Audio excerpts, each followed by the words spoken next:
Alrighty, hopefully my voice is coming through alright. Hello everyone. We made it this far, still haven't got a community strike yet, but obviously most of you would have seen the last stream got age restricted. But yeah, so after everything that's happened, that video got taken down twice.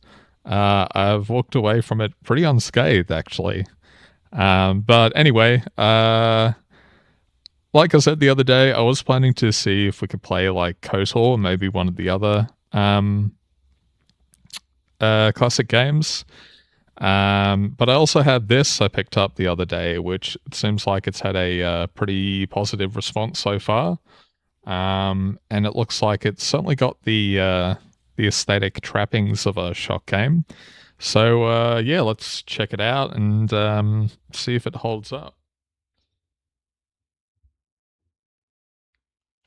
I don't think there will be a third re-upload, at least not by me. Like I said on the other stream, you guys are welcome to download it and spread it across the internet. You're doing me a favor actually, because of all the pedos you're gonna make mad.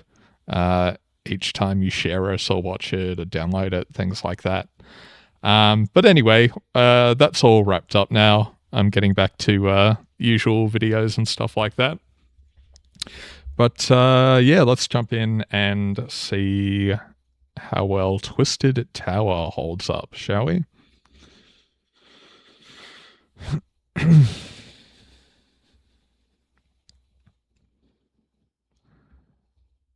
Let's hope it doesn't crash or something. There was another game I picked up the other day, an indie RPG called Forgotten... Is it Forsaken Realms or Forgotten Realms? I think it's Forsaken Realms. Varen's Call. I couldn't even make it to the end of the tutorial. It looks revolting, even on Unreal Engine 4, so the performance wasn't that bad. And it's very, very much sitting in the realm of jank more than charm. Yeah, I'm sorry. The game was awful. I couldn't stomach playing it any longer. I did have a bit of footage thinking, oh, maybe I could do a full review of this once I finish the game, but yeah, the mixed reviews on Steam make a lot of sense, unfortunately. Anyway, let's get into this, shall we?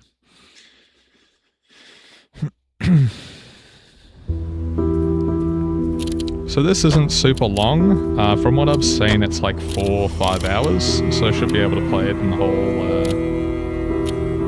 stream. I hate film grain. Never looks good. Graphics, ultra, real time, yeah, whatever. Screen shake. Toggle sprint.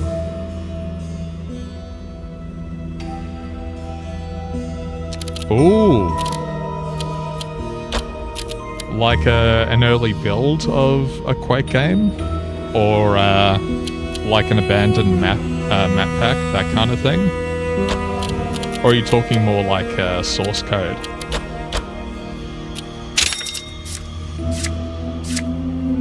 I guess these are save slots.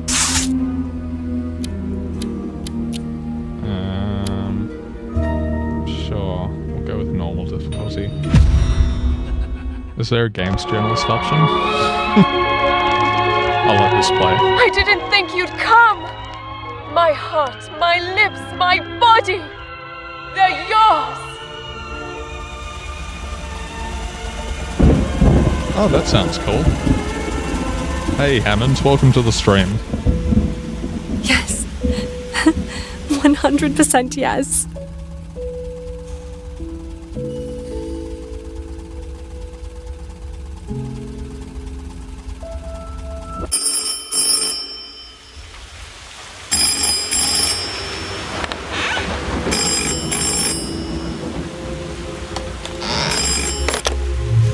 Hello?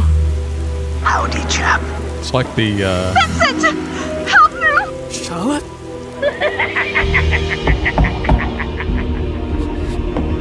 Joker, we've already been over this, my guy.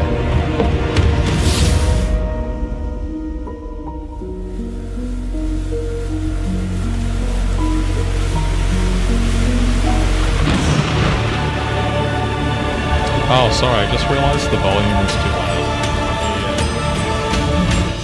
Put that down. There we go. Sorry, I didn't put the volume down because I was using it to record yesterday.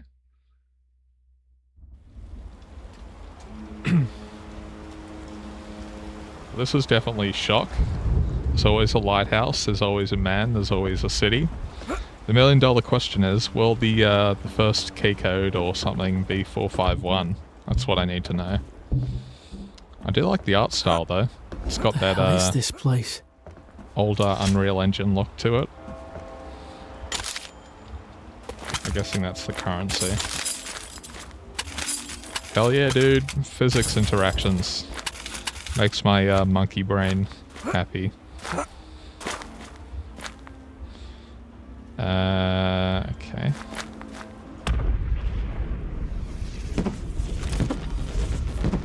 This should come in handy. This should come in handy. This should come in handy.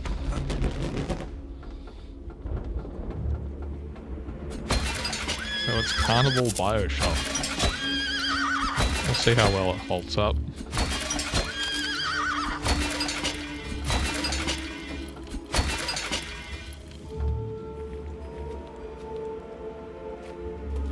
Hey, welcome to the stream. And everyone else who's watching. This is my first time checking this out, so we'll see how well it holds up. Seems like it's had a good reception so far, so...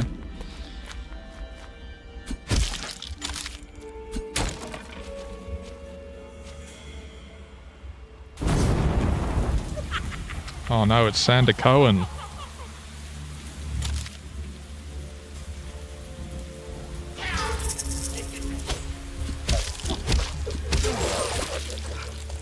Wow, really? That guy's problem. I got an achievement for that. So the voice acting, as you can hear, isn't amazing, but you know. Try sliding by sprinting and then crouching. Okay. Okay, so you really didn't need to read that out to us, but okay.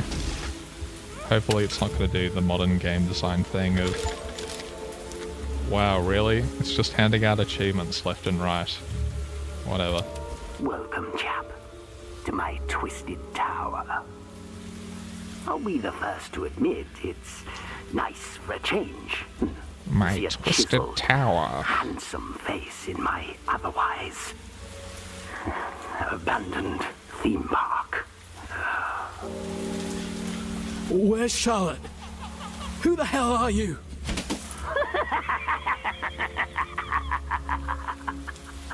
Anyway, like I was... Quiet, girl. It's beginning. Anyway, like I was saying, the voice acting isn't exactly spectacular, but you can't be too hard on it because it's just the one guy. I'm assuming he did most of the characters himself.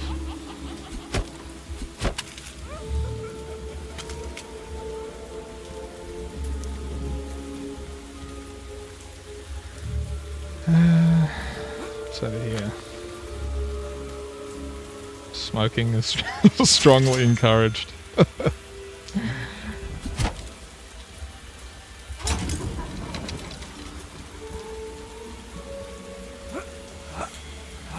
Will the circle be unbroken? By and by, oh by and by. Don't break the cameras. Okay, what happens if I do?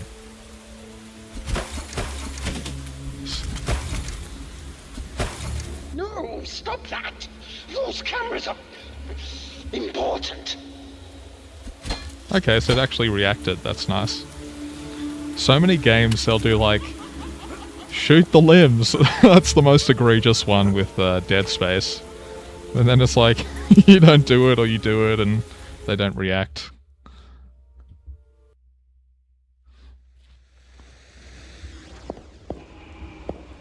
Oh, this is definitely...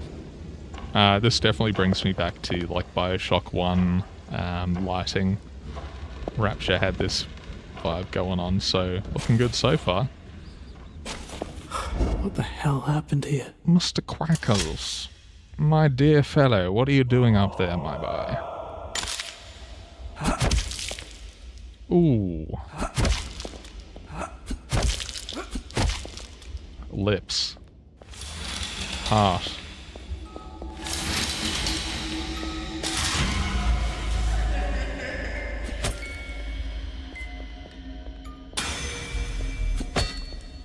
Alright, so giving Sander Cohen vibes so far.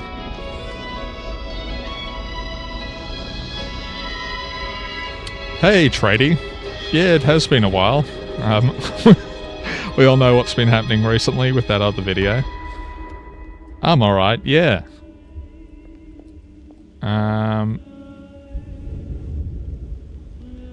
The first Bioshock-like game? Nah, I'd say there's been plenty like it. I'd say pre-2006 was probably probably considered a Bioshock-like. There was that Activision game Singularity as well. I'd say that was pretty much a Bioshock game. But point still stands. We do very rarely see indie games particularly take a shot at this. But I'm liking the visuals so far. Hats off to the guy for doing it all himself.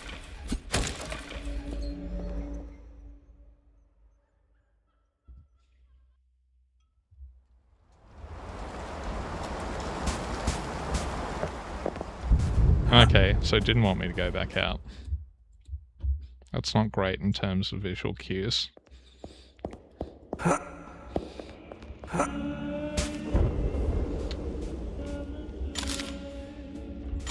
Wait a minute.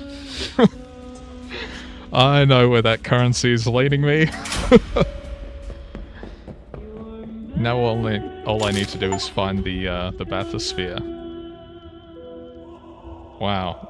This guy is very cavalier with the achievements. Welcome to the Real Boy Station, where no strings are attached, sir. Pinocchio. Pleasure doing business. Oh, it's a pun. boy. Pinocchio. Took a while to sink in there. Nah, pre-2017 I'd call like a proper immersive sim, so that's very much more like a System Shock than a Bioshock. Romantic thriller. I'm talking about the one by Human Head back in 2006. Obviously Arcane didn't do themselves any favors by using, well, they were forced to use the same name, because now it's super confusing. But that's just an industry thing. Everyone, when you do the reboot or the successor, you just call it the series again. Instead of Thief Forward, it's Thief. Instead of Doom Forward, it's Doom, yada yada yada.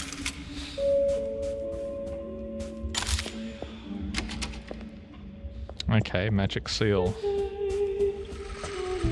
Kinda bummed out I don't have a... Should I just try and smash all the cameras? Be funny. As I was saying though, kind of bummed out I don't have my the old reliable, our wrench.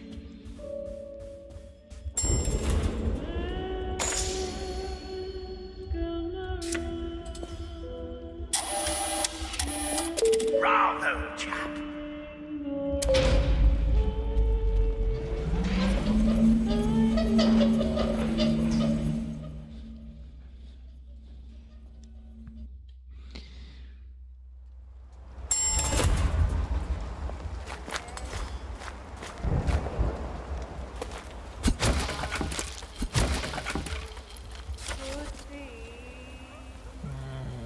Okay. I'm not sure if this is the right way, but Wow, this guy's One foot just in front of the throwing elephants. out achievements. I mean, I don't really care about that myself, but I'm sure the achievement hunters will be happy. I'm waiting for someone. Goldfish! Piper? What are you doing here? That Mr. Twister guy! He brought me here, just like you! He said your pea-brain's gonna need some help from a genius like me. Very gracious of him, yeah? Sure. Listen, Piper. I need you to hide. Something is terribly wrong with this place. Oh, come on. This place Ah, is cool. jolly good Nice to fun. hear you getting into It's Miss Berserk. Charlotte's favourite, remember? Hide. Now. I'm not going to ask you again. You got it, Goldfish. Yeah, the Prey 2. I remember reading like magazine articles about it from Human Head rather than when Arcane obviously picked up the IP years later. It did sound really cool. It's kind of like a Blade Runner, bounty hunter kind of vibe. Considering Human Head's next game was the Rune 2, which was catastrophically and laughably bad, to the point it bombed so hard they had to close down and relaunch under a new name to get out of debt. So yeah, Human Head quickly went down the shitter. But Rune, the first Rune, you can find it on Steam, is a lot of fun. It's like a solid 7, 8 out of 10 kind of thing. And Prey 2006 are both really good games.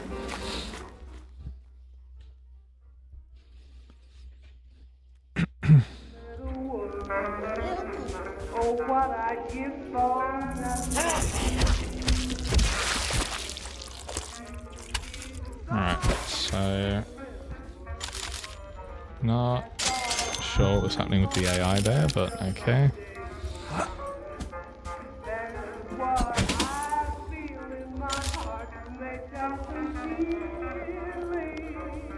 Initial impressions, I've got the, Goldfish! Piper, I told you to hide. Who is Piper? I don't know who this guy I is. decided I didn't want to. Hey, I've been, believe it or not, she was What? upstairs, Goldfish, where the guest bedrooms are. Yeah, first impressions so far is that they've got the visuals down pat. We'll see how well the gameplay holds up. It doesn't need to be anything like groundbreaking, but, you know.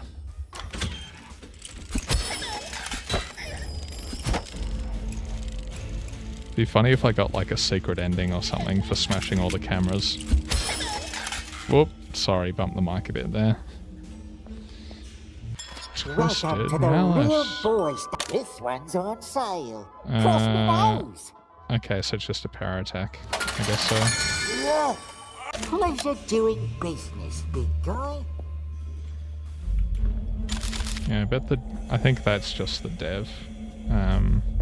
Thomas Brush or whatever, was it?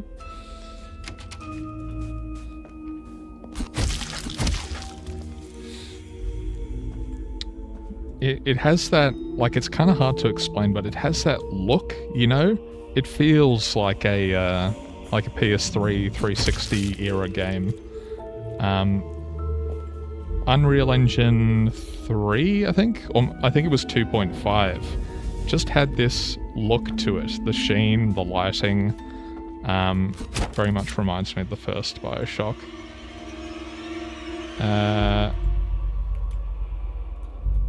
Okay, so it's a new game plus.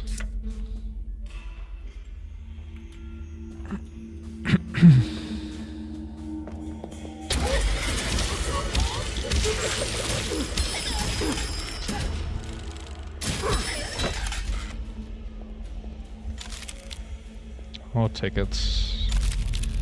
More tickets. Oh.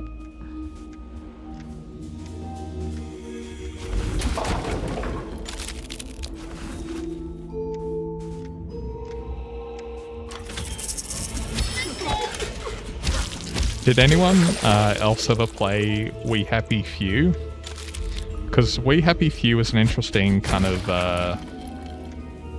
what's the word, like, eat treat. Ah, that's health, is it? We Happy Few is kind of an interesting comparison to this, because that similarly tried to have the like the same trappings or visuals of a shock game. And like visually the world was interesting, but the gameplay was like this absolute cookie cutter survival like open world shit, and it was just a slog. And the whole story suffered for it because you had to play it through like 3 times from memory with 3 different characters to get to the quote-unquote true ending. Yeah, We Happy Few isn't a good game. Don't play it. Welcome, Vincent, to the dining hall. From Jerry Giraffe's soft kisses to the velvety embrace of my huggy bears, you're sure to squeal for more as you climb. Would you excuse me, chap? I've an urgent matter to attend to.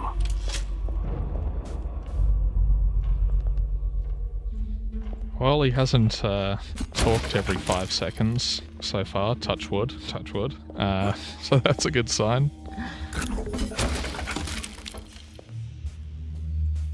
I wonder if, like, something to flag. Now, I'm just kind of wondering, is this all levels are going to be? Like, they're laid out in a pretty way, but they're quite basic and there's very little to do other than the occasional enemies or like getting tickets. I guess we'll see. Is this going to be more of like a... Ooh, nice. A walking sim than an actual shooter.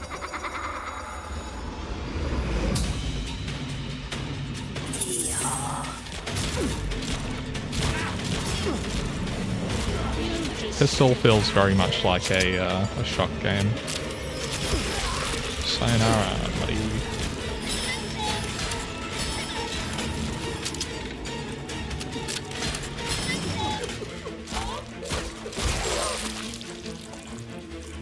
Okay.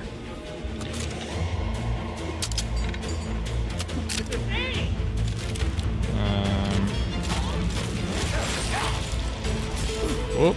What was that?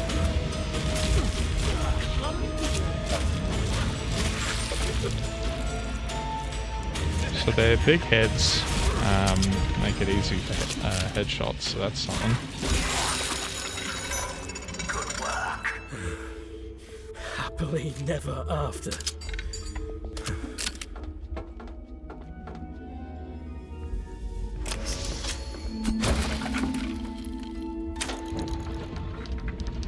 Oh, that's cool. Dude, anything that reminds me of the Clockwork Mansion from Dishonored 2, good thing in my books. Oh, cool. Alright, I like that. Try not to fall down into the abyss, shall I?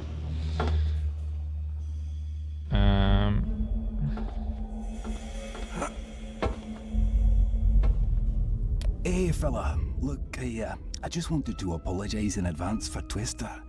He's quite the character. But I believe in him, always have. A truly misunderstood auteur. Yeah, that's definitely the same dev again. Was a masterpiece. But listen, I'm not supposed to tell you this, but he's put some reminders scattered. Can't help you with the Witcher books. I haven't read them myself, I've only played the games. And it's Andrei Sapkowski, right? He threw a hissy fit after the fallout with, with CDPR years ago.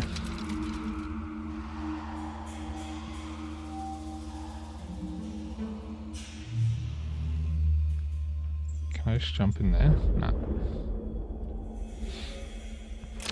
I guess I have to go back and change it back? Unless I can smash that. Oh yeah, I can. Cool. There we go.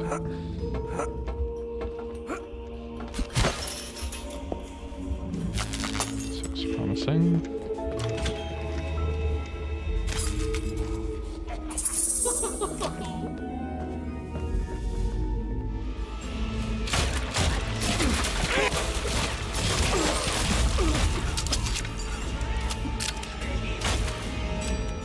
Yeah.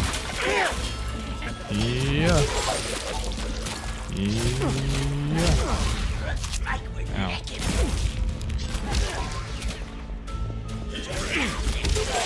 Oh shit. Oh, I can pick it up. That's cool. Where is this guy? Hopefully I don't get killed. Oh. There we go. Nice.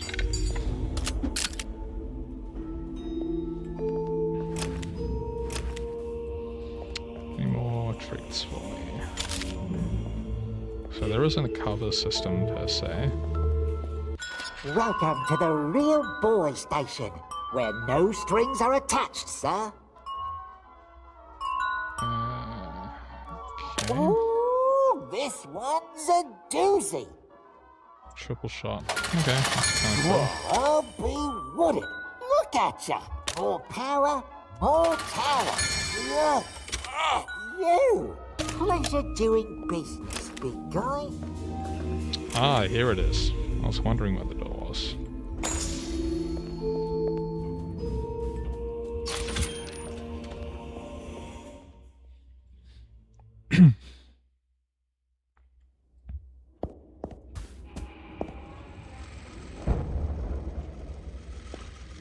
So I'm getting the sense this guy really likes carnivals.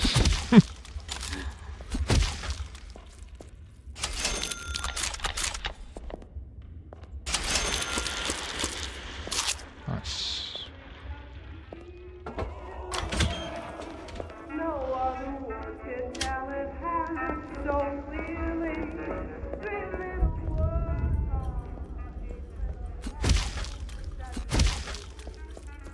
Props to the dev for getting 3D Realms as a publisher.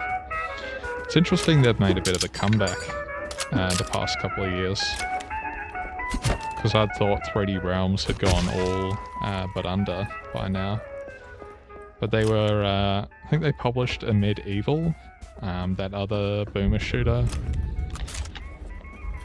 So maybe they got some last minute support before they went bankrupt.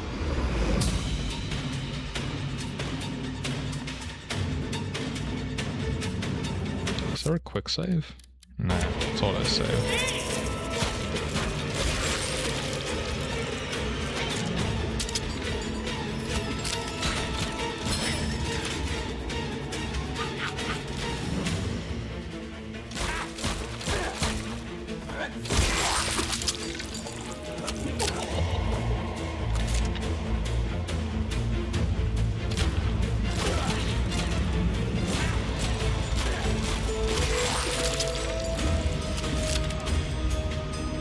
Also, another thing, I guess a point in this game's favour, is that it's only like 20 Australian dollars.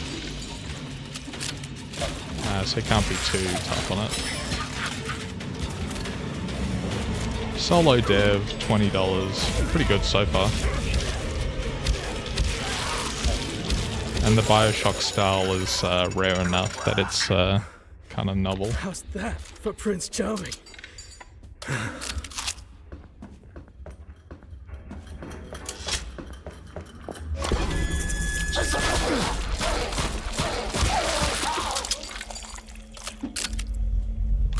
Are we going to guess, like, plasmids or whatever they're called in this game, or is it just melee weapons?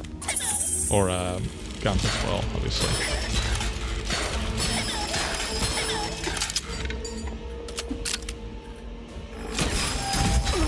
Ah, Mimic! My Dark Souls skills will come in handy here.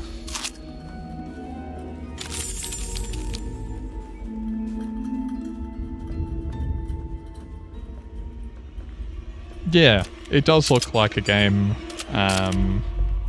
from older generations, but I was talking about that before. I think it's kind of part of the charm.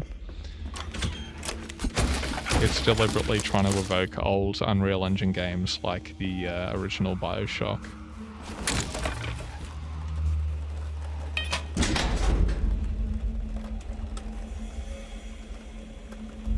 Can I get through? through? Nope. My letter to Judge Pepperidge. Your Honor. It says... Wow.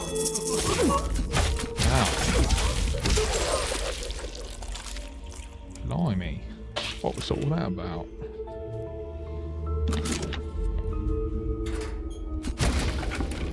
Nothing.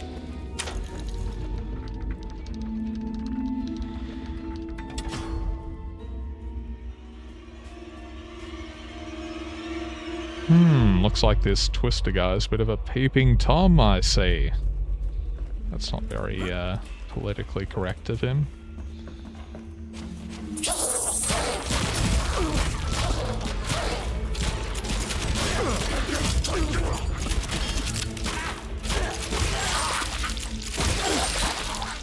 So, there are actually critical hits in this game, or is it just when you kill them? I can't tell. Hey, Tiny!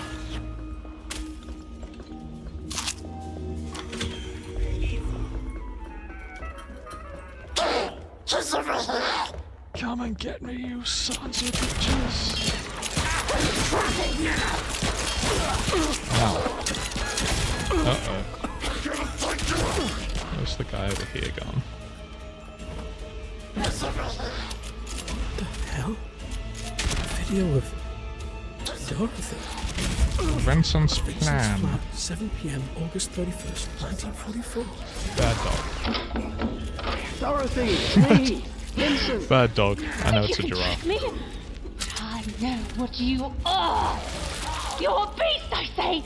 A satanic beast. I'm no beast. Please, open the door. I've got your pills. You'll see, I haven't forgotten this time. Pills? Don't let Bill know. Pills here. Would you mind helping me with these? Oh, yeah. I'm so sorry. I didn't see you there. We've even got that crunchy video compression. Thank you. My knight in shining armor.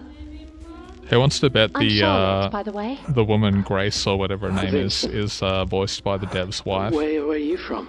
Oh, a speck of a town. Nothing to write home about. Not exactly Tinseltown here either. Really? I kind of like it here. At least not this point in the game. We'll be drowning in ammo later on.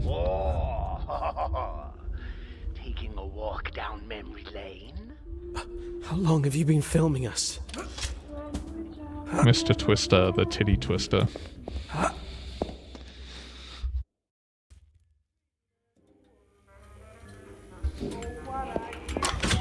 Uh-oh, family center. Twister's called child services on this guy. What's his name? Harry or something? Vincent?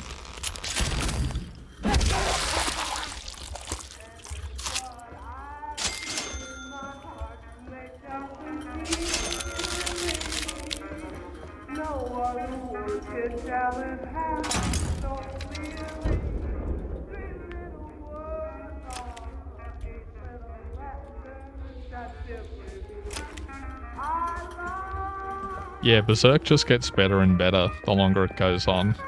Trust me, once you get to the end of the Golden Age and you understand the suffering of the infamous Eclipse sequence, after that you'll realize Berserk can actually top that, and it just goes up and up and up. Berserk is peak.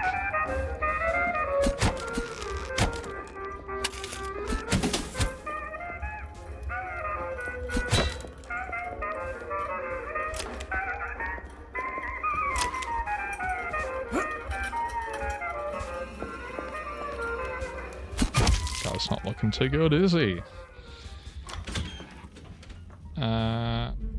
Was I down here before? Welcome to the Real Boy Station, where no strings are attached, sir. No strings. Pleasure doing business, big guy. Ah, get it? Because His name is a pun of Pinocchio. He said no strings attached. Where am I even going? Ha ha ha ha. Where the hell are you? Oh, it's like that bit in Silent Hill 4, is it? The big lady's head. Yeah. American McGee's Alice is another great inspiration. It's a shame he never got the rights back from EA to make Asylum. American McGee, I'd argue, is another one of the few auteurs in the industry. And unlike Kojima, for example, he seems pretty down to earth and Bravo, chap, bravo. Cares about what he My does. thighs are trembling with excitement. I've informed Paul I admire Little Alice Charlotte Madness Returns for its fiancé ambition, is on his way. but I just don't think the Careful, gameplay though. is This very floor good. is a little bit more I admire it mostly for its story and like art direction. sharp. It's worth a look if you can find it. I still have a copy before it was taken down from Steam. I don't even know if EA sells it anymore. It's probably, might be languishing in rights hell, along with a lot of other games, unfortunately. Oh yeah, here we go. SMG.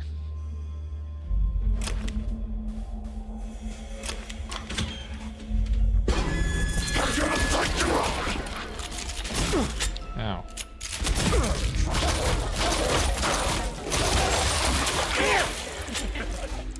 Ow. Not this time, fucker. An egomaniac's premature wonderland. VC Twister, director, screenwriter, and star. Twisted Sister and the Titty Twister.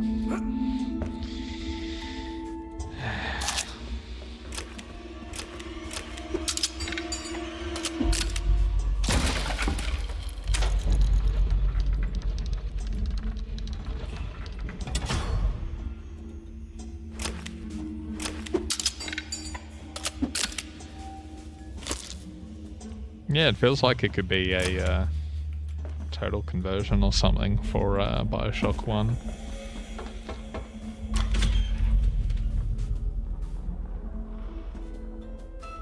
Anything new? Nope.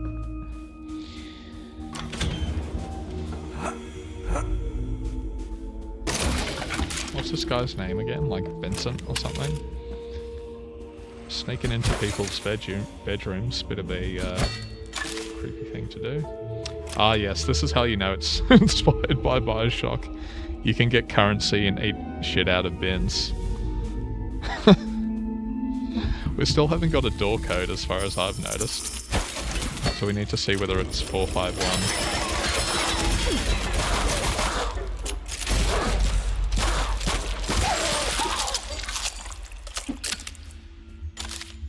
It's even got that like gold sheen around objects of interest. Very Bioshock.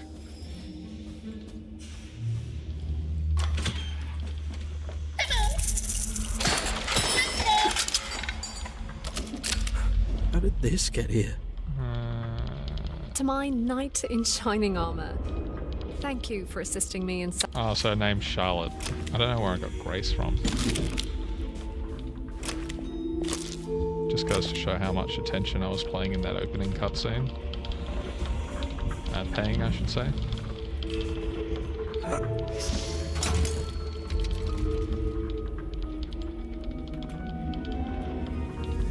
This is normal difficulty. I don't know if they're tanky. It might be more of a an ammo thing at this stage.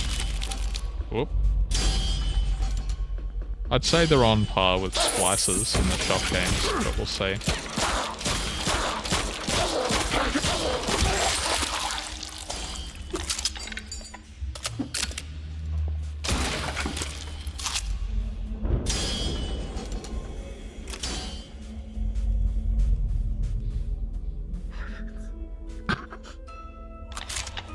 I see you.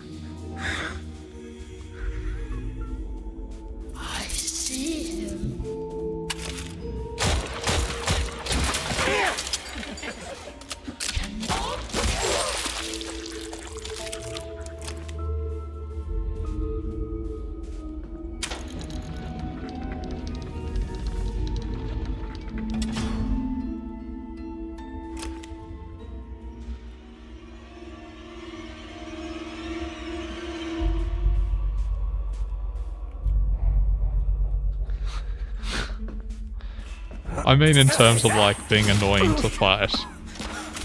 I'd say that's like pretty standard from a lot of shooters I've played. I don't know at this stage yet if I'd call them tanky. Does the shooting feel nice? It's fine. If you played any of the Bioshock games, again, I'm going to sound like a broken record. This is Bioshock's gameplay. It's not fantastic. You can see the animations feel like they're almost one-to-one of what they were in Bioshock 1. The SMG design here is looks very similar to the one you get in Bioshock again. So yeah, you know, it's fine. The shooting I don't think is meant to be fantastic. This is aiming for more of that narrative shooter hybrid. For people who've just joined, I was talking about this earlier, this is still a $20 game, so it doesn't have to reinvent the wheel. Whoop.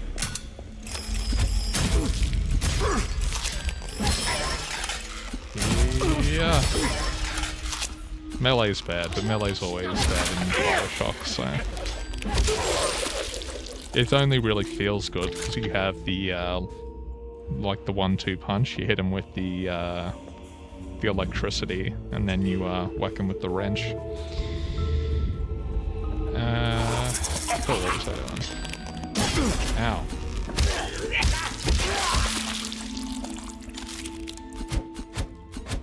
So it's really quick to attack. I wonder if I can stun lock him then. Or at least keep knocking him back till I kill him.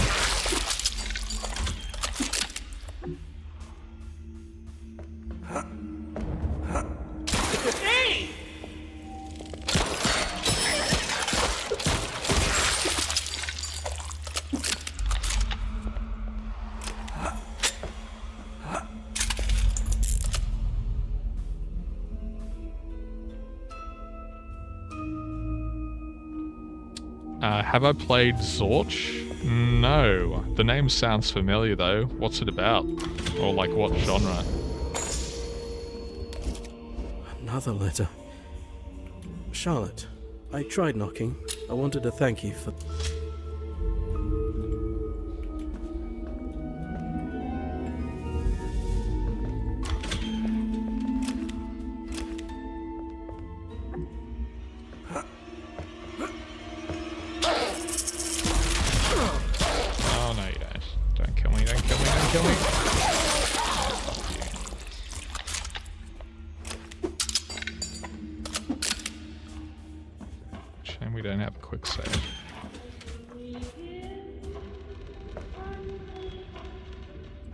There was never a man like my Johnny. Oh wait, wrong game.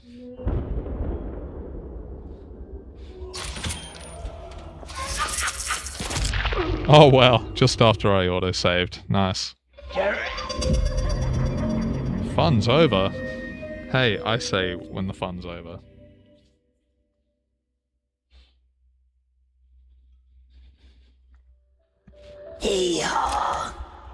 Oh wow, it respawns me with full health. That seemed like a bit of an exploit, but hey.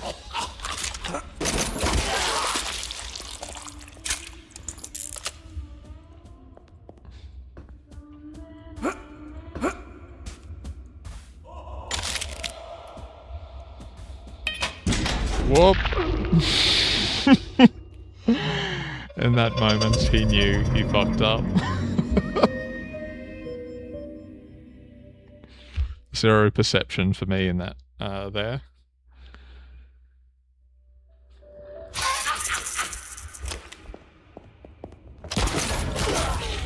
Looks like we're neck and neck. You're Jurassic.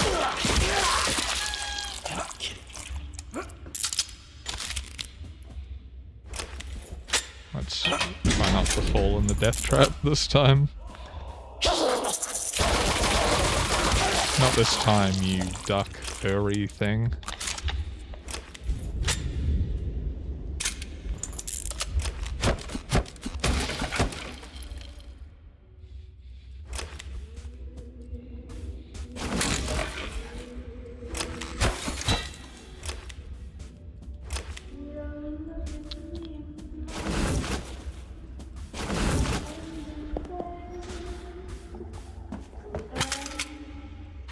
Welcome to the Real Boy Station. Ooh, this one's a good look at you, Jack. So we got increased This damage. one's on sale. So it's nice. I'll be wooded. Look at ya. Yeah, it's a shame we don't really get many like cool upgrades. But to be fair, in Bioshock that took ages to get to as well, so.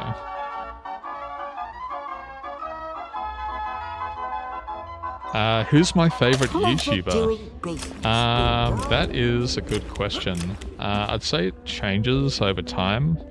Like there are people I would have watched like 5-10 years ago now that I dislike today.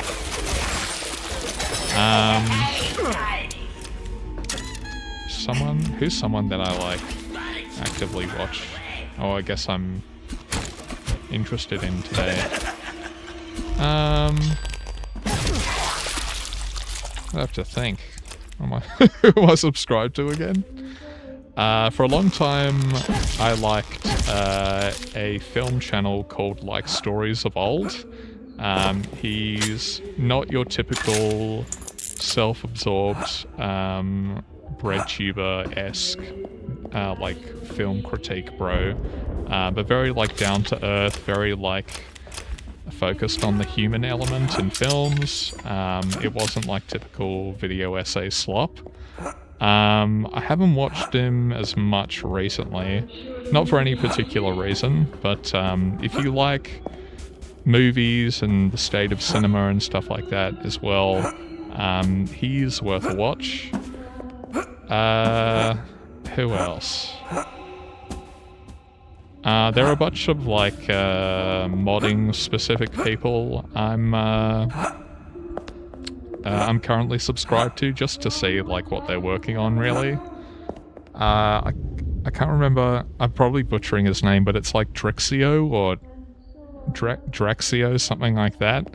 If you're interested in the classic GTA trilogy, he's the guy currently doing miracles. Like, I don't know how the fuck he's pulling this off, but he's the guy. You might have seen the clip of portals, real-time portals between all 3 GTA games. He put up a demo the other day of real-time destruction physics for San Andreas, and he's put out like a ton of interesting tools I've been playing around with on his own site. I've modded the trilogy a bit as well. But in terms of like a favorite YouTuber, I don't know if I have like one definitive pick. There are people I might watch for a while, then I kind of get bored of, or maybe they strike me as a bit of a grifter or something. So I guess it's hard to say like one definitive pick.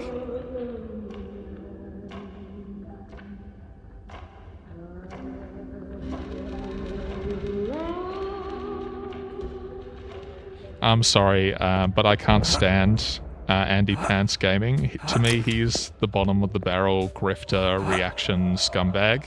And he very, very obviously pivoted from a Christian commentary thing into like anti-woke grifting gaming space. He is like the definition of slop. Him and a ton of other gaming YouTubers. Endymion, who else? Legendary Drops, it's a more recent one. Lady Decades, all these people that constantly pop up in recommendations because they're slop content nils.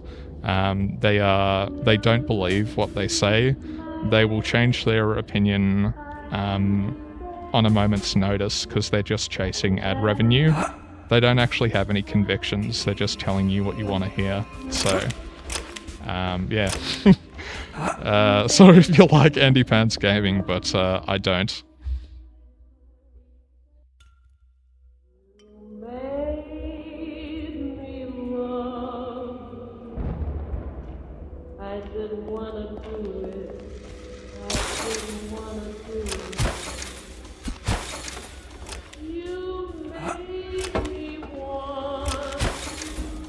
belligerent, pulsing genital wart! Quit smashing my precious cameras! I'll do what I want, boy. Charlotte?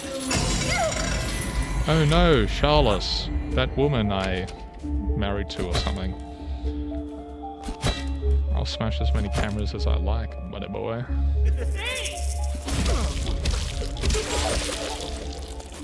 Is it just me, or does it seem to you guys like the hammer is a little bit, like, I don't know if it's like overpowered, but it's too quick to attack. You can see I can just spam it over and over and over, and I knock them back each time. So maybe it will even out over time, since I'm still just facing starting enemies. This really isn't a secret area. Come on. So yeah, maybe the guys with the shield and all that will pop up more to balance it out.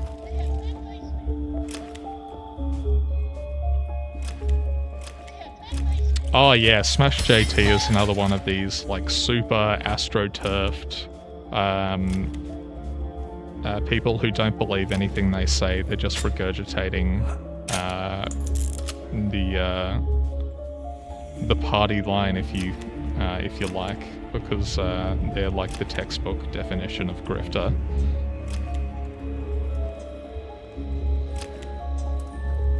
They're just as bad as the rest of games media. They're just doing it from an opposite direction, so they're equally worthy of criticism. Don't support people who are very on-the-nose, shameless grifters, who don't actually believe anything they say just because they're telling you what you want to hear. You should call them out as well.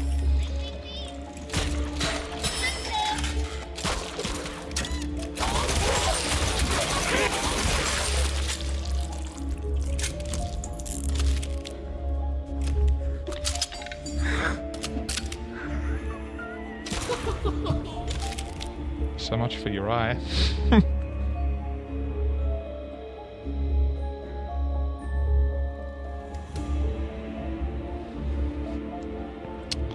Actman I wouldn't really describe as a grifter per se. I would say he sits more in the realm of people like who's another one, Maddie Plays. They're just spineless. So it's not so much that they don't believe what they're saying. They kind of tiptoe around saying it with their whole chest, if that makes sense.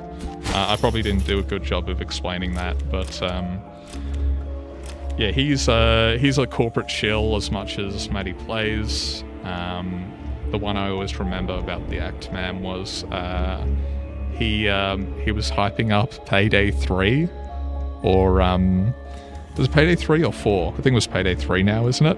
I don't know, I never played it. And man, it's so good. And then he then the rest of the people actually played it, and it was dog shit. Performance, lacking content, yada yada yada. And these people who are so obviously sponsored in everything they say, I think they kind of sit in a realm where it isn't grifter per se. It's more of like they're kind of I guess like sellout is the closest thing to what I'm describing. I don't know, I probably didn't explain that very well.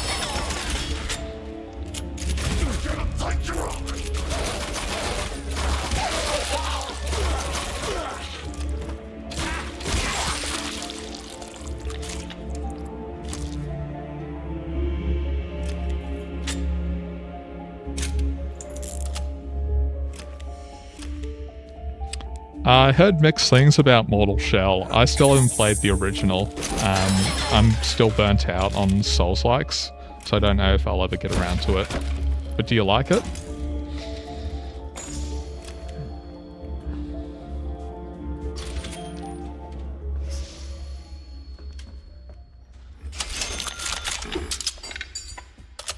I was reading some of the reviews the other day, just because it popped up on the front page of Steam. Seems like People either really love it or they're not impressed with like balancing stuff. Whoop! Ow! Fuck. Those little phone enemies are annoying. Holy shit. Not this time, Mimic.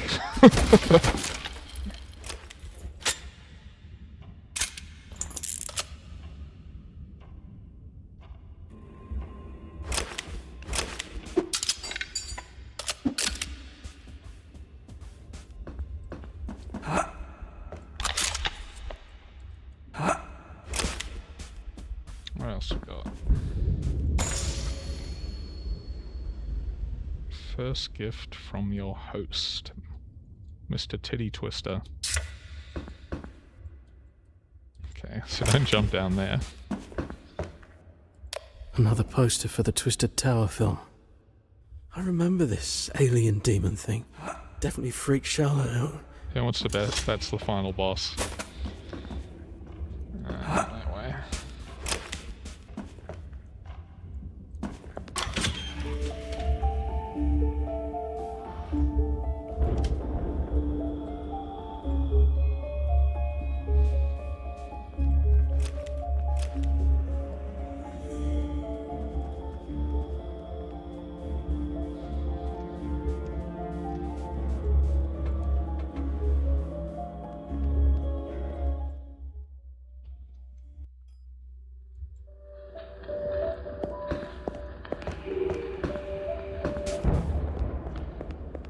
Kind of annoying that you're supposed to walk back to the lobby. Station, where no strings are attached, Because it's like this is not a Metroidvania. So I don't know why you'd want us to go way back.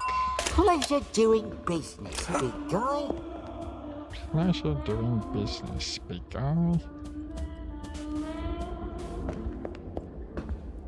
Love. Oh, give me love, please. Please. I'm so lonely. Ironic that it leads to a trap. Economy suites. Honeymoon suites. Where's the lobby? It said go back to the lobby. I was there before, wasn't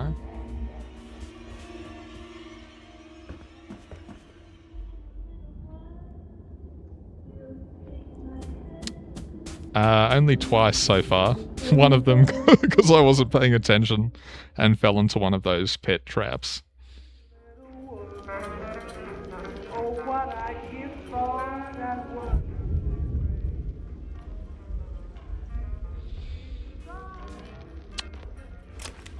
Why does it want me to go back to the lobby? Wow, that's it? That's all the secret areas?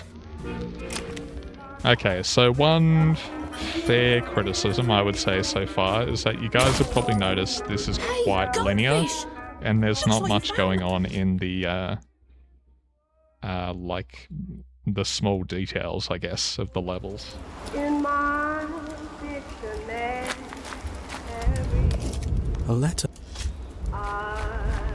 So I'm not supposed to go that way? Or I am? It said go back to the lobby.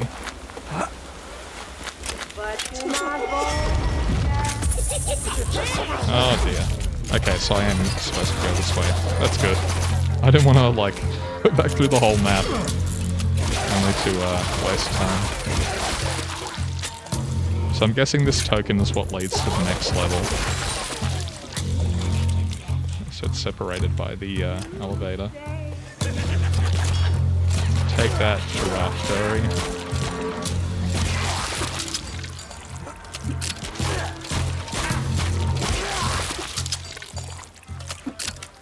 Now what? Can I climb up there? Can I climb up this? Nope. Apparently not. Oh! That's something. There we go. Collision felt a bit wonky there. Alright, so back to the lobby.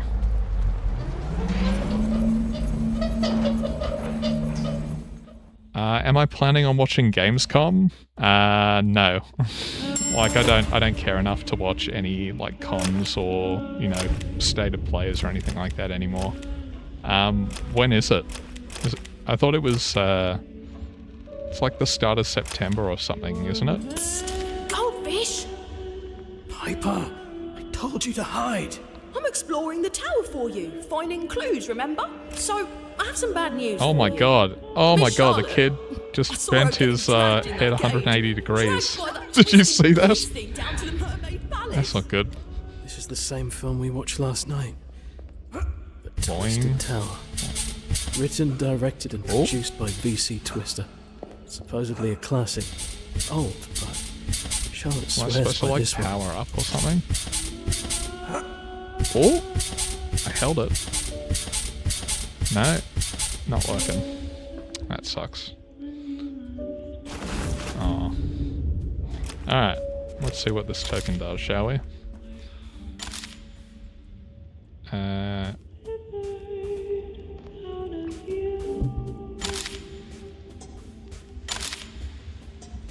So the dev knew what he was doing when he gave the way to diegetically lead players to where he wants them to go.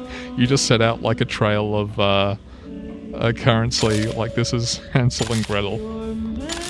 Funny.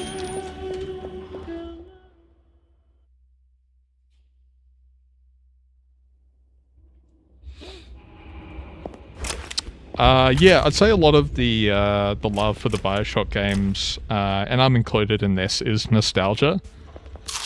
But I think in terms of like feats of game design and how well they hold up, I would still say System Shock 2 is the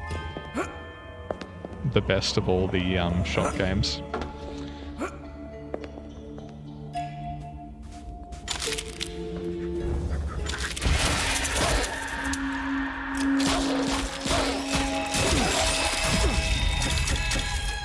I remember the fully upgraded shotgun in Bioshock being really good, so fingers crossed we get a shotgun soon.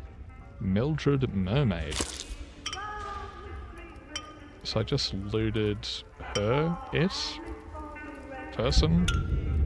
They're still alive, it looks like. The most chill splicers.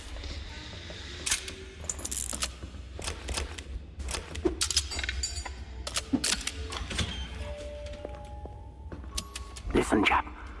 I haven't hurt her. Not really. She's snuggled up, safe and sound, at the tower top. Please, help me. Oh, did you hear that?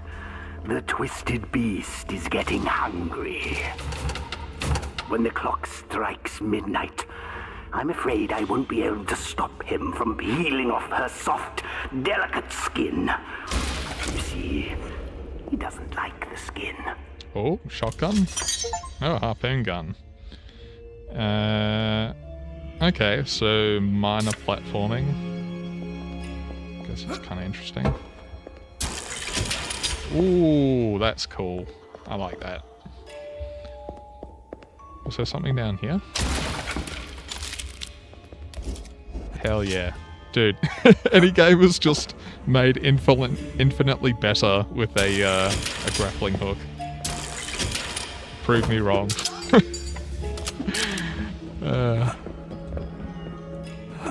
What's this? Oh, it's like a power, is it? Oh, I gotcha. Ah, interesting. That's a neat little level design thing. Right, so looks like I have to move quickly. I assume the generator's the same as it is here. Nope. Alright, what power's that then? We'll keep moving. Nice.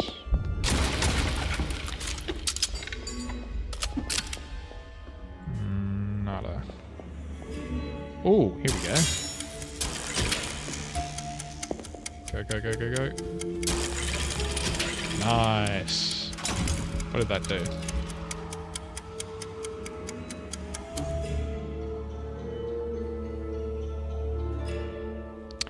The story is pretty threadbare so far. So this is a solo dev project called Twisted Tower. And basically you're some guy, I can't even remember his name. I think it's Vincent or something. And you're trying to get your girlfriend slash wife slash fiance, not sure, back from the megalomaniac who runs this place called Mr. Twister. And that's it.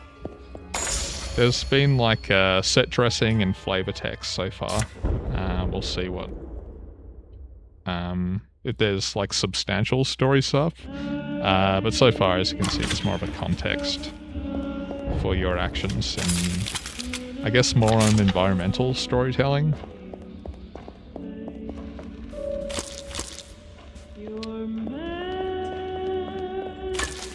Hell yeah, eating shit out of the bin. We're home, fellas.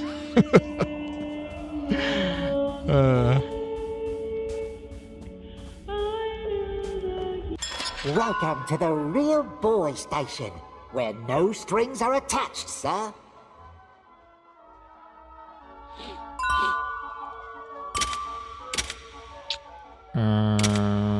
Let's upgrade the thingamabob, With this shall one, you'll reload fast. I ain't lying. Well, I'll be wooded. Look at you. Pleasure doing business, people. Pleasure doing business. Since this is an indie game, it can't be all licensed music, so I'm curious if the dev hired people he knows. I don't know if he's a composer to do it himself. Wonder who's what's the story behind the soundtrack. Anyway. Oh, boss fight. Or more likely a wave survival. That combat music is even very like Bioshock-esque, if you get what I mean.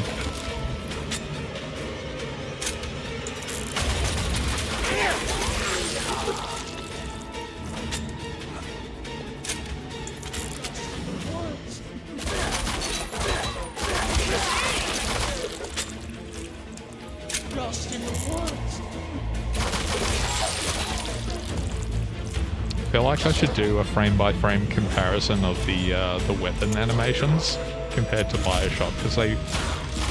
Obviously, it's been like ages since I played Bioshock 1, but it feels like they're almost identical. The way they handle, the way they feel. The solo dev must have studied it incessantly.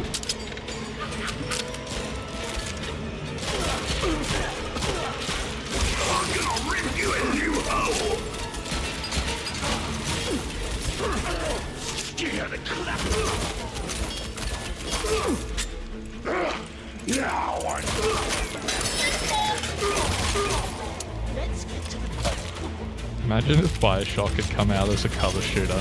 It would have been so bad.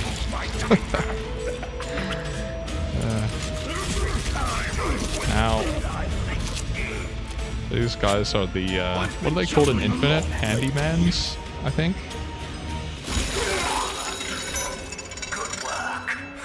Once upon a time, you died. Tickling Tommy. Wow, that's disturbing. Wasn't there a grapple point I was looking at here before?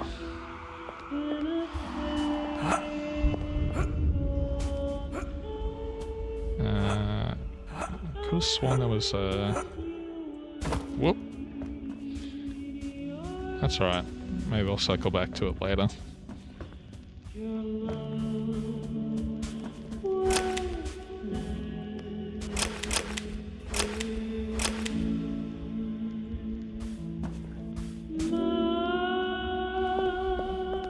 Yeah, look, it's a worthy conversation to have. At what point does homage tip over into just being derivative? Bravo, chap. Alright, we're going for the ocean level.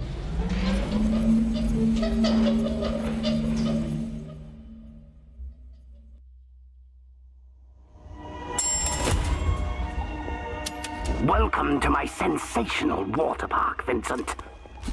can still remember the day it opened.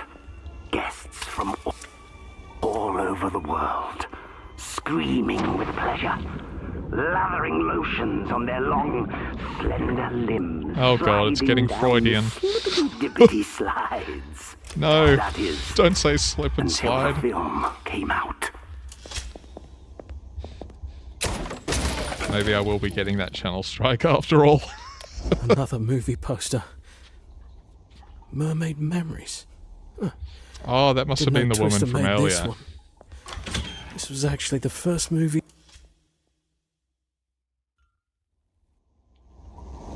This guy actually sounds like the same guy from We Happy Few.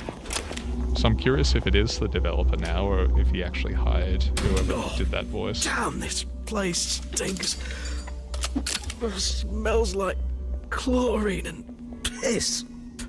Charlotte, Wow, where are you? hello, beautiful.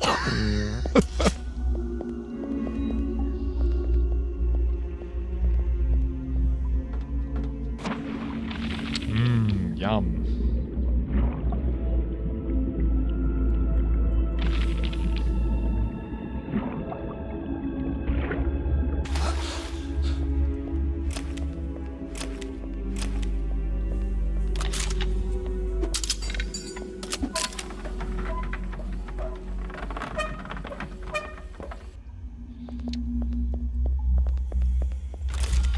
Shotgun. Oh god, it gets worse. Okay, so this is basically the shotgun. Why'd you have to call it the shotgun? Come on.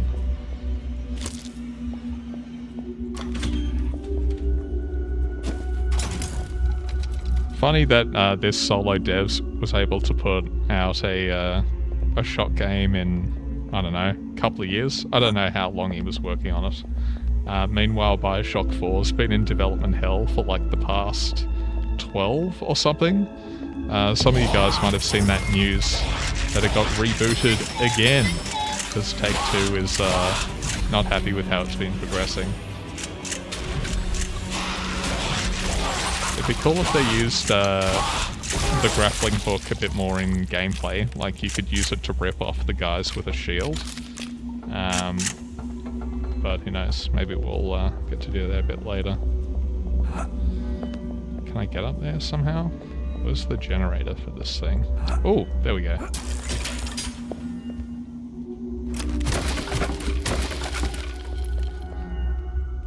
Damn it. Alright, do I need to like platform in there or something?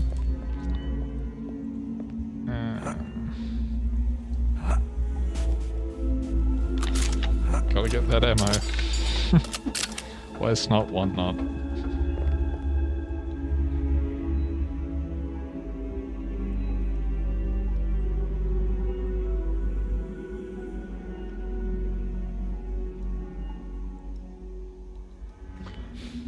Oh, you're thinking about Judas. No, Judas is its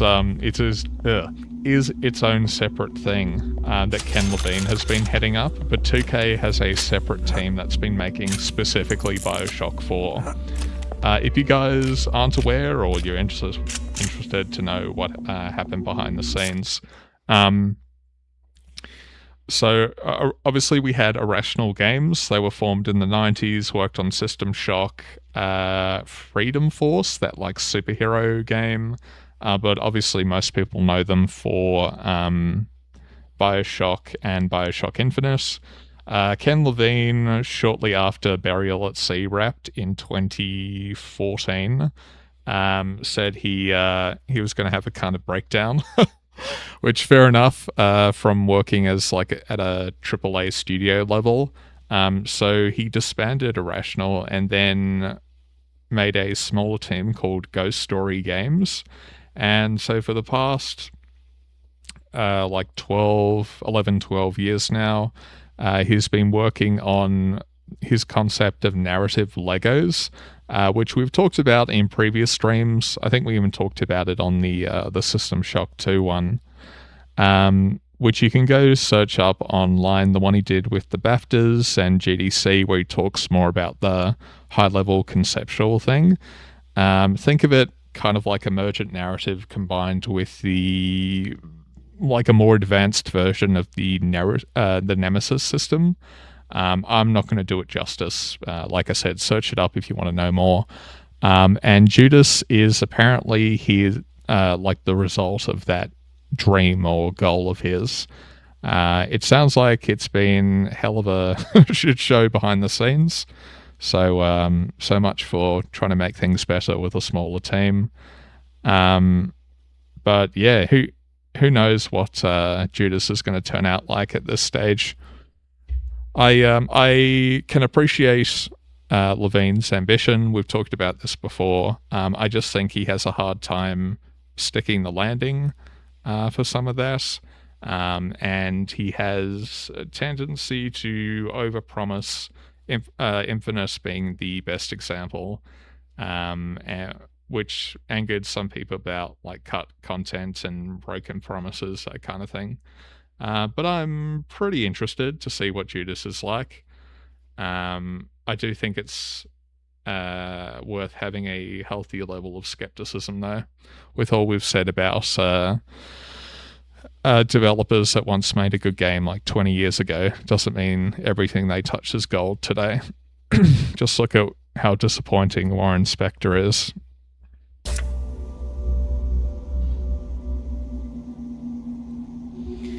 Anyway, what was I doing?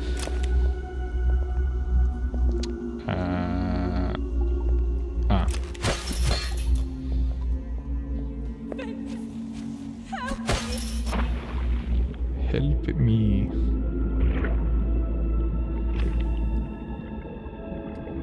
Under the sea. I think a lot of BioShock's longevity comes from the fact it's so iconic.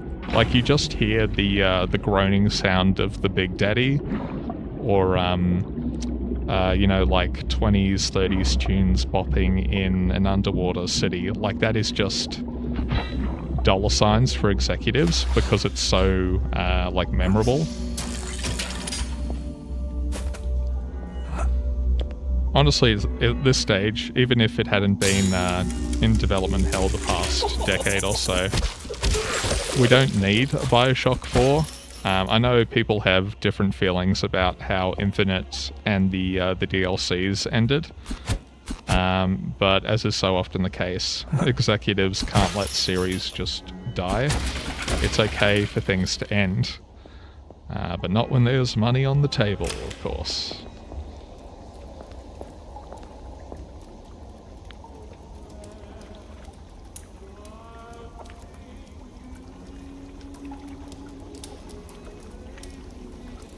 Nah, I like, obviously his work on Looking Glass and Ion Storm with Deus Ex, of course, but Warren Spector has done nothing worthwhile for like 20 years now.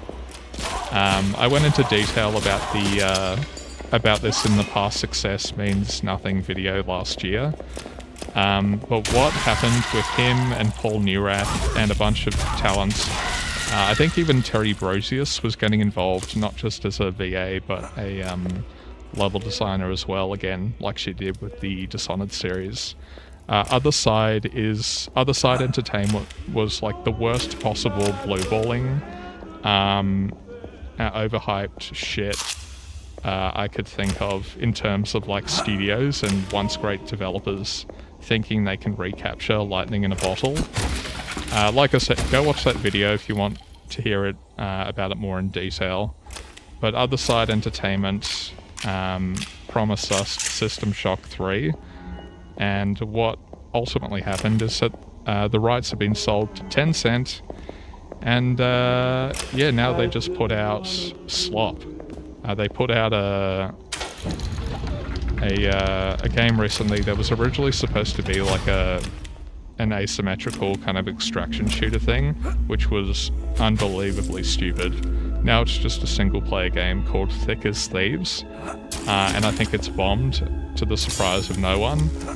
I would fully expect Other Side Entertainment to be shutting their doors within the next year or two. What a disappointment they proved to be. Welcome to the real boy station, where no strings are attached, sir. What we got? Only 200. That sucks. This one's on sale. Look at it. Pleasure doing business. It's weird that it asks you if you want to max out the rounds. You can't just buy individual clips, but whatever. That's a nitpick.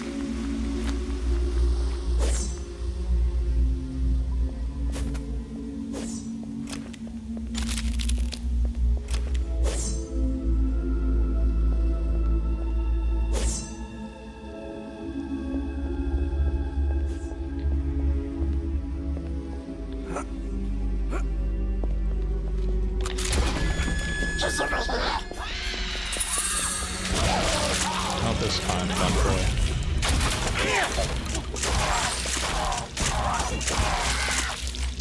Big mama.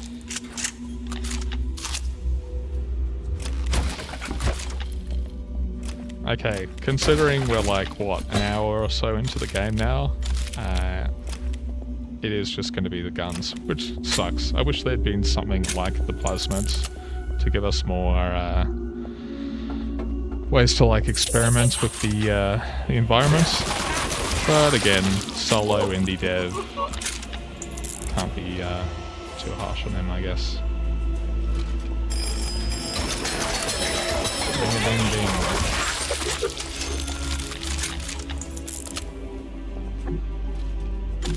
Okay. Can I grapple? No. Whoop. Right, so I came in there. Where is the hand crank? What the tickets be? Ah, here we go. Nice.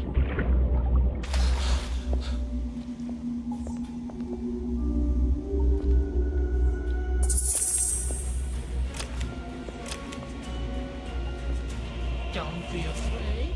I barely need a scratch. Can't really comment on Kamiya or Suda51 because I haven't really played any of their games. I've said many times character action games aren't my thing, so...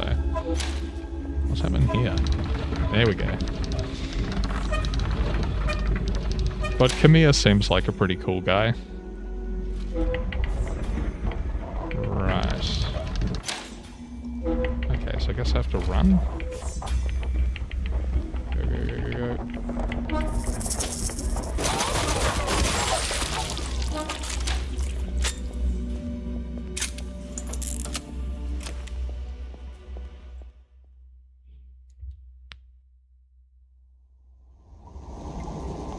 Nah, I haven't been paying attention to Duskbloods. One, because of that Souls-like fatigue I mentioned earlier. I haven't played any Souls-like since I finally gave up on Shadow of the Erdtree. And two, isn't it a Switch exclusive? So yeah, I guess I'm indifferent to it, because I'm never going to play it. Probably even if it got ported to You PC. won't be remembering this one. VC Twister's sophomore film.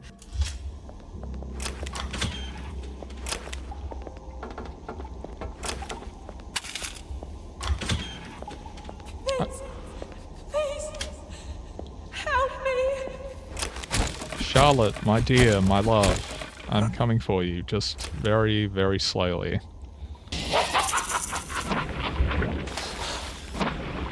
Shout out to all the gaming villains in the world who spent years putting together environmental hazards for the player character to blast through in a couple of hours. Talk about anticlimactic.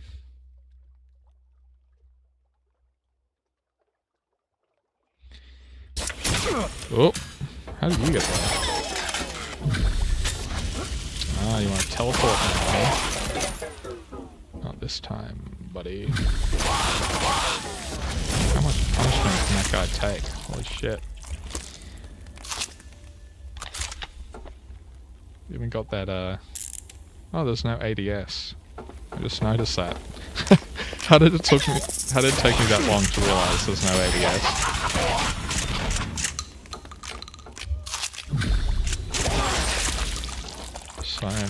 fucko. Yeah, the enemies aren't really posing much of a challenge. They're just quite spongy. Yum. Looks like actual feces.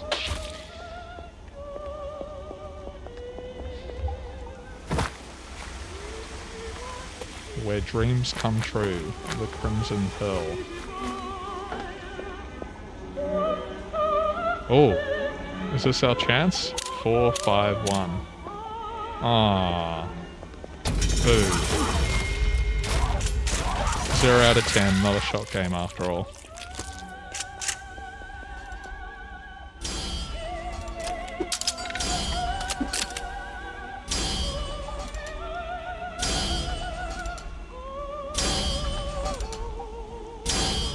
What's this game about? Essentially, it's like Carnival Bioshock.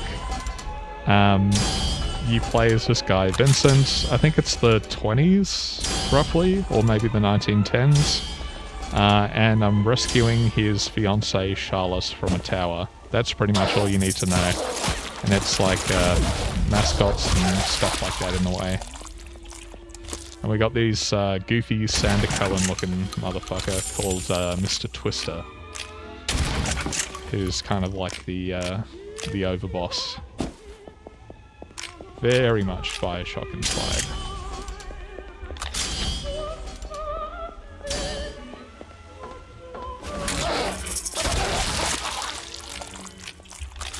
I will say the sound design is really nice.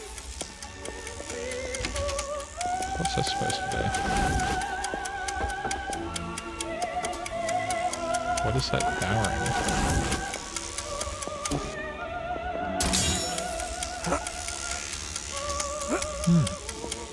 Weird.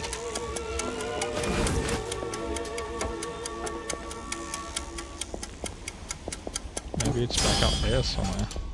Oh, I see. Completely forgot that.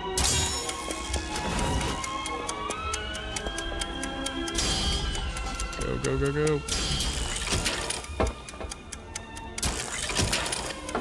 Nice. 1326. A great year for, I don't know, the Black Death. Was that, I think that was a bit early.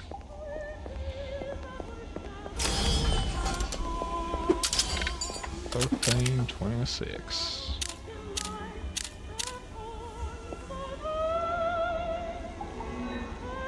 Did that do something? Nope. Isn't that what it said? 13.26. Let's have a look. Run, Willy, run. Yeah, 13.26. Am I missing something? No?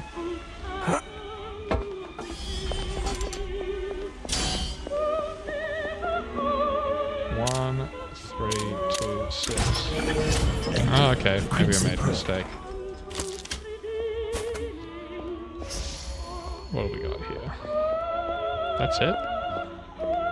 This is the whole room? Ah. I was wondering... How funny would that have been? You go to the effort to get into a room and it's just like an empty room with a bunch of bodies in it.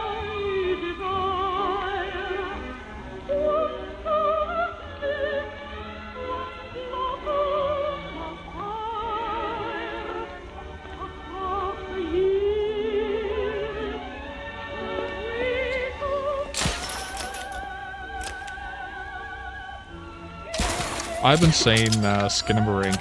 I've heard it's kind of like an art house Blair Witch.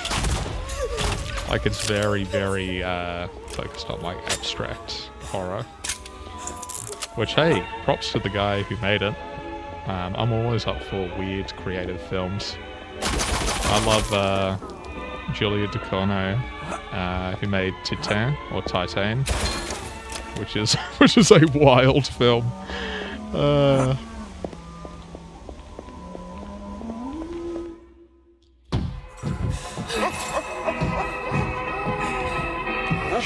Charlotte, my dear. They're gonna cut her hand off, aren't they? Ooh! It's alright, love. We can get you a prosthetic.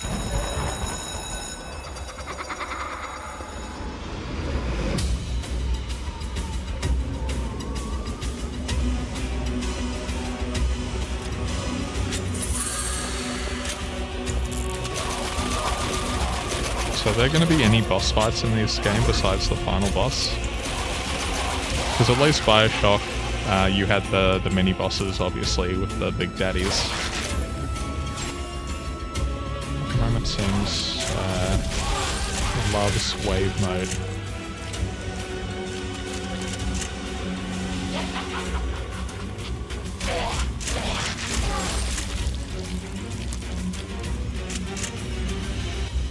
And while it is advertising the alternate paths in New Game Plus, I am kind of suspicious how much that would actually change.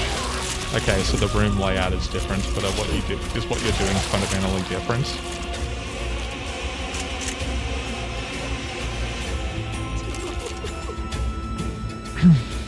I doubt I'll play this for New Game Plus though. Generally with narrative shooters, it's kind of a one and done affair, which is fine. If you do it well, like it's fine not to play it 100 times over. But, yeah. Overall, it's fine so far. I think it's perfectly fine, and there's space in the industry for like 7, 8 out of 10 games. And this deserves more props because it's a solo indie dev. Your fairy godmother won't fix that one for you.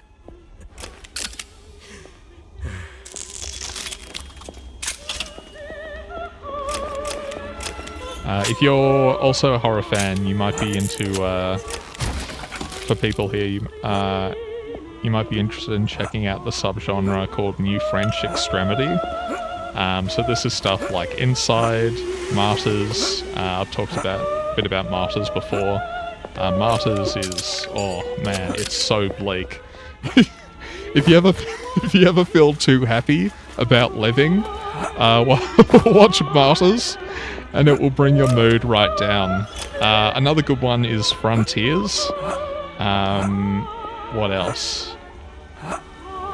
High Tension, or as it's called in the UK, Switchblade Romance. That is wild. And if those films are kind of your thing, you might also be interested in a director called Gaspar Noé, or Gaspar Noé. I don't know how to pronounce his last name. Apologies if I butchered Gaspar. Who is a total whack job, but I appreciate he very much kind of does his own thing, shall we put it like that. He makes his films, if you don't know anything about him, he makes his films high on DMT. And he has like a 1-page script, basically a treatment, and he makes the rest of it up along the way.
Lost Highway. You're a David Lynch fan then.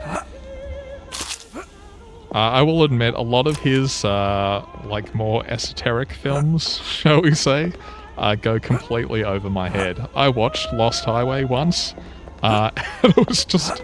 I was completely confused by the end of it. I do have a lot of respect for him as a director, though. Mulholland Drive is a really good film. Very interesting how prescient it was, considering it was like 15, 20 years before Weinstein and all that. My favourite film of his, though, is Blue Velvet is also really good.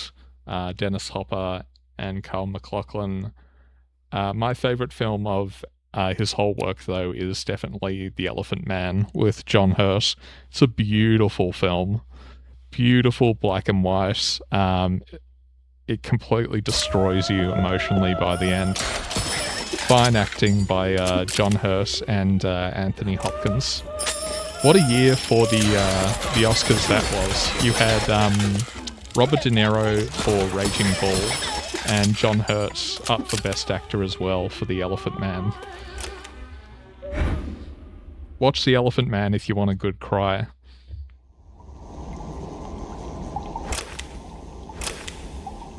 Ah, you like Charlie Kaufman as well. So you're very into like art house abstract cinema. Hi Momac, welcome to the stream.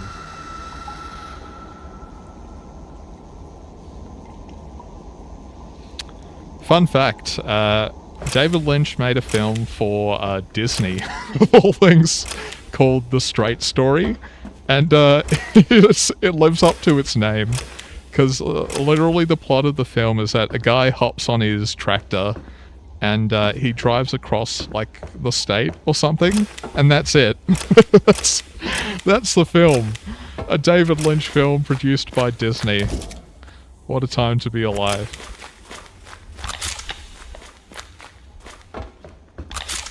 It was kind of like a feel-good drama from my understanding. I haven't seen it. Hats off to him though. Danger, fecal waste. Oh, joy. Oh, sure, Vince. Just keep making your way down the tower. That's a great idea.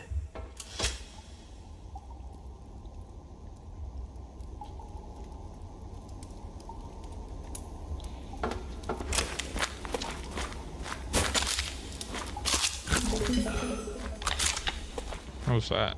Sound effect. A special pickup or something.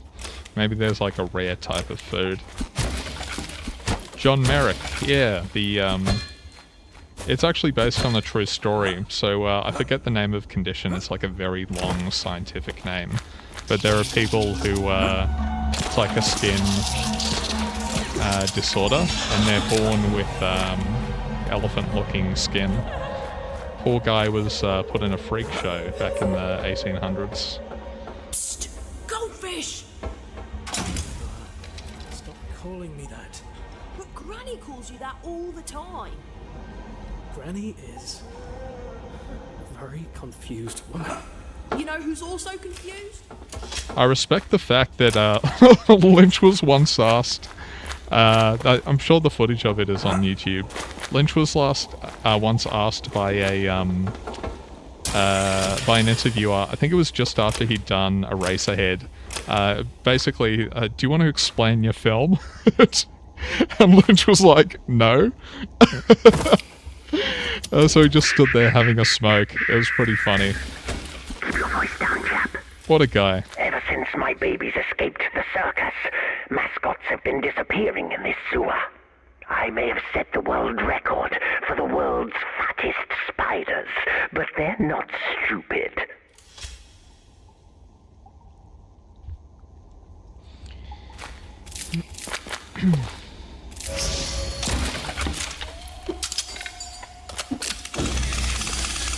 Quelag. Quelag.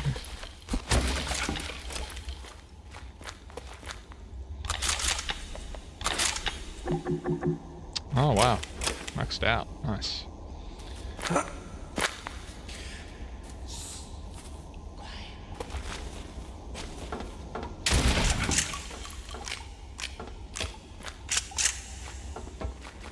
Run!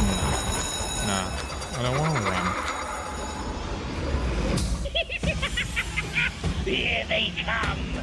don't think they're ever going to stop. Whip out that shotgun and run.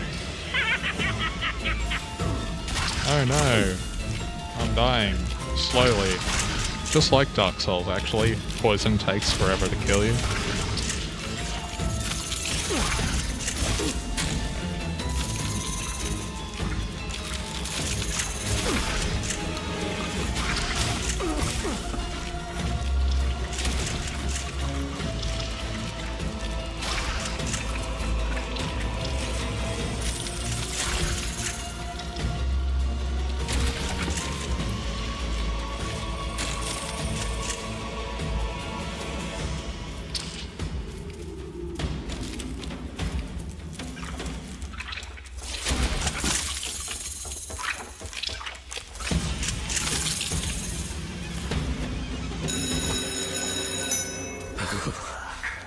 That's over with.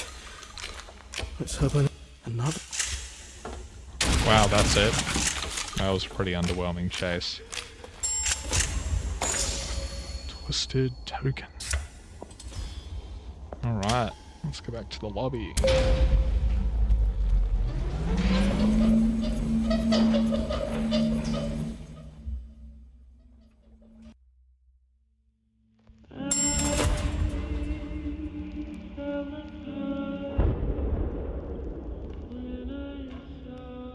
I haven't seen David Lynch's Dune. I also haven't seen the new ones by Denis Villeneuve. I will eventually. I don't know, I was kind of interested at the time. I think Villeneuve is one of the few good... Ah, here we go, it was just turned off. One of the few good directors still working today. Yeah, I guess just time got away from me. Plus, I'm just kind of sick of seeing Timothée Chalamet and everything. I think he's a pretty vapid, pretty boy actor. And he doesn't really have any skill. It's just, he's, you know, for his looks or whatever. Yeah, random tangent. No, I haven't seen, Lynch's Dune. I do know the story though that it basically killed him trying to make the film, and that's why he just wanted to go off and do his own thing after that, which led to, of course, Blue Velvet. Blue Velvet's a very good film.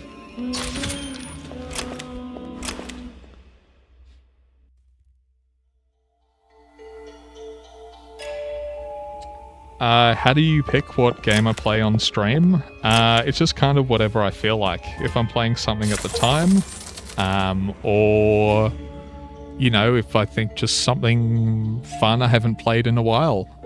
It's kind of a vibe thing. It's not, I don't have a regular schedule, if that's what you're asking.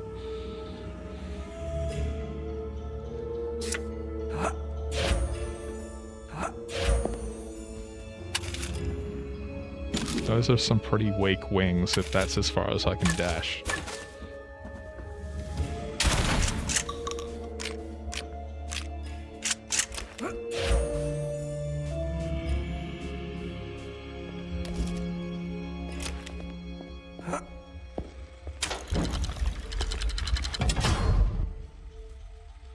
Villeneuve had a similar run to Christopher Nolan with the Prestige, Dark Knight, Inception, with Sicario and Prisoners.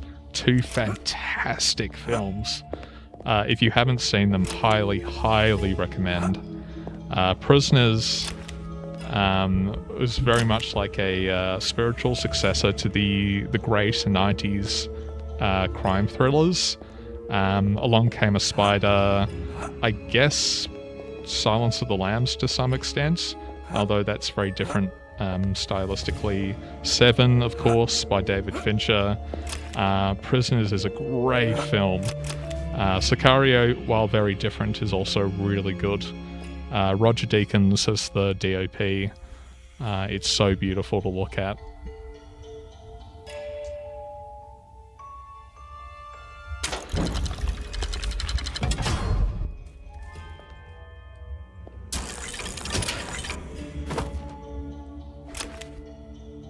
Now what?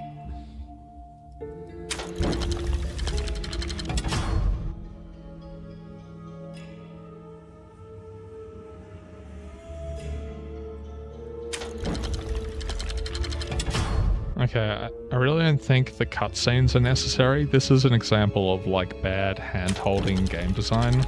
Like, I can see it. The bridge is right in front of me. The question is, how do I grapple across to it? Do I need to... Okay, so I can make the jump. Wasn't clear.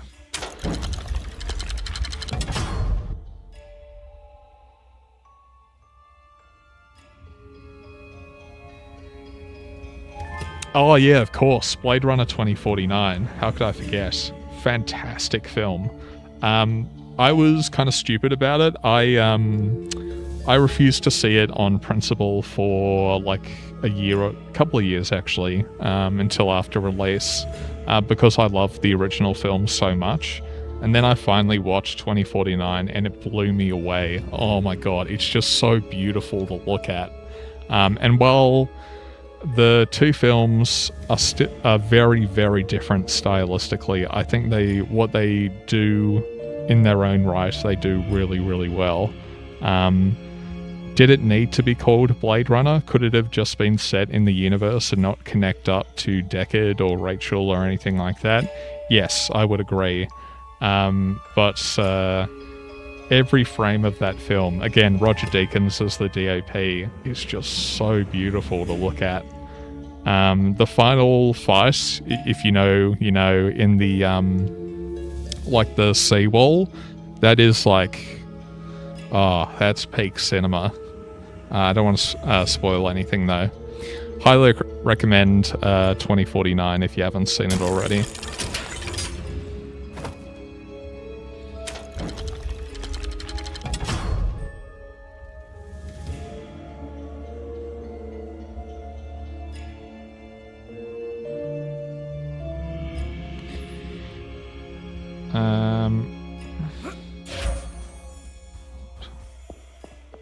Now what?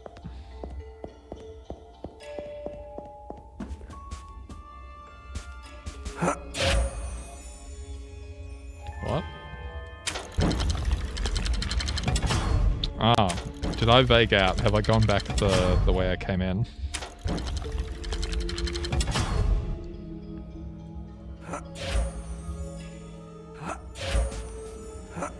Yeah, I did. Silly me.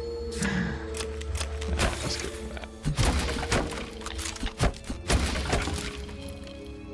that huge ass box, and then it drops a tiny bit of ammo. In this economy.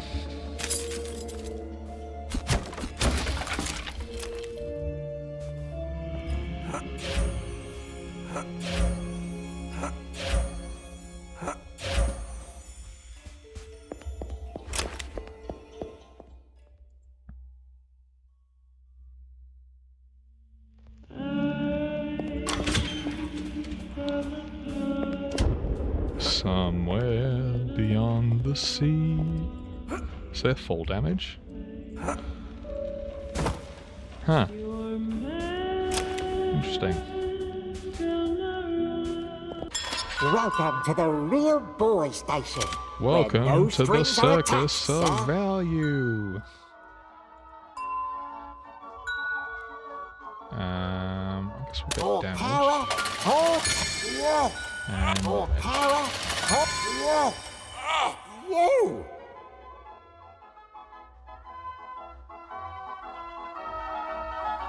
Oh yeah, Jared Leto was his usual cringy self in 2049.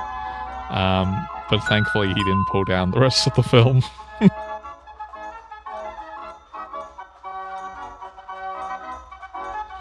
Yes, I would agree, Trady. I'd probably say his best film is Alien, but Blade Runner would be a very close second. What a run of films he had there. Two like landmark sci-fi films, which we're still in many ways playing catch up to today. Bravo, chap.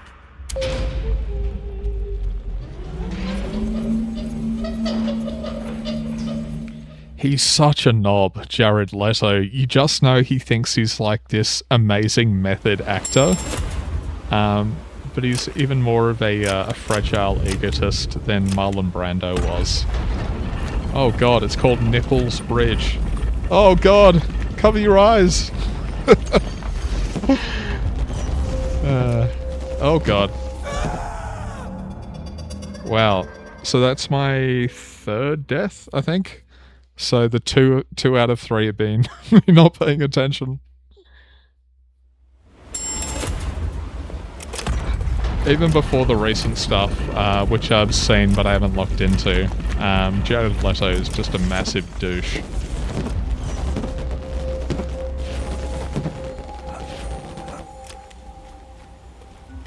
I feel bad for everyone who has to put up with him. Actors, am I right?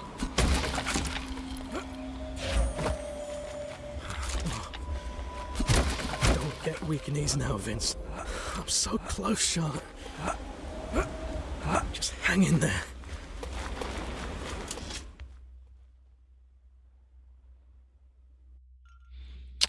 I've seen 1 or 2 Tchaikovsky films, or Tarkovsky. I'm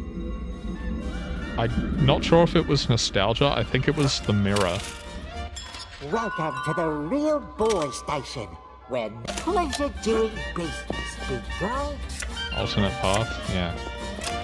Took a walk with baby, made the great summer house, had a talk with baby. Welcome, chap, to my clown casino.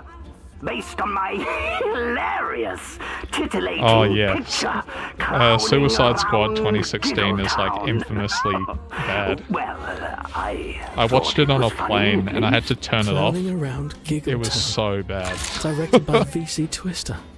Starring comedic duo Colin Nipples and Michael Flowers. You guys have probably heard what happened behind the scenes. Like he thought he needed to be like this quote-unquote method actor and get under everyone's skin to like get more into the character. But what he failed to realize is that Heath Ledger in The Dark Knight didn't need to be a obnoxious piece of shit to give the performance of a lifetime. But Leto, on the other hand, meanwhile, was like, didn't he? Like he sent Margot Robbie a used condom? Like, what the fuck are you doing, mate?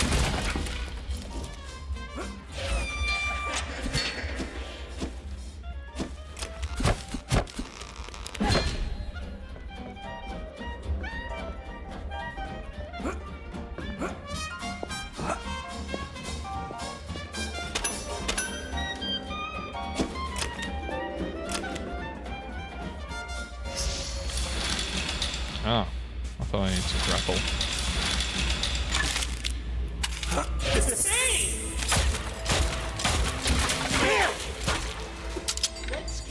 What is the point of this gun? It's so weak.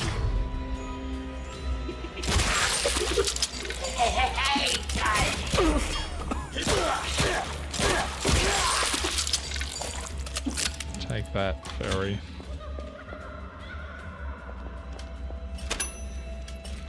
Nice. Okay. Oh, fuck.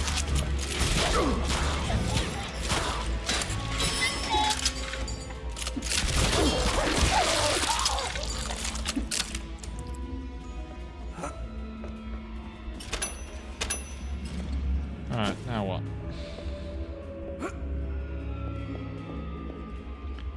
Got to spend money to make money. Shotgun continues to be the best weapon in most shooters. Juggling a lot lately. Get it? He's been juggling a lot.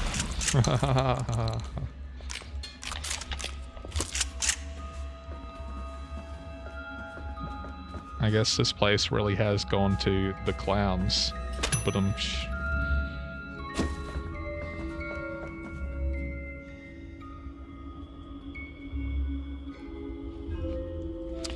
No, not if you like that kind of thing. Like I said, more power to you if you're hyped for GTA 6. I'm not. I was just kind of talking quickly about the mechanics and whatnot, and like vaguely interesting stuff I noticed in the footage. If you just want more of the same, cool. Clearly, billions and billions of dollars worth of people do want more of the same.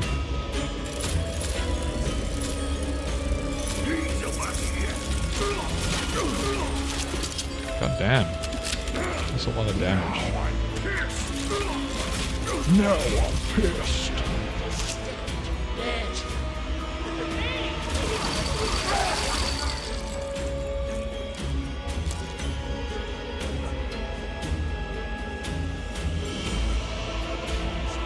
This like super dramatic music. It's giving off Bethesda game vibes.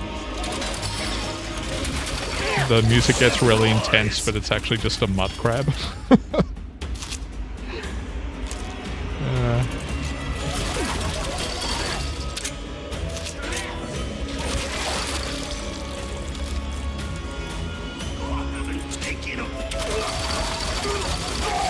Surprise! Whoop.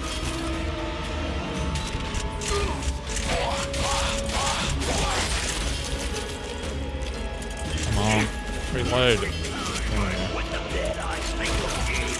Wow, what is the fall off in this? It seems like it hits just as hard. This is like San Andreas' shotgun all over again. Ow, fuck.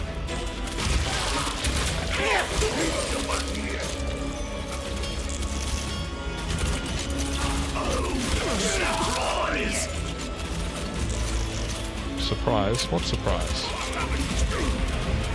Ow, fuck.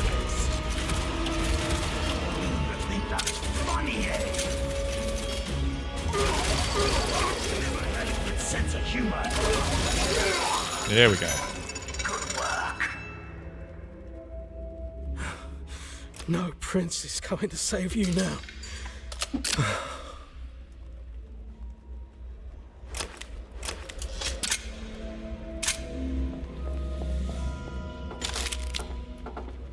Am I supposed to grapple or something? Like maybe I'm supposed to climb on here. I don't know.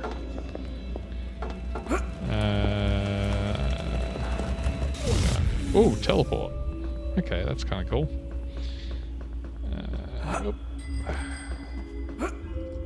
Ah, shit.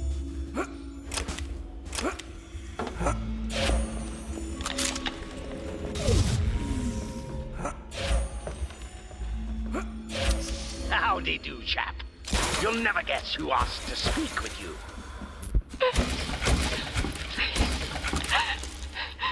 Help me.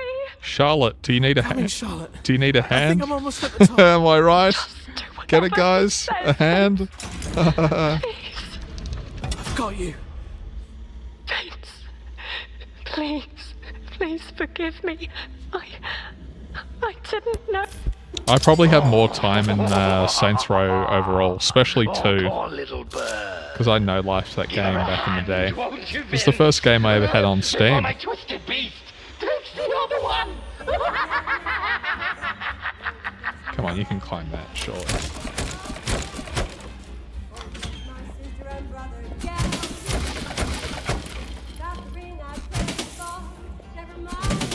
Oddly satisfying. How can there be tickets inside the balloons? Wouldn't they? Anyway.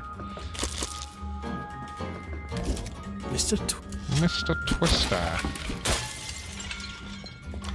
Twisted Sister. What do you want to do with your life? I want to rock.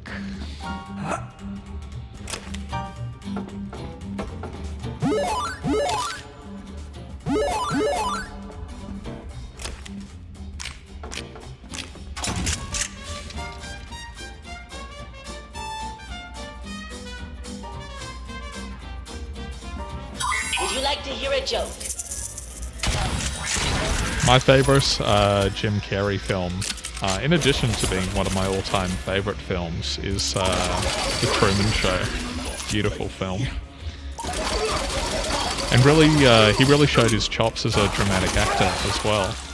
Because obviously he's made more of a name for himself doing like kids films and goofball comedies and stuff like that over the years. But The Truman Show is fantastic. Again, so prescient of the social media age that would follow like 10, 20 years later. Gambling time. Welcome to the real boy station. Welcome to the circus of value. Look at you, chap. Come back when you have more money, buddy.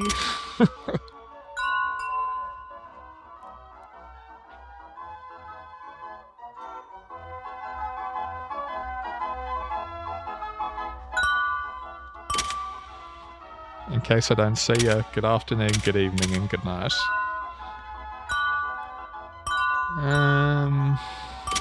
What should I get? I guess clip size. This one's on Since it's fire. discounted. Look at pleasure doing business. Pleasure doing business.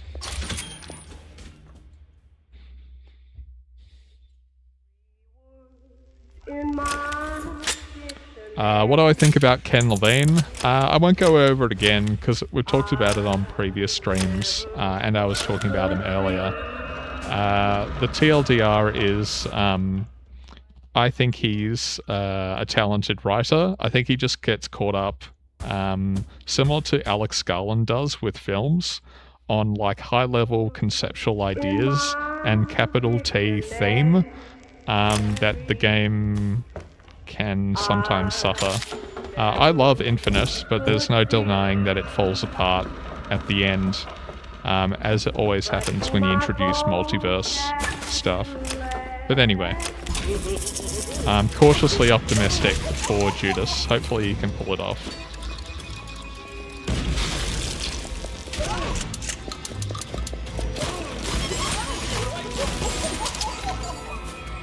Whoop. I'll see if I can kill a guy using the explosive heads. Shit. Ow. Fuck. No, that didn't work. Just damage my... Oh god. Oh god. I'm not the only one, like, who can see what I see, right? What does this look like to you? Oh god.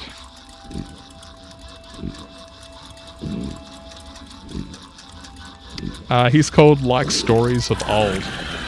Oh god. That was the worst door I think I've ever seen in a video How do you game. do, chap? I must admit, I feel a bit embarrassed. He's Dutch, you've been I think, studying some of my or recent films. something like that. I That know neck you won't of the believe woods. me, but they weren't my... He does a lot of like really The calm, studios, relaxed the videos producers, talking about like all particular they care films for was the or budget. The budget. They didn't let me do what I do like best. the industry, things like Filming that. the truth. Good stuff.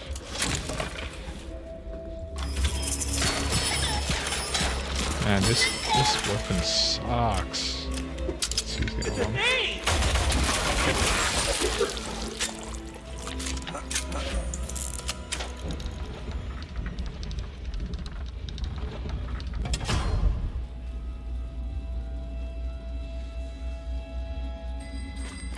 Is there anything down here?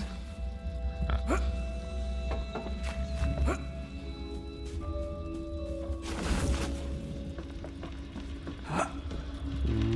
Whoop. Oh, grenades, guys.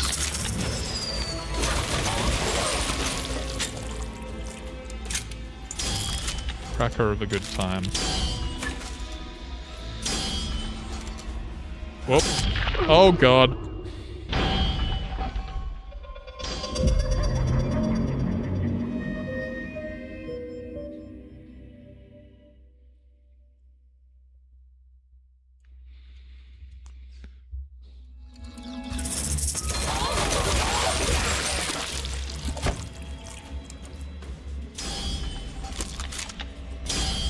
I go behind there or do I get crushed? Oh, I can. Cool. I don't think this is intended though, since I'm clipping. Whoop. Dev, if you're watching, you probably want to fix that. I'm guessing that wasn't intentional. You wanted me to dash through it? I was just curious if I could. Ow. This fucking guy.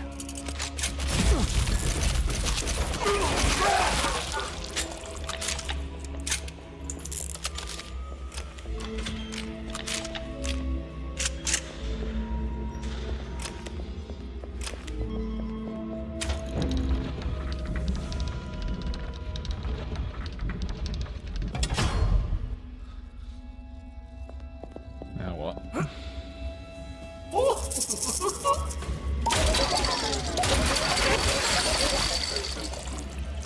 Can I get anywhere from here? Maybe this way? I've reached that point in a shot game where I have so much ammo it kind of stops being an issue. Of course, I've just said that and now I'll lose everything. Oh, I clipped inside it again. Funny.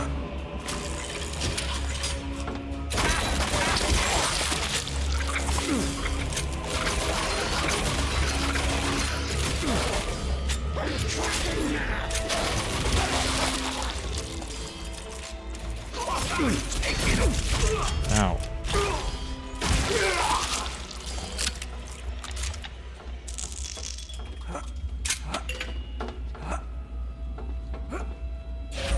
Whoop. Now what?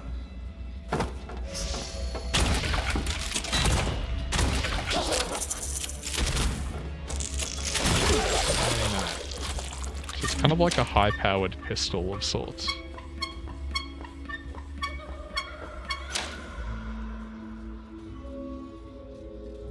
Oh, Rocketeer! Wow, what a throwback.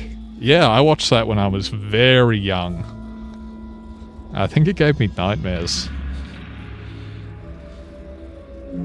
That scene where it's like a nurse gets killed by the guy with the hammer. I think that freaked me out as a kid. Wow, what a throwback. There's a film I haven't thought about in many, many years.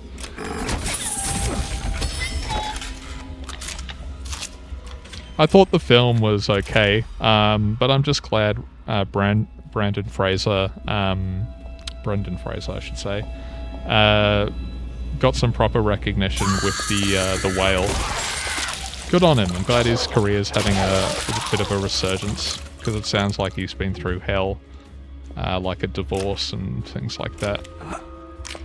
The film itself though was kind of meh, like it's Oscar bait, character study kind of thing.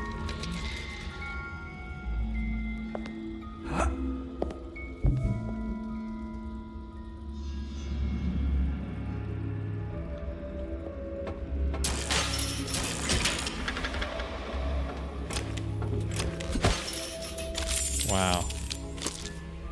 Oh, what an amazing secret area. Bunch of currency.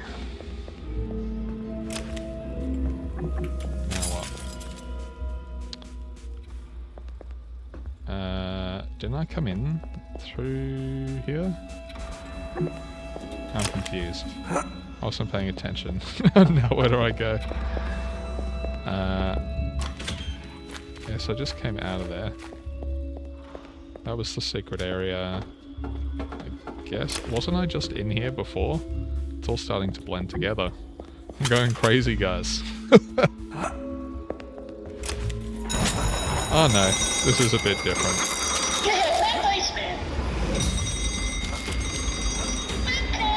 Wave attack, yay! I'm sure this is going to be super challenging.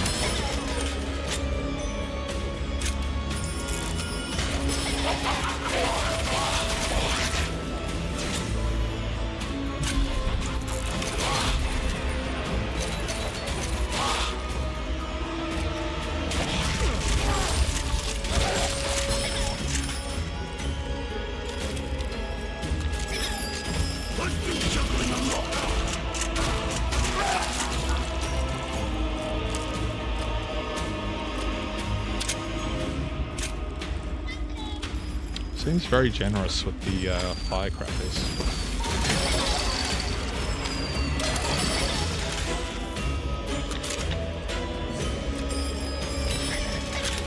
Oh yeah, we got the sword off.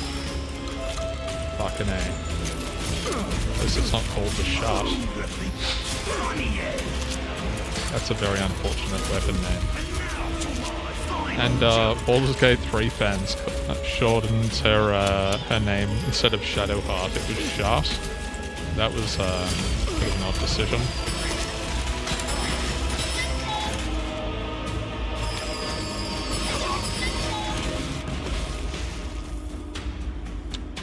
Give me some ammo.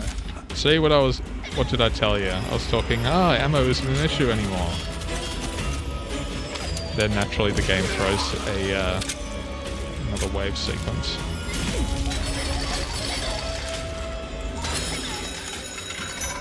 Good work.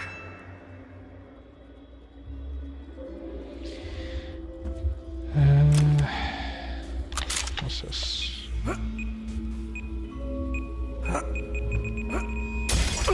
What? What in bleeding hell is all that about? So what does it want me to do? Oh, I see. Wants me to like blow the door open. Go, go, go, go. Okay. That was weird.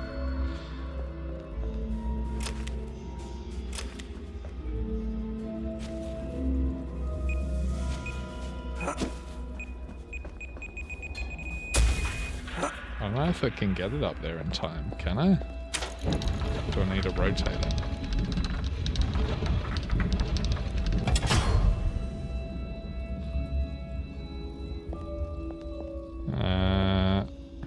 Okay. Try not to blow myself up getting through the door.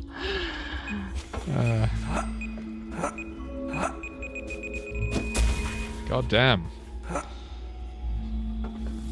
Alright, let's try again. Go, go, go. There we go. Hey, nice. Now where do I go? Ow, fuck.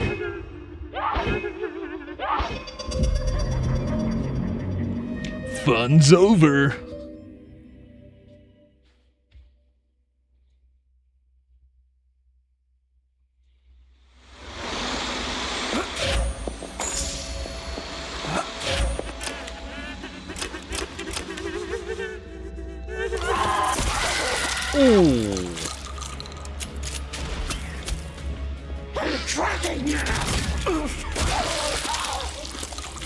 I will say the sound effects and splatter of gore is pretty satisfying. Not that I'm a psychopath or anything. Whoop. Let's clip through here again.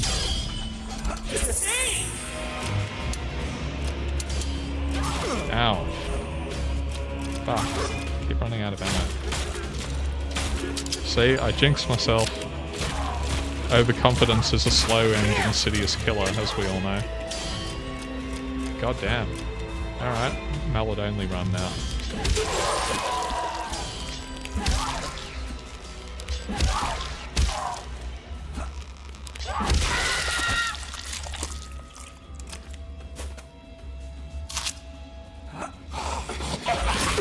What the?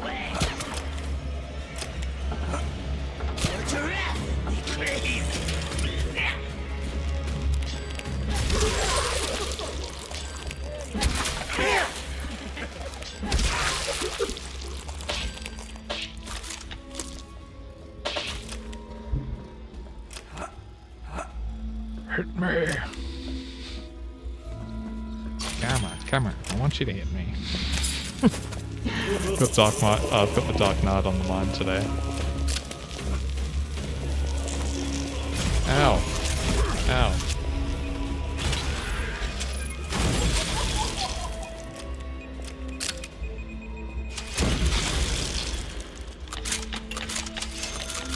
There we go.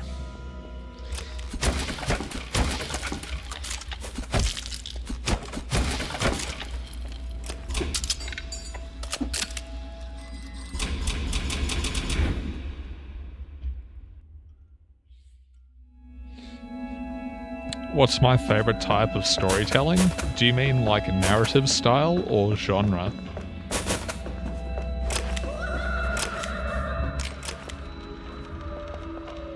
You know, Twister never lies. Even his counterpart, the great Orson Welles, suffered the same fate. Studio executives have a way of strangling true brilliance.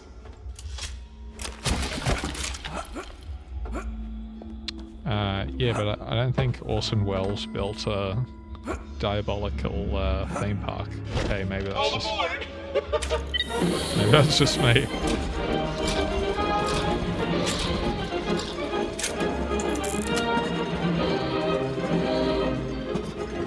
This is another holdover from shooters at the time, like cart sections or on rail, like literally on rail sections.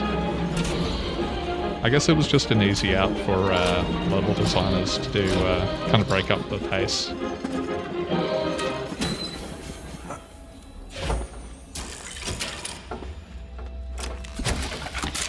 Wow. That was totally worth stopping for. All aboard!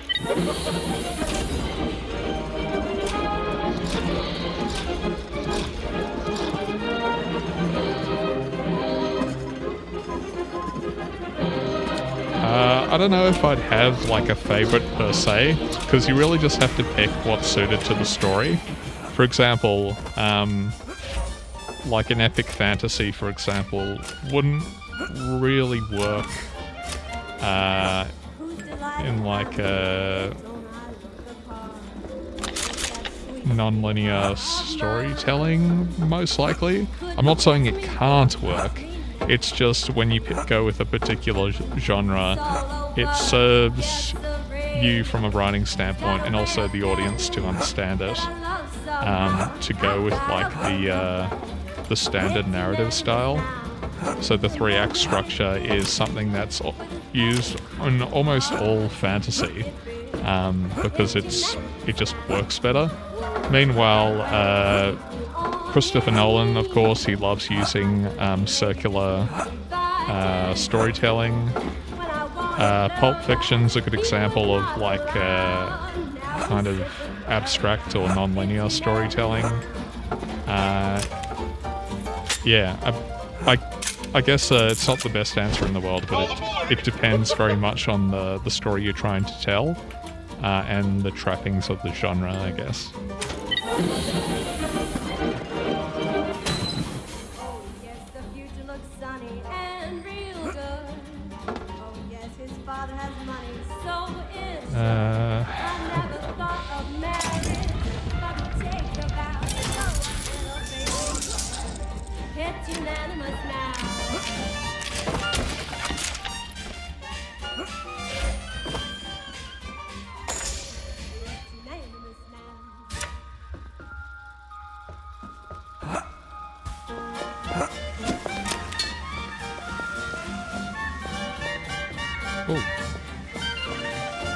Wait, no. Didn't I come in here before? Or am I thinking of something else? No, that was the start of the level. Never mind. I thought that was a hidden area kind of thing. Welcome to the Real Boy Station, where no strings are attached, sir.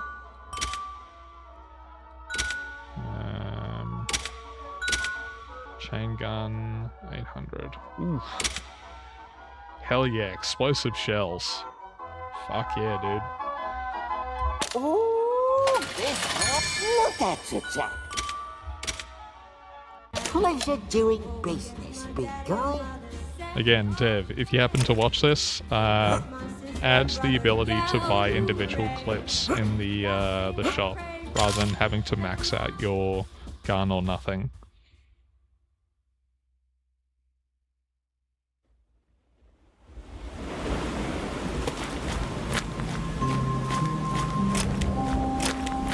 Please, help me.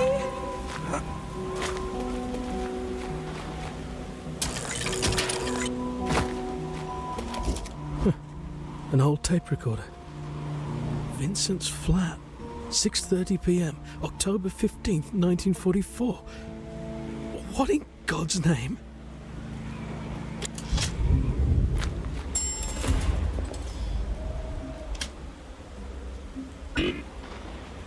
What? Oh, I have to go back to the lobby. Right.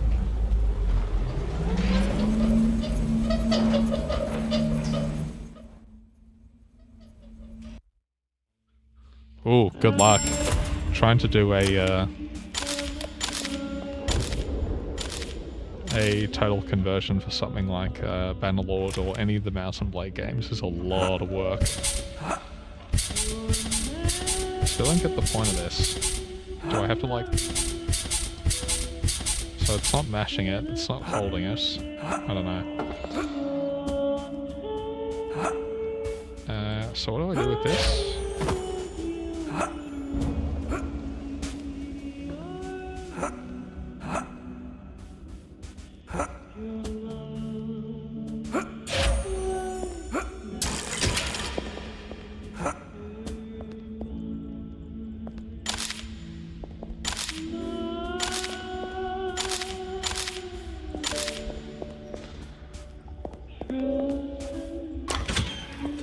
That's not the way. Ah, it's over there. Hell yeah. Good thing you conspicuously laid out the currency to lead me on.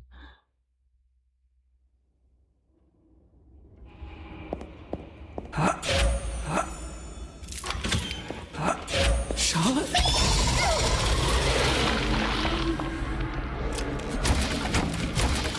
Charlotte, dearest. Oh god, there's a tentacle. Jesus Christ. Hell yeah. That's what it's for. Boing. Boing. Alright. Cool, some nice cool, like, traversal tools. I think that definitely gives it points over, Bioshock. So that's nice.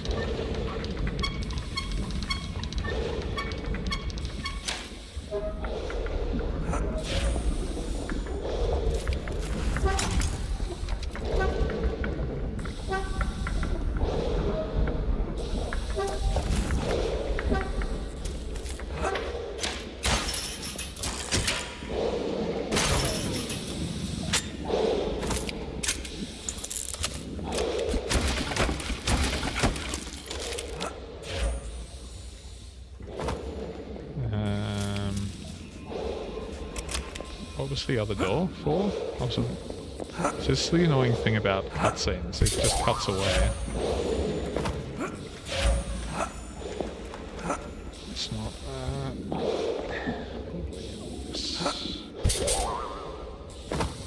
no, I guess it was just down on, ground floor again. Okay. Now what?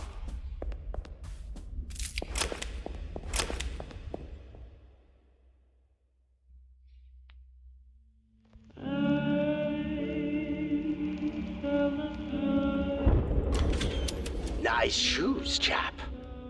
I think you're ready to meet me outside in the courtyard. The fairground forest, darling.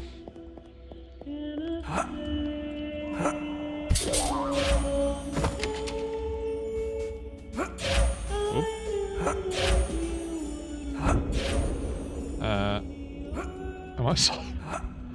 Am I soft locked?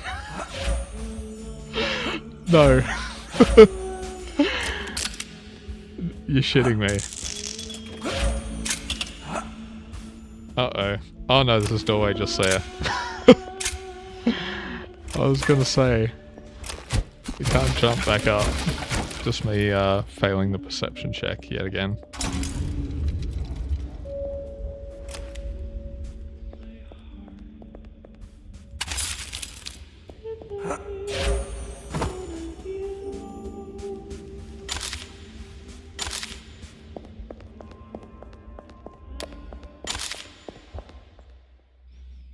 God damn it. I'll have your currency. And I'll meet you with my own free will.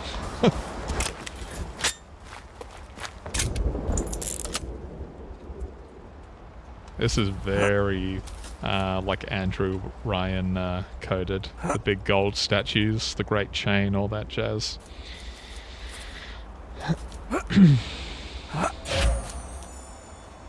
Said he wanted to meet me outside. Oh well. Oh, stood up on the date. Tusk, tusk. To the beach and enter the fairground forest. Okay. That's what I'm doing.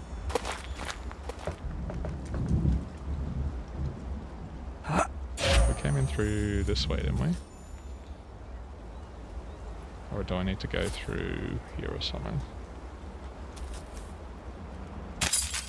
Oh, I see. Didn't even notice that. See, I keep failing the perception check.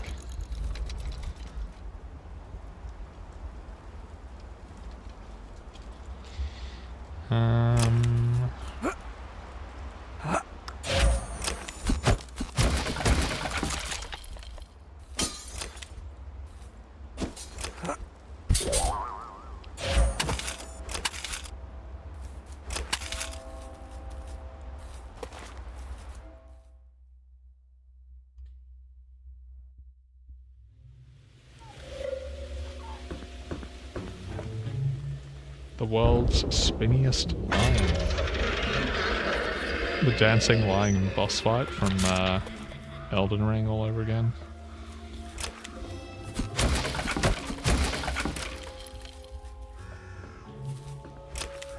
There was another game I played a couple of months back called Soul... what was it? Soul something? It was the Spanish-themed Bioshock. I can't... like Krista something. Completely blanked out. Can't remember the name now. Despite having like the similar visual style of a shock game, it had the cardinal sin of shitty game design, of obnoxious characters that won't shut the fuck up and let you breathe in the environment. Also, I was having some major performance issues with it, but I'm willing to chalk that more up to my PC being shitty. Cupid's catapult. It's always 3. You always need 3 of an item. Crystal. Yeah, Crystal, that sounds familiar. Crystal, like Soul of the Magister or something. Crystal. Yeah, it had this terrible voice acting for the English dub. I wish they just kept it in Spanish. Or if you wanted English, then at least hire like Spanish or Mexican voice actors, so they could have had the accent. But suffice to say, I refunded it pretty quickly.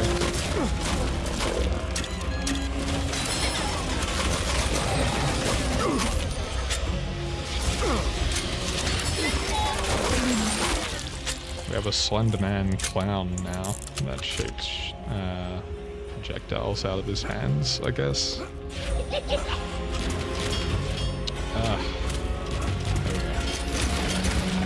Oh god. Oh! That might be my PC though, since we've been streaming for a while.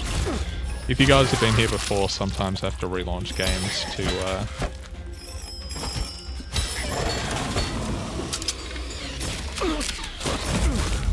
make it get back to normal. I wish it would switch to the next available weapon. Don't make me dig through what I need to do.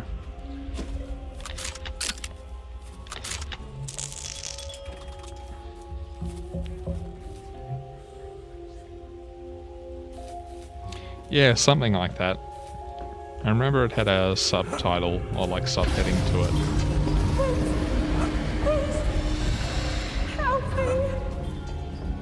Grace. Oh no, not Grace. Charlotte. Why do I keep saying Grace?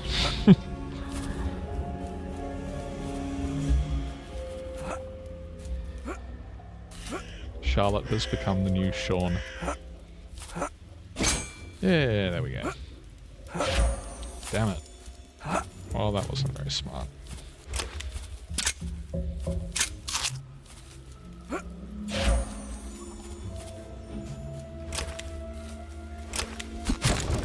Hello. What we got here then?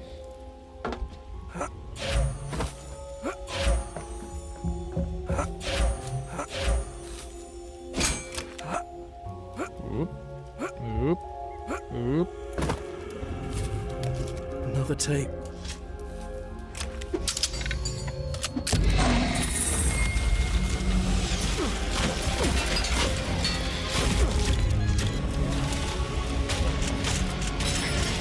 Ow. Ow. Ow. Fuck. Fuck.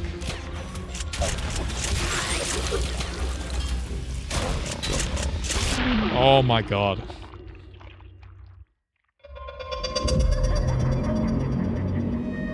It's alright. It's, you know, solid 7 out of 10 kind of thing. 7, 8. The shooting is fine. It's what you'd expect. The AI is fine. It does its job. Everything is fine. I'm more lenient to it because it's a solo indie dev, and the fact I only paid 20 Australian for it, so, you know. I think it's fun to stream. I won't return to this game after the fact, though.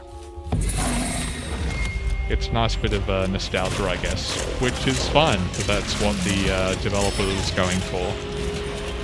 He wanted to do a legally distinct, vaguely English Bioshock.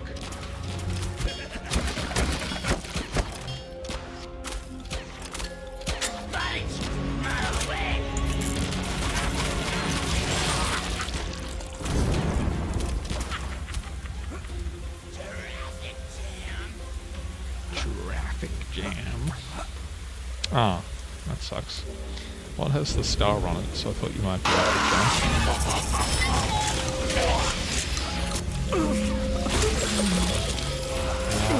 Ow.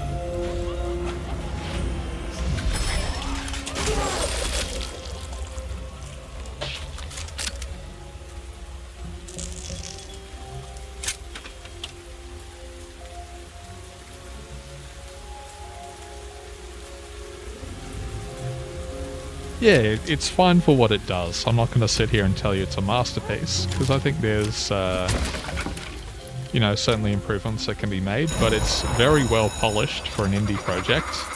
It actually runs well, which is a nice change for an Unreal game. I'm assuming this might actually be Unreal Engine 4, or maybe an older version, because the anti-aliasing doesn't make everything look like it's been smeared in oil. God, it's so gross.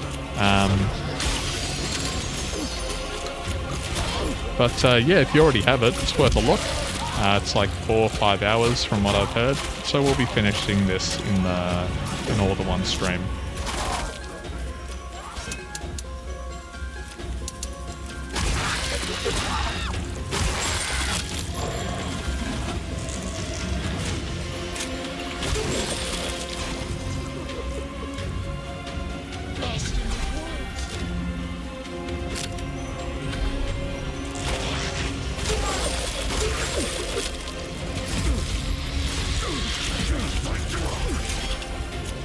I will say, as someone who hates what a plague mascot horror is, thankfully it doesn't have any of that obnoxious bullshit in it.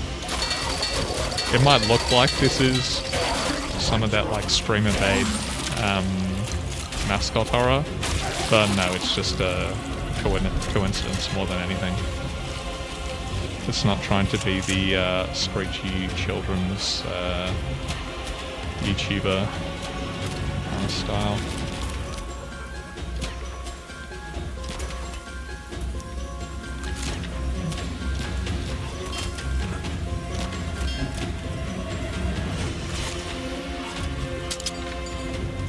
Need some food, goddammit. Jesus Christ. How much punishment can that guy take? Still no food. You know what's going to happen? It's going to be like the last fight. Where I take out the last enemy. Oh my god. There you go.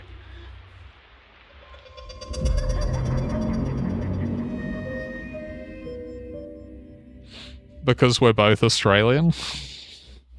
Yahtzee is... how do I put this?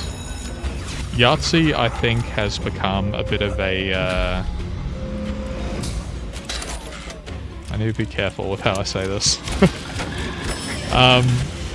Yahtzee, I think, has become Flanderized. I think that's the best way to put it.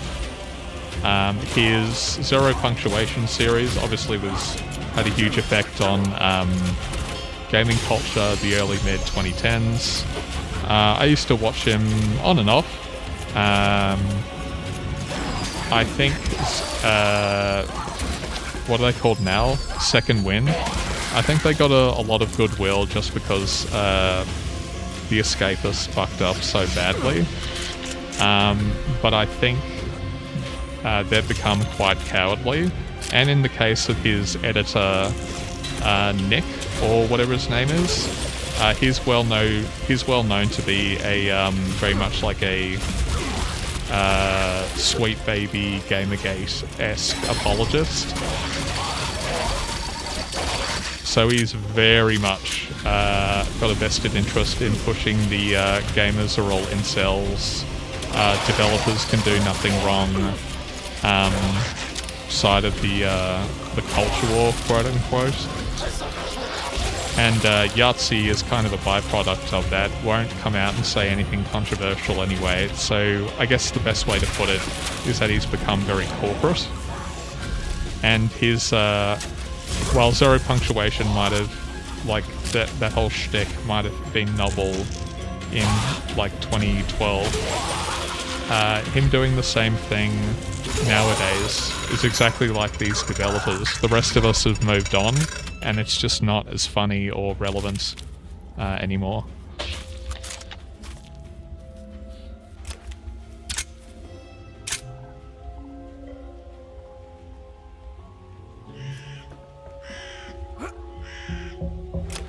You just know someone's going to clip me saying that, and there'll be some stupid beef. But anyway.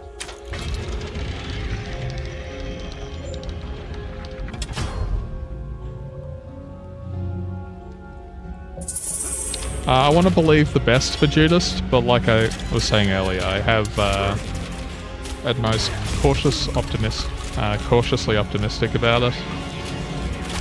But you guys know my thoughts about once great developers saying they're going to recapture lightning in a bottle, or more of a problem, people who pretend like because you once made New Vegas or whatever it is, you can do no wrong. Don't kill me. Don't fucking kill me, please. Thank God.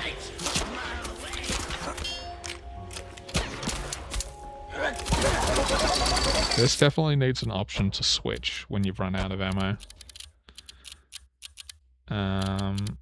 Yeah, that's an easy QOL thing that should be here.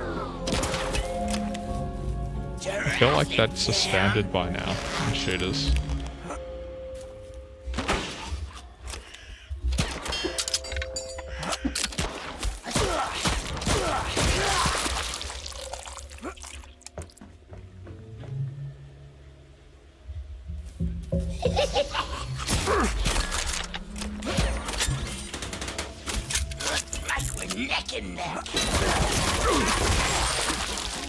He used to live in Australia, didn't he? Or am I thinking of someone else? I could have sworn he was, he lived in Australia for many years, but maybe I've confused him with someone else. I don't know if he still is. I don't really care. Oh, for fuck's sake.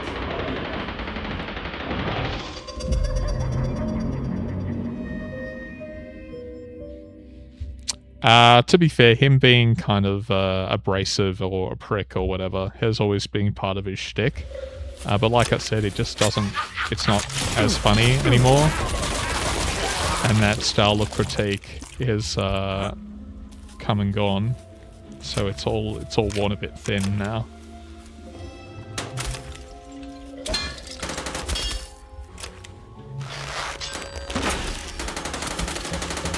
God damn it.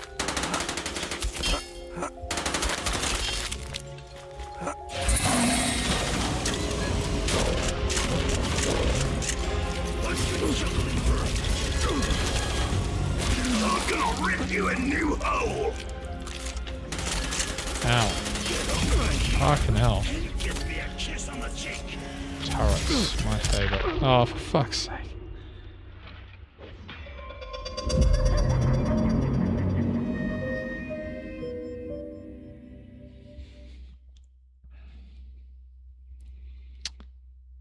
Rather than Judas, if you want something that screams the Outer Worlds and Avowed all over it, look up that recent trailer from Summer Games Fest this year for In Exile's new game called Clockwork Revolution. I talked about it on that second Heavy Rain stream because we finished the game quickly. We were just looking at trailers. It looks awful. It's like peak Microsoft because In Exile is owned by Microsoft, or at least they were. We'll see what happens. It screams at corporate, safe, purple, garish cartoon art style diversity. It's disgusting. The art style is disgusting to look at. Just look at the main antagonist, the lady with the like that weird metal mohawk looking thing.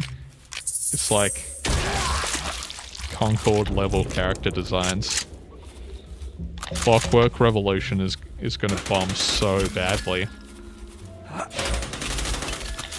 It's way too late now. In Exile's been working on it for so long.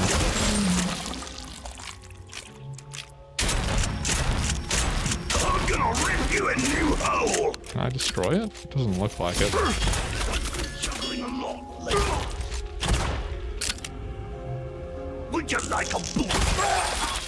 Boom. Oh my god. Fucking turret, dude.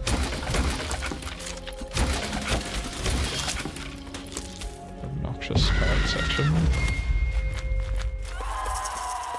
What was that?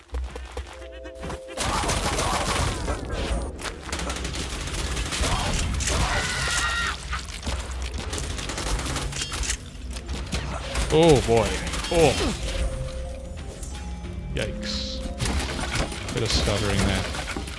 Might have to relaunch the game. We'll see if it continues. Ah, fuck's sake.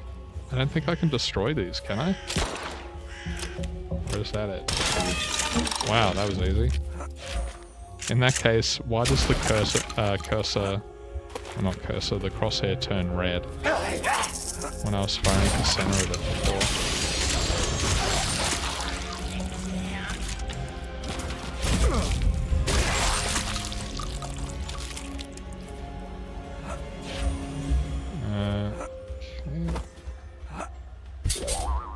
Boom.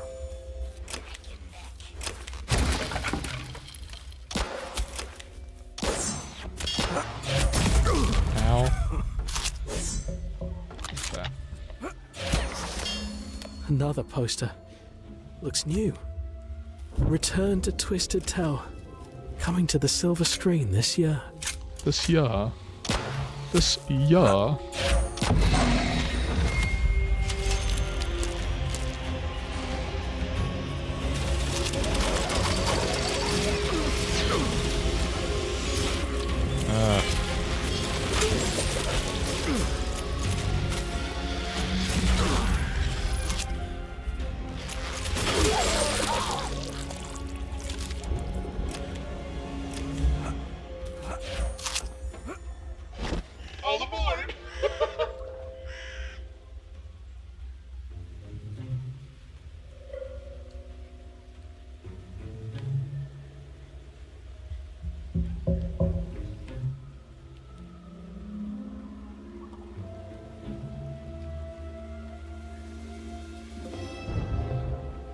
Oh, my bad.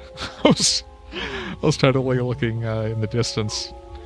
It would help if I started the car, wouldn't it?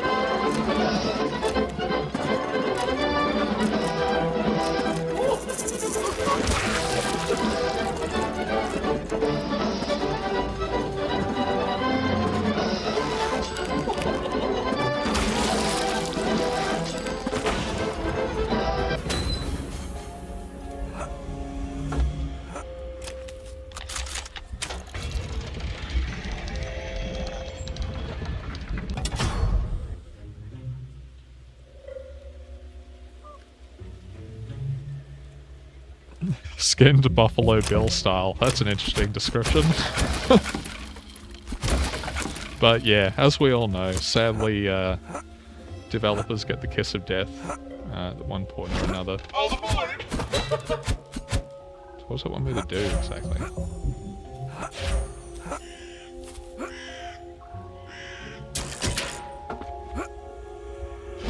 Let's go backwards.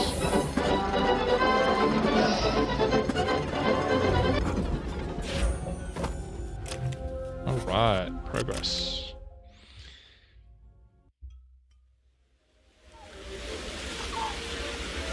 Godmother Maze. Howdy, chap. Quiet, woman! Have you seen the posters for my upcoming film? It's currently in production, and I... Welcome to the Real Boy Station, where no strings are attached, sir. Welcome to the circus of value. Come back when you have more money, buddy.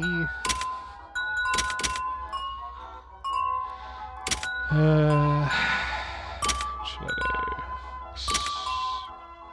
Guess we'll do that. Size really does with fine lines. Well, I'll be wooded. Look at ya. Guess with this one. Most of them.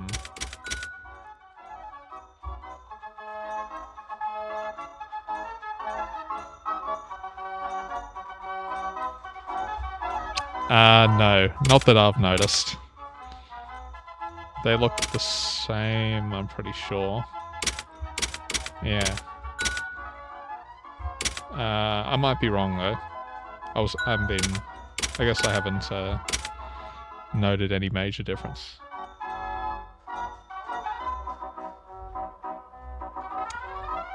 Could you think of a piece of fiction that you like that comes from a medium/genre that you dislike? I've got to say, at first I was worried that a film void of my, dare I say, once chiseled. Well, I guess it would be too easy to say Persona 5 Royal, because I don't like JRPGs. Now, and a lot of that goodwill for Persona 5 was because I was expecting like nothing from it. Won't die with me after and it kind of went to it and blew me away. But that's an easy answer. I don't really like comedy films, but I think Team America, for example, is really funny. And that's off to Trey Parker and Matt Stone for releasing that so soon after 9/11. Tropic Thunder is also really funny. There is no way that film could be made today. Which is why we see comparatively fewer and fewer comedy films, because the Wrong Thing police won't allow you to joke about anything deemed politically incorrect.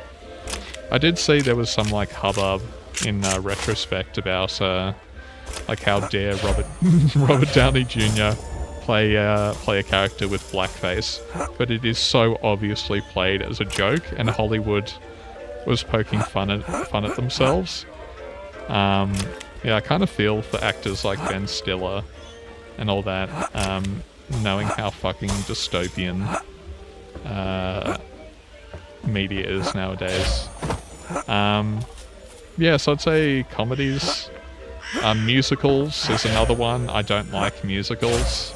The exception to that is, of course, how could I not mention the Blues Brothers, the original one, not the sequel. Blues Brothers 1980 is like pretty much a perfect film. You want to talk about the magic of cinema? It's certainly up there as one of the better examples. Yeah, I could probably go through a lot of the genres I dislike and name examples, but there's a few. How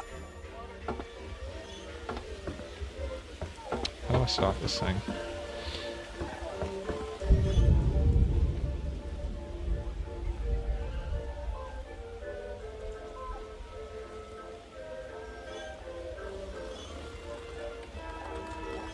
Tropic Thunder is so funny. I actually, as I watched it back around the time it was released, and many, many years I hadn't seen it. It was actually a couple of months ago I watched it, and it was so funny. I was struggling to breathe. I was laughing so much. The scene with the panda, Matthew McConaughey as well, he was playing the agent. This is before his big breakout with Interstellar and True Detective. God, it's so crass and it's offensive. It's not politically correct at all. But God, is it funny. Tropic Thunder's well worth a look if you like stupid humor. And it's also poking fun at themselves. Like it's not mean-spirited. Even if it was, something like Team America, for example, is definitely mean-spirited, but it's still really fucking funny. So, you know. I guess I can't do anything. Oh, no. Come here, pretty boy. Oh no, a cougar's thirsting after me.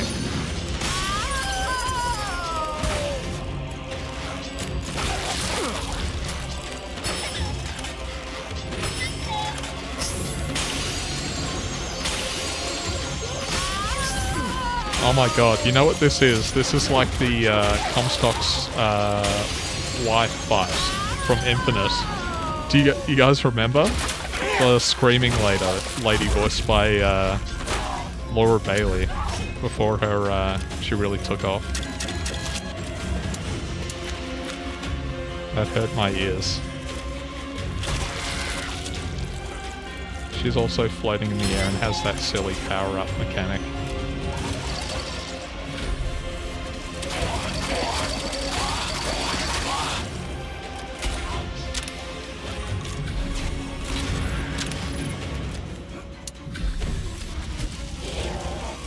Oh, really? Basically out of ammo. Didn't make this difficult. Good work. Oh my god, yeah, Tom Cruise. The first time I saw Tropic Thunder, I couldn't place him the whole film, and what a reveal. Good on him for playing an obvious spoof character. I really don't like Tom Cruise as a person. I hate anyone involved with the Church of Scientology. Elizabeth Moss is another example. And obviously he's the worst because he's been the face of them for like 20 years now. But man, he did a... Credit to him. He did a great job in Tropic Thunder.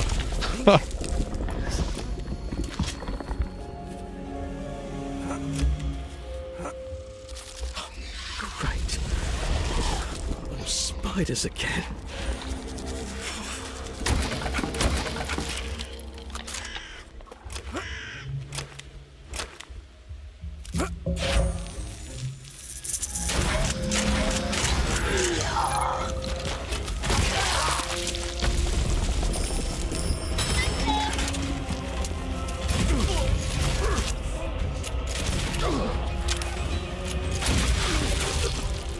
Almost threw it. It was more of it dropping it though.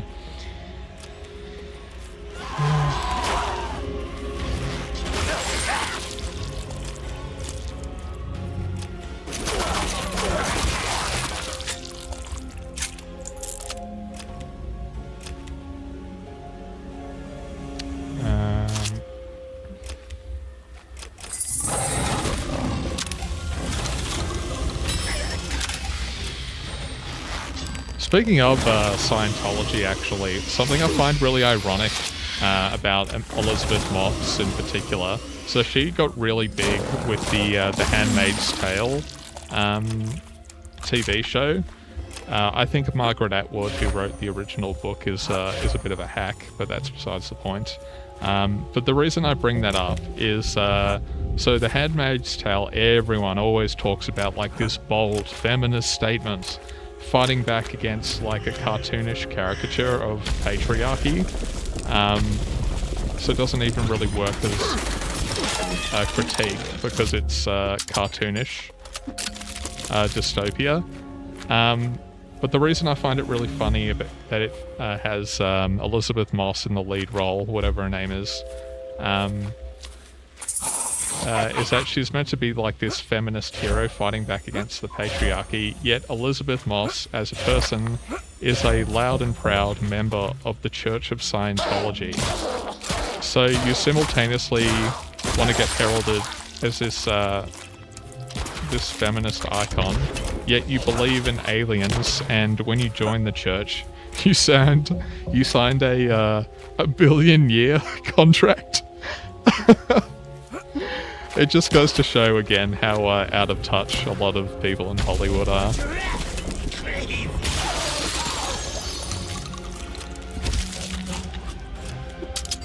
It's that hypocrisy as well. The lead actress of the big feminist TV show is an outspoken member of the Church of Scientology. I wish someone, when someone interviews her, would have the guts to go to people like this.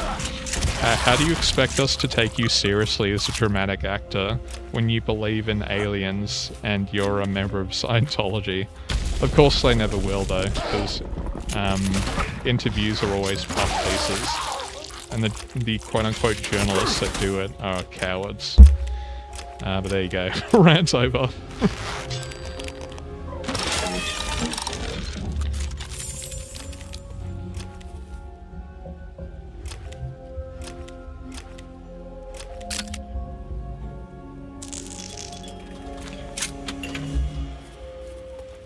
She was also in this awful TV show.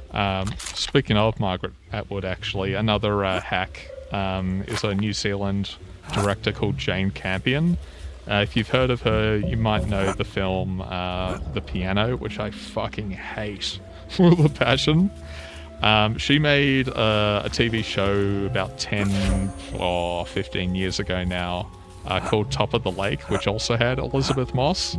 And again, it's really hard to take you seriously as a dramatic actor when you're part of the cult of Scientology.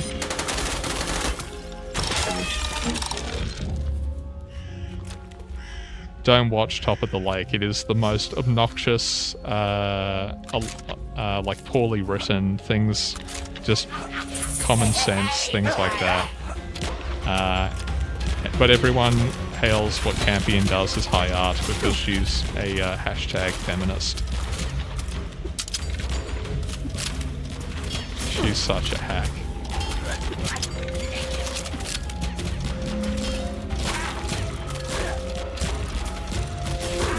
Damn it.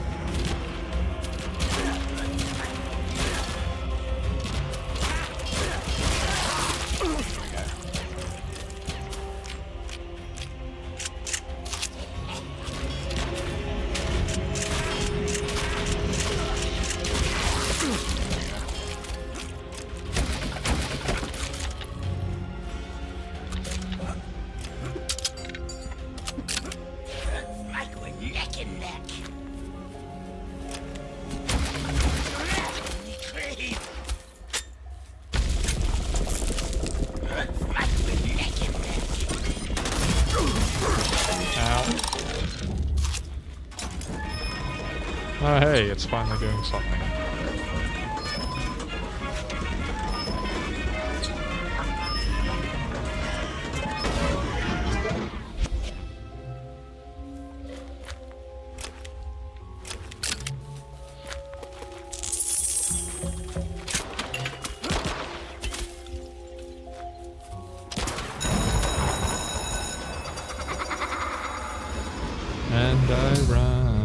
so far, so far away.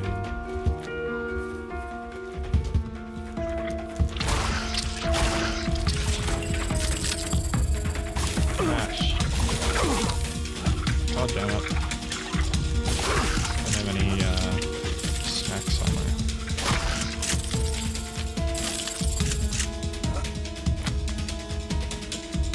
Damn it.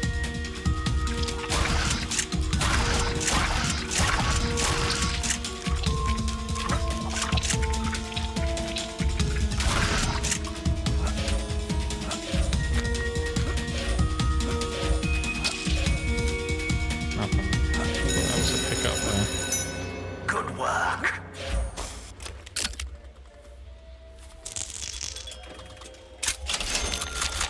Nice.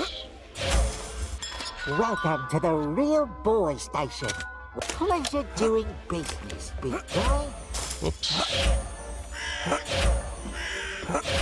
Oh my god, I did it again. Alright, I won't dash this time. Does it go up?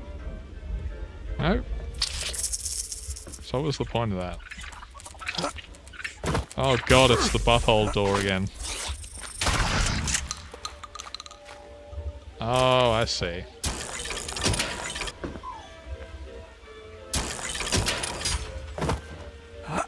Boing. Kind of a shame the level design didn't make it actually like rotate around proper Ferris wheel. Anyway, small complaint.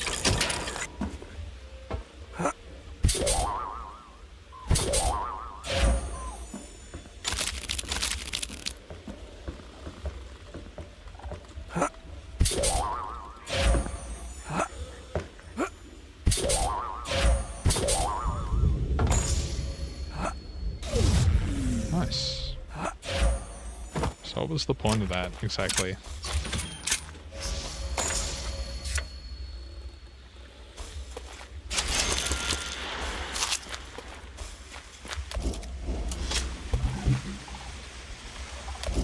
Another tape. Vincent's flat, 7 p.m., October 20th, 1944. 1944? Didn't it say at the start it was 1914 or something?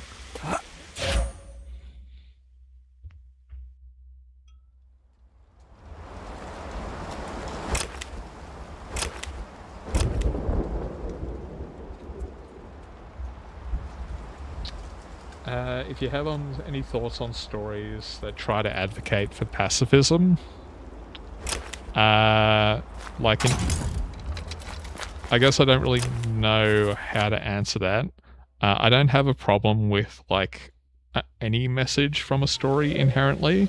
I guess it very much depends on how the story is told and the quality of the writing. Like obviously I don't mean anything goes. Like if you make a film like Salo, for example, I think you're a piece of shit, and I'm glad Pasolini was murdered. Oh shit. But in terms of, like, generally speaking, what I would think about... Oh, there we go. Pacifism in general as, like, a thematic point, I'm indifferent to it. The same as, like, I even think violence bad is as obnoxious and as overdone as that has become in the past 10 years or so, is like fine if that's what you want to do as a message. The point is you need to do it well. So something like The Last of Us Part 2, I've already made my thoughts clear on that. It is like is laughably bad. And so on the nose, because you just know Druckmann and everyone at Naughty Dog was smug as shit about it.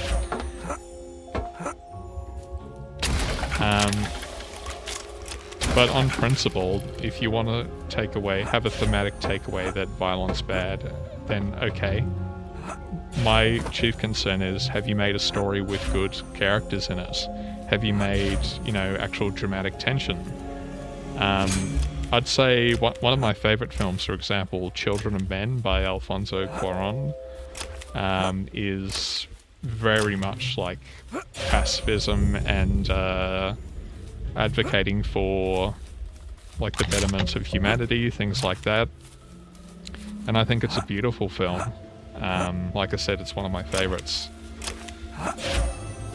I guess it's just all in the execution. That's my conclusion, a long roundabout way of saying it's very much depends on how you do it and the quality of the writing underpinning it all.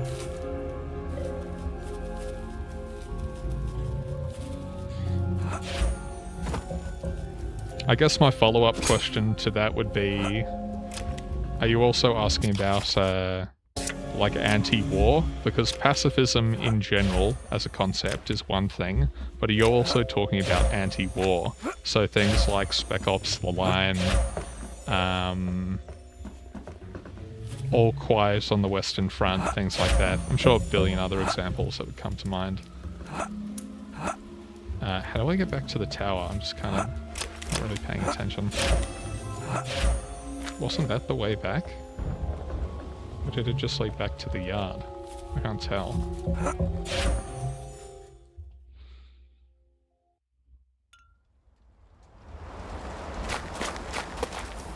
Ah, here it is. Okay. That's weird that those heart platform things spawned again. Probably just an oversight with scripting.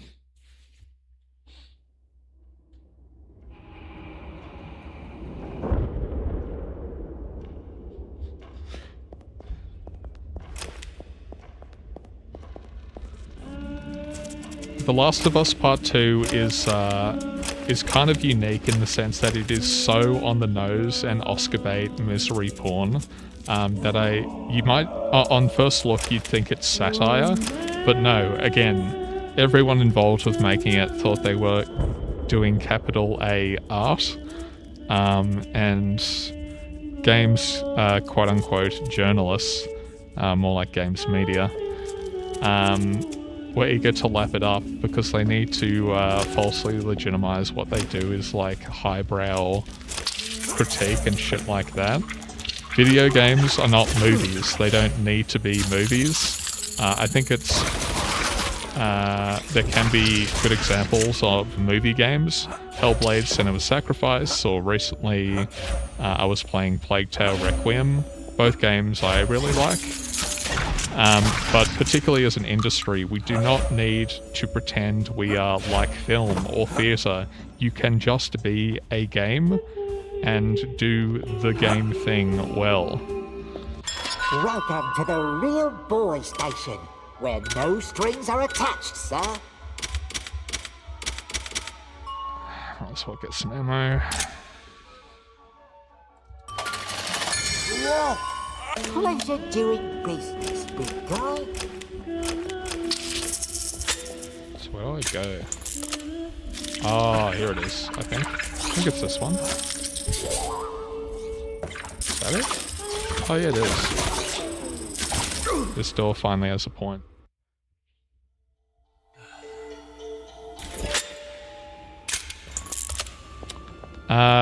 A lot of people often mistakenly bring up Apocalypse Now as an anti-war film. It is not anti-war. I wouldn't even say Jarhead is anti-war, which is very similar Another recording? to Apocalypse Now. Vincent's flat, 7 p.m.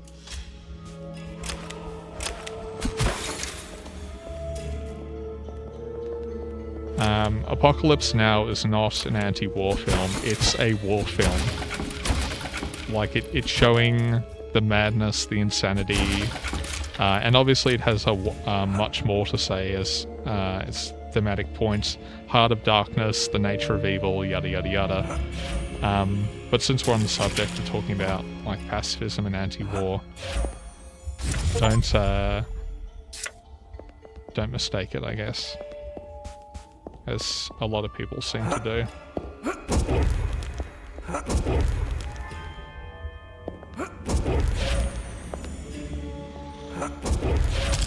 Oh shit.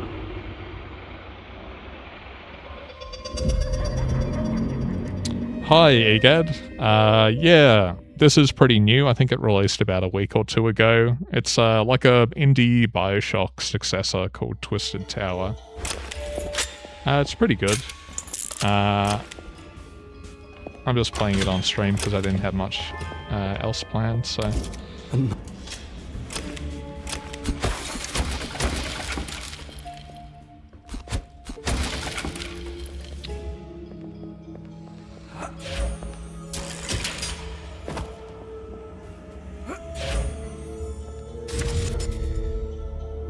Extra boost when jumping again.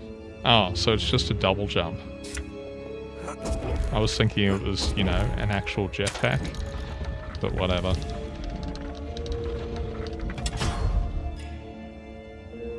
What games made pacifism substantially more difficult? Dishonored, for sure. Dishonored 1 and 2, you've got the pacifist routes, especially if you try and do it on a no powers run. That is very hard. I highly recommend it though if you're a fan of MSims to play Dishonored, particularly Dishonored 2.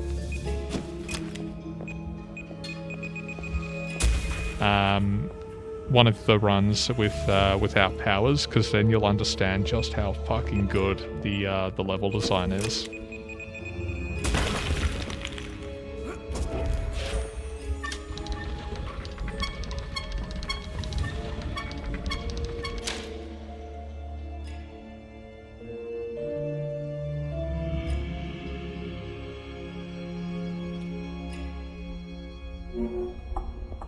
Yeah, don't mistake what I'm saying. I'm not saying that's the, like, the only thing about, Apocalypse Now. I just meant since we're talking about, like, war and pacifism and stuff like that, I often see people bring up Apocalypse Now as an anti-war film. It is not anti-war. It is just war. It has more to say than that, but it's not pacifist.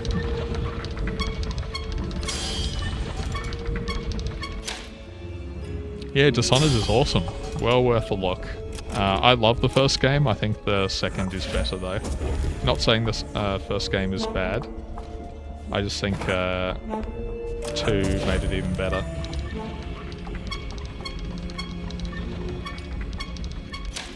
Very much worth a look if you're into MSims, especially if you're a fan of stealth games. Shit.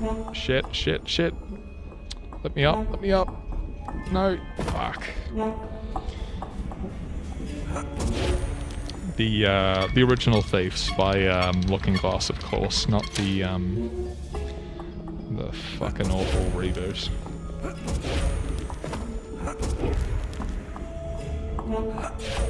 Fuck! I missed it again. You can tell, you guys can tell I'm great at platforming.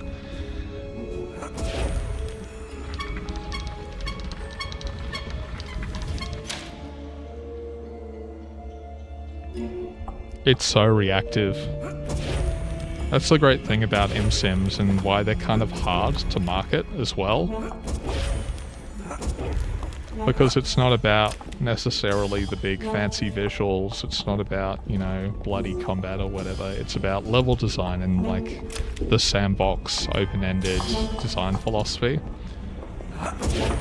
Fuck. Oh god, that was close. What was I supposed to do here? Yeah, that was it. No, don't fall down. Still getting used to the dash, I guess. That's so weird, that keeps happening.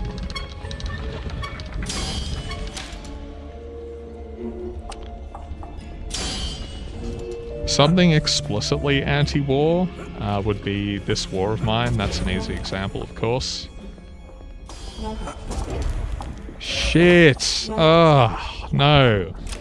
The rest of the stream will just be me failing to get up at this rate. This war of mine is a good argument for pacifism and anti-war. Sure, it's kind of like a... a bit on the nose with its thematic point, but still an interesting game, and very much something that could have only come out of the indie space. Can you imagine a AAA developer's reaction to someone pitching this War of Mine?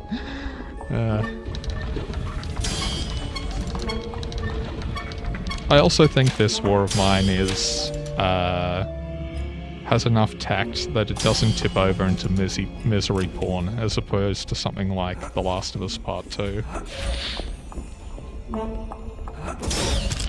Fucking hell. Oh.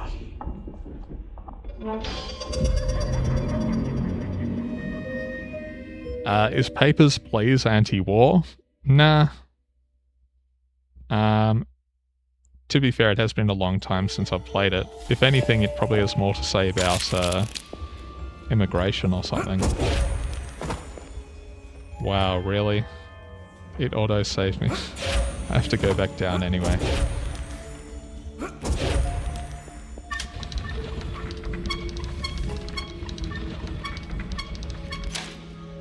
I've heard good things about Vinland Saga. I haven't watched or read it though. I've only seen 2 of the big 3 so far. Obviously you guys know how much I love Berserk. I started Vagabond. I've got like the first deluxe edition, which was a couple of issues, or books, or whatever they call them. But I couldn't get into Vagabond. I think the art is beautiful. I just didn't really vibe with it, I guess. Maybe one day I'll come back to it. But yeah, still yet to check out Vinland Saga. Oh, for fuck's sake. Guys. This fucking section.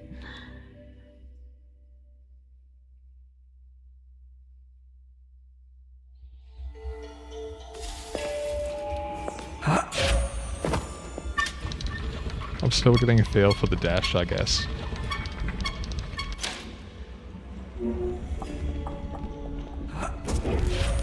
I don't know why it's called a jetpack if you can't actually use it as a jetpack, but whatever, that's a nitpick.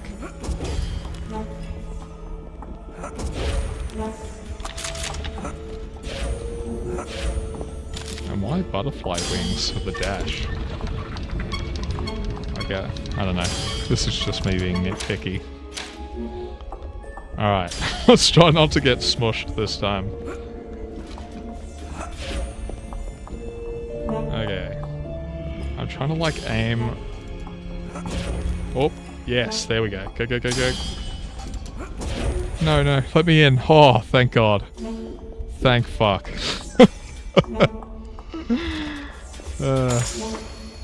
Finally. Holy shit.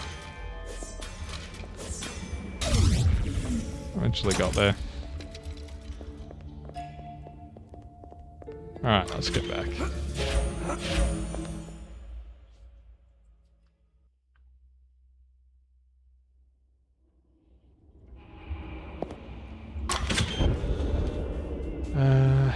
Can I just get out of here? Yeah. Alright, on to the next section. How many have we got? So we've got 2 more. So well, I guess it's 1 more and then maybe that's the boss. I don't know if it's its whole section, but whatever. Bravo, chap. Not long now, guys.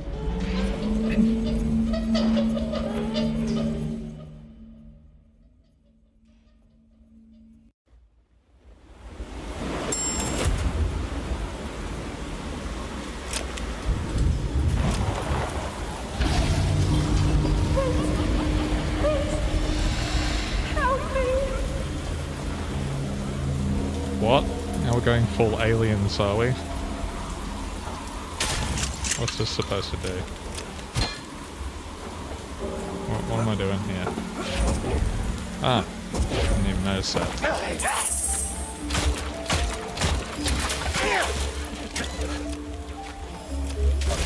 Yeah, look, I don't think there's anything inherently wrong with an anti-war message. It's just that it's become so fucking trite because it's so overdone. Like, we all know violence bad, war bad, because media has been telling us that for the past, like, century or more. Hell, you could go back to some of the earliest recorded stories in history and conclude that violence bad, war bad. So be a little bit more ambitious than your generic misery porn Oscar bait of, you know, terrible people doing terrible things to each other. Again, looking at you, Druckmann. But anyway, that's old news.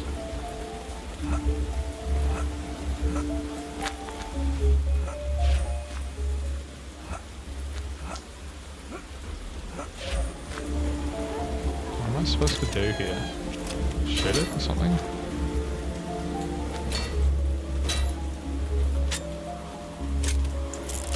I don't get what it wants me to do. Can I not reach that? What am I doing here?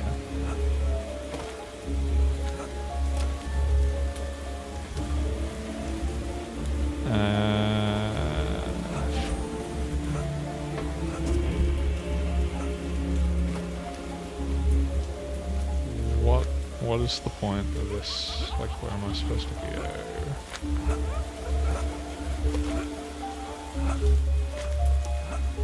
So the cord doesn't lead anywhere, so I don't know, am I supposed to like hit it or something? Obviously I need to charge that thing up there. I don't know what it wants me to do though. Am I just being an idiot? Am I missing something?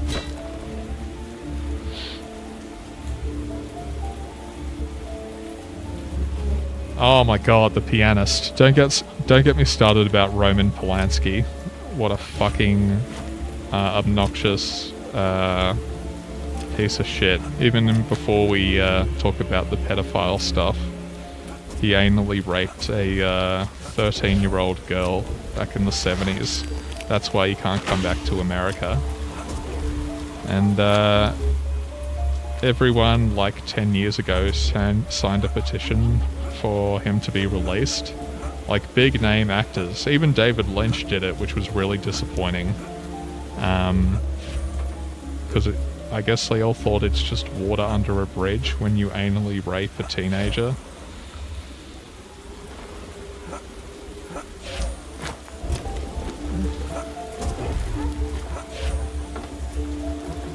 The Pianist is another good example of misery porn. Rant aside. I don't know what it wants me to do here. Explore Lightspeed Land. I don't know. Like, how do I get up there?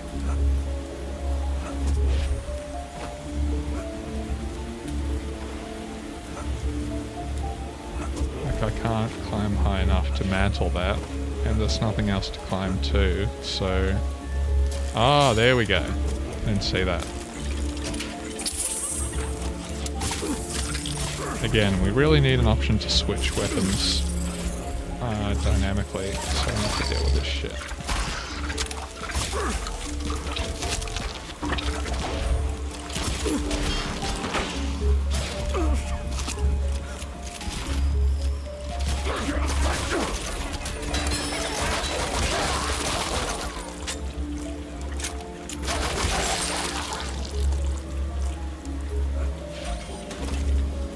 Big boy cannon. Huh. Cool, yes. Got all the weapons now by the looks of it.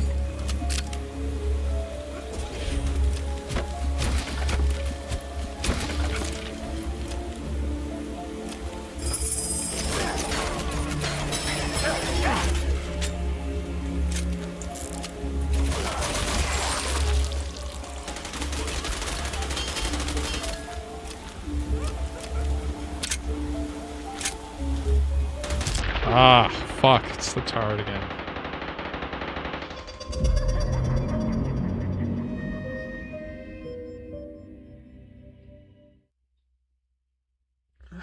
Yeah, Pianist, not to be confused with the film I was talking about earlier, Jane Campion's Piano.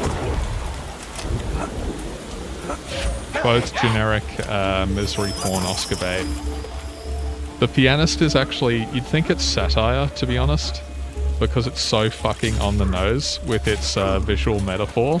So the piano, the titular piano, if you don't know the film, I'll give you a very quick rundown. It's about like it's a period drama set in New Zealand in like mid 1800s, and the visual metaphor of the piano is tied to this woman played by Holly Hunter, where it's her voice and the two men fighting for her affection are controlling the piano that she plays music with as well, because she's mute. So there's the various obvious like thematic link or metaphorical link of they control the piano, they're trying to control her, and it's also a representation of her body and blah blah blah blah blah. Anyway, don't get me started about the piano again.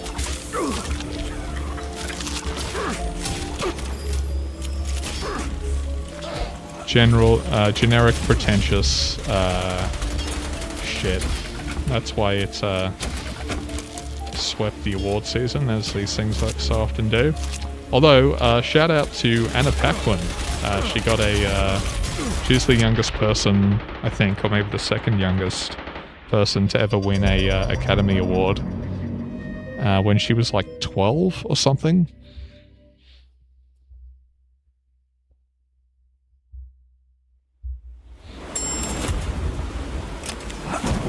And there's this like completely awkward scene in the piano where a naked Harvey Keitel is like just stroking the piano in this dark room.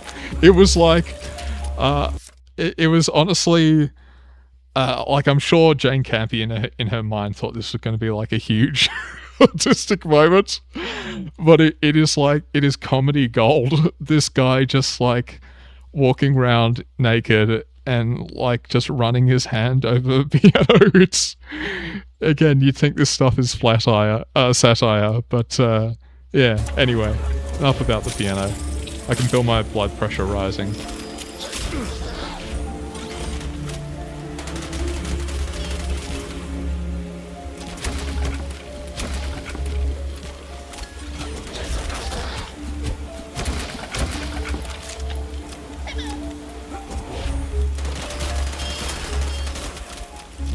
Oh no, looks like we got one more slot for a weapon. Give me the clockwork Feels like BFG I'm getting a bit 9000. closer to the top. Hang on, Charlotte. Vincent dies of a heart attack because he's too out of shape. Goldfish! Uh-oh, I'm gonna get banned. Violence against children.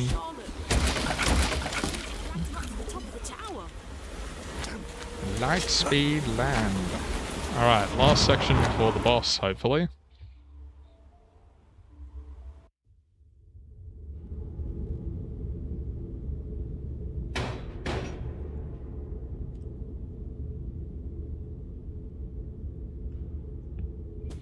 Yeah, no, this war of mine is very much anti-war, and it's very Blake, but it's not misery porn. Misery porn is what I describe indulgent, obnoxious, self-absorbed, quote-unquote artists like Neil Druckmann, of course, David Cage with Racism Bad, a la Detroit Become Human. Heavy Rain, of course. We all know a string that was comedy gold. If this space park is that is what I mean by misery porn. You see, we're in the middle of some remodeling. Oh no, Vincent broke his legs. End of the game.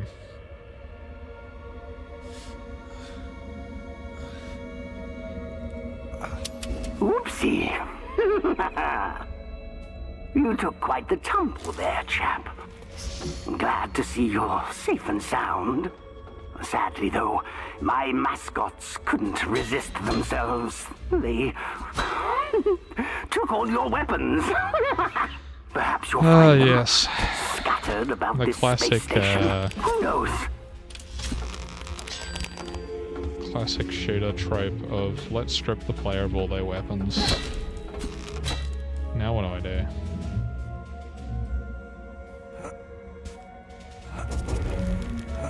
Okay, so I still have all the gear by the looks of it.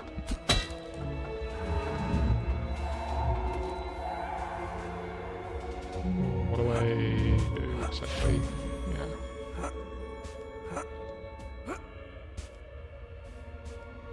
Am I... It's probably right in front of me, isn't it? What am I supposed to do here?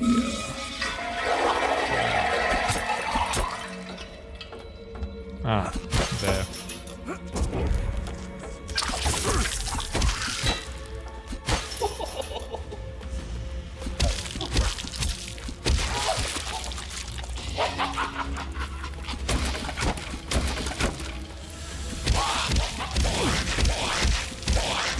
Hammer coming in clutch.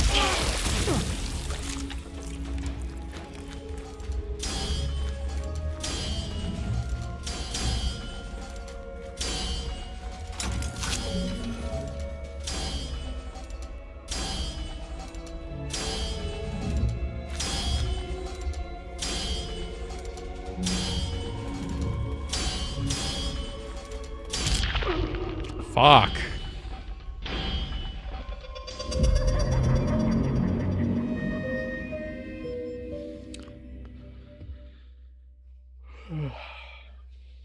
Yeah, honestly, I just want this game to be over now.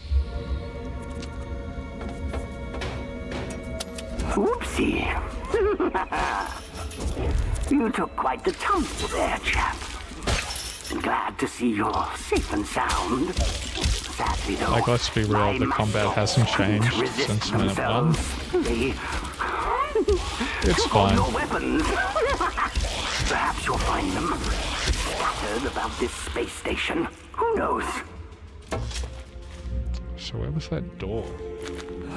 That it opened.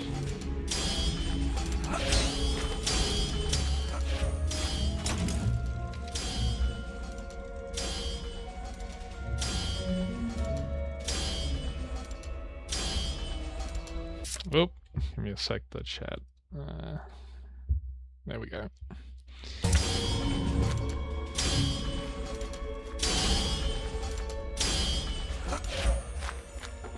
Did that open? Ah, here we go. Really? That's it? Tickets? It'd be nice to get my weapons back, but hey, what do I know?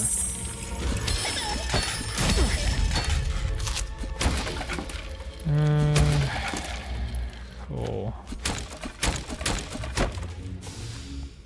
Can we just get to the boss fight now? Bad dog. And bad dog. And bad sequels.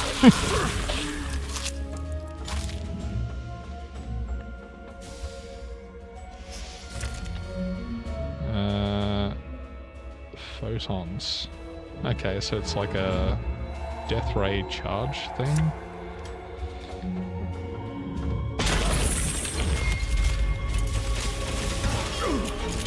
Ah, okay, so it's like it procs. Ah, that's kind of cool.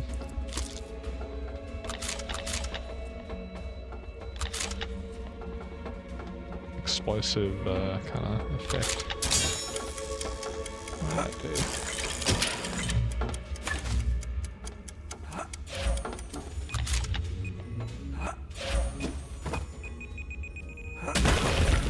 Nice.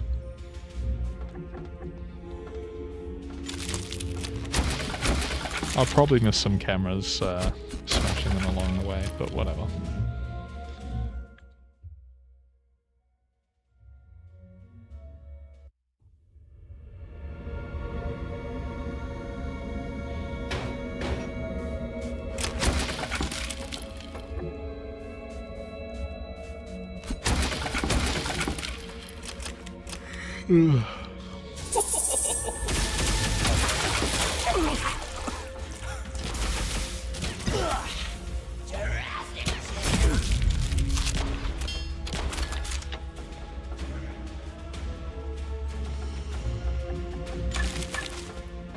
the clip sizes are pretty small.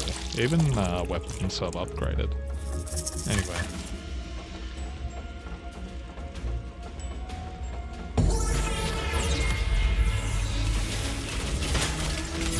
Right, so that's what these things were.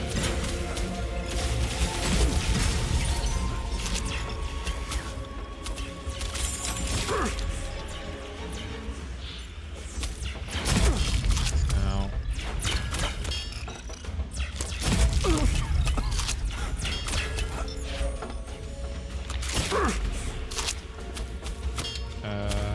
What was it again? Yeah.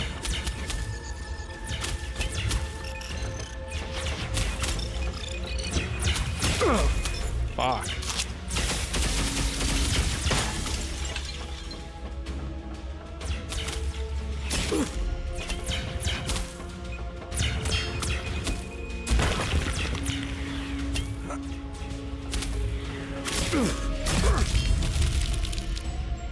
Ah, I thought that was a portal.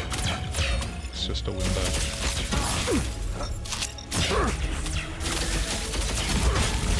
Ow, fuck. This would be so much easier if I had my weapons back, but no.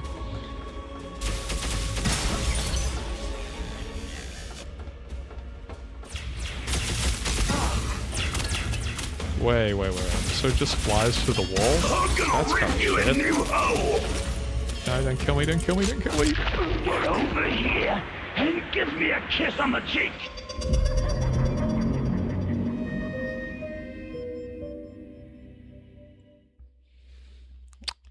Do I have any larger projects lined up? Do you mean videos or like games or something? Games front still hasn't changed. I haven't touched Unity in months. And I'll beyond dabbling with the classic GTA games recently. I haven't like modded or anything. It's mostly been like texture stuff and trying to patch things on my end. In terms of videos, not really. I can tell you guys the next video is probably going to be a one I've had in mind for a while, just to have a bit of a break from all the the madness and more controversial stuff, I guess. Similar to what I did with the rewriting Starfield video, like ages ago now. I thought it'd be fun to do a pitch video for what if I wrote the Elder Scrolls 6, like my idea for factions, the main story, things like that. I can't like 100% promise it. It's just like whether I can be motivated enough, I guess, to finish the script. But yeah, I just thought that was a nice idea, I guess. If all goes to plan, that will probably be the next video, sometime in the next week or so, because I'm still busy with work all week. I'll see if I can work on that script when I have free time.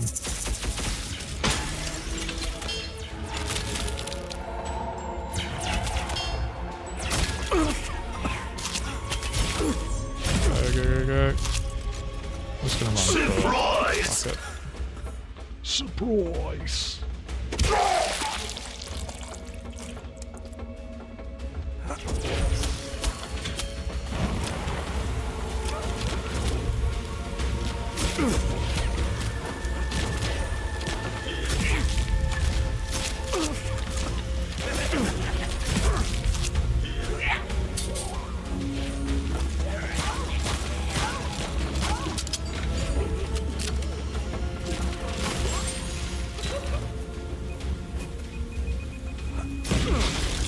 Wow, that's a very big explosion radius.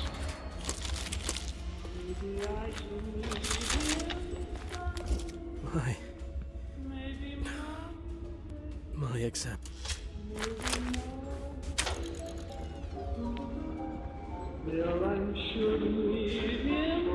Do I have a business email? Yeah, it's available on my channel on the About section. You can send me, you know, questions or, I don't know, indie devs every once in a blue moon, like, send me a demo or something. That's what happened with traveling at night recently. Hey, nice, got my SMG back. Alright, where's the...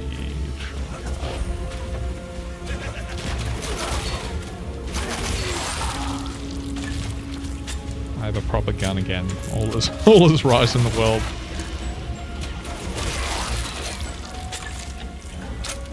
Will it involve red guards? Yes. Yeah, so that would be what my my pitch is working with. Hammerfell.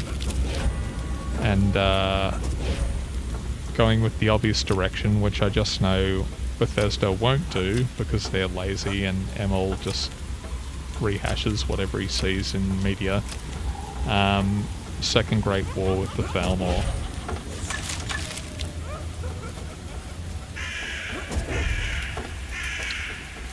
How do I... back in... there. Oh, it's over here.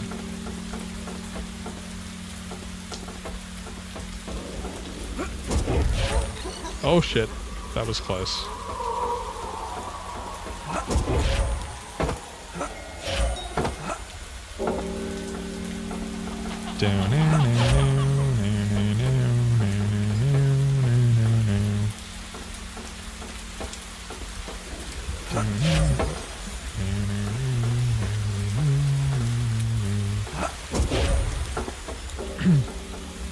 I'm rolling thunder, pouring rain, coming on like a hurricane.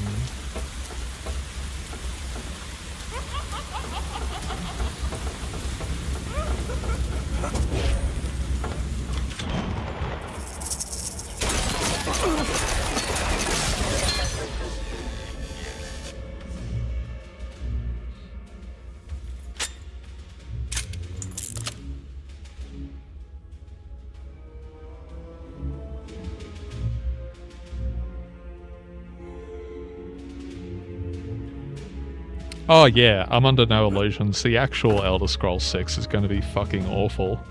Go watch the video I made last year, because I fully believe it's going to be large swaths of it procedurally generated. Because Bethesda doesn't care.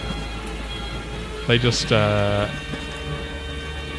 they invested too much time and effort into the tech in Starfield.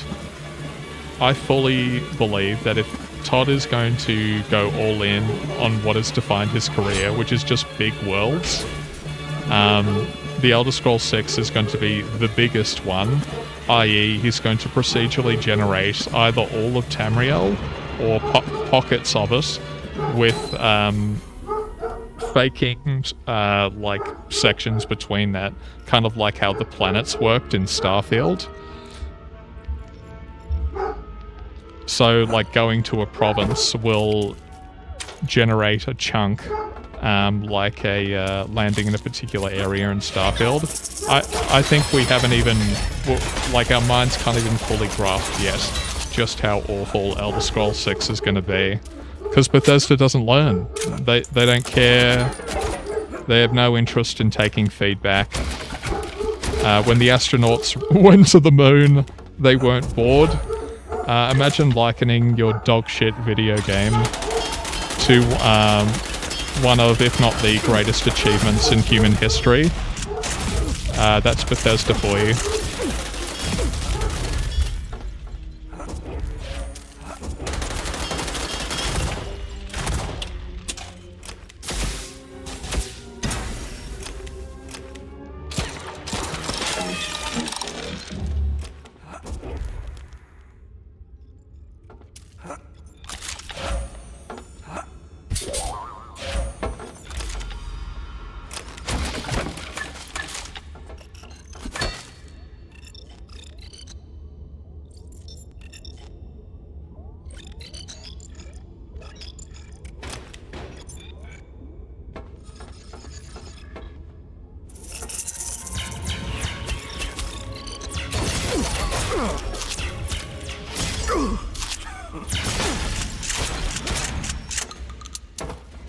Dude, this is so bullshit. I don't know what the dev was thinking by allowing these alien guys to clip and fire through walls.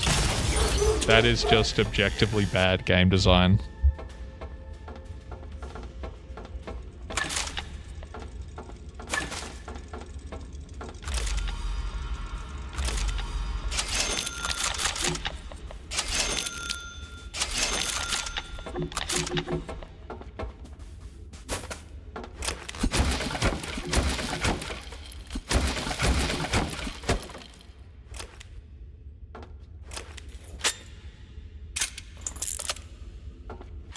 Welcome to the Real Boy Station, where no strings are attached, sir.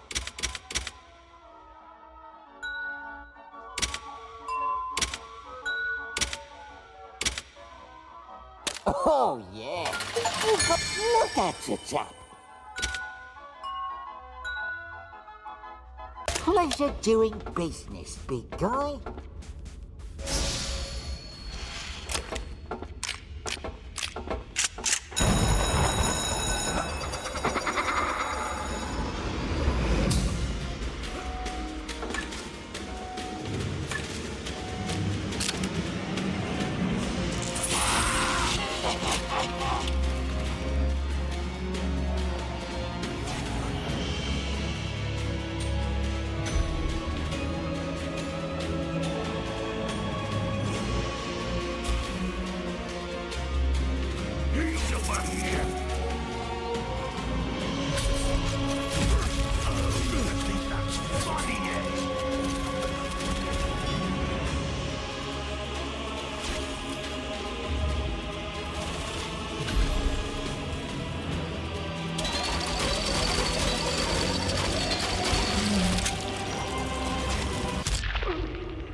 My dog was getting super upset. It's probably like a bird or something on flew past the decking. Yeah, but basically, I think we all know the Elder Scrolls 6 is going to be absolute dog shit, because Bethesda doesn't care about taking negative feedback. And I don't think Asher Sharma's big clean-up that everyone's trying to pretend is going to like radically change Xbox studios all overnight. It's going to be quite of an overhaul that the studio needs.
Yeah, it's a good thing it's only like 4 or 5 hours, because I can't imagine playing 12 hours of this. It doesn't have anything else like new to play, if you get what I mean. So yeah, again, I don't hate this game, it's fine. And it was $20 game by an indie solo dev, so can't be too hard on it.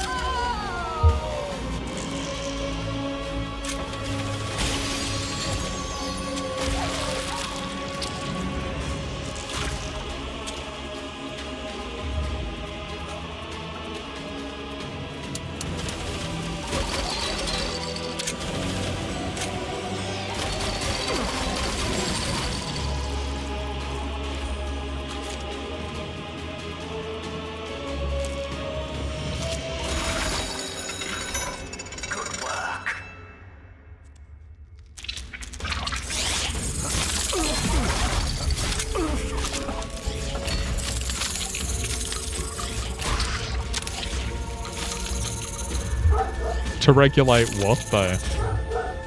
Because these companies already operate under quote-unquote regulations. I think shifting towards a digital-only future is just a stupid decision over and all, and a net negative, including for these very executives. Like, just look at the GTA 6 situation. I, along with everyone, thought, okay, I don't agree with it, but at least it makes some kind of sense that Rockstar wants complete control over the game through digital DRM, so it won't be leaked or whatever. What happens? And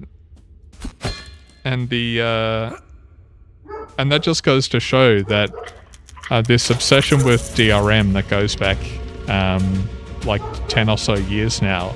When we started getting the Ubisoft Connects, or Uplay as it was called then, we started getting the Rockstar launcher, Larian's got a launcher now, Owlcat tried it recently and got smacked hard, as they rightfully should have. It just goes to show that you're not even doing a good job protecting your product, because de novo can be cracked within a couple of days for most games now. So what's the point of being digital only?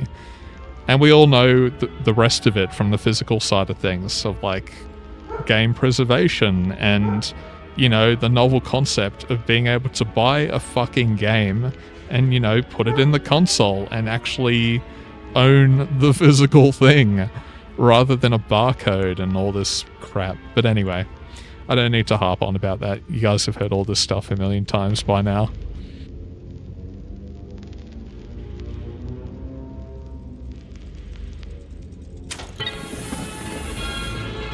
I just think it's dystopian, like many people have pointed out, that everything's a subscription service now.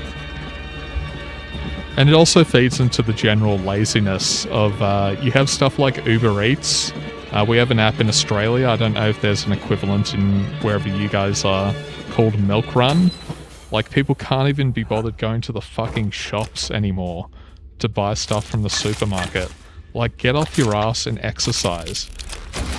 It really is that idea of a boring dystopia. God, people just... yeah, anyway. I don't want to get into all that again here.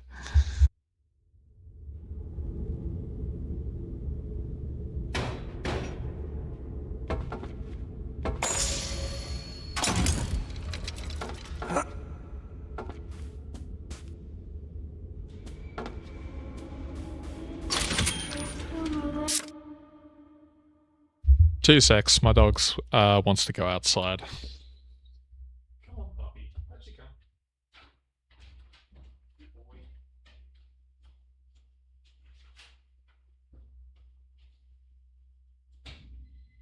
Where'd you go, mate? Come on. Where'd you go?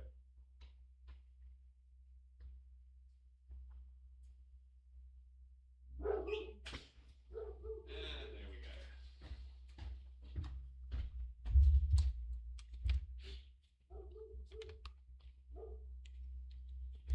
Well, that's the thing. No one really owns anything anymore. That's what I'm getting at with the subscription model.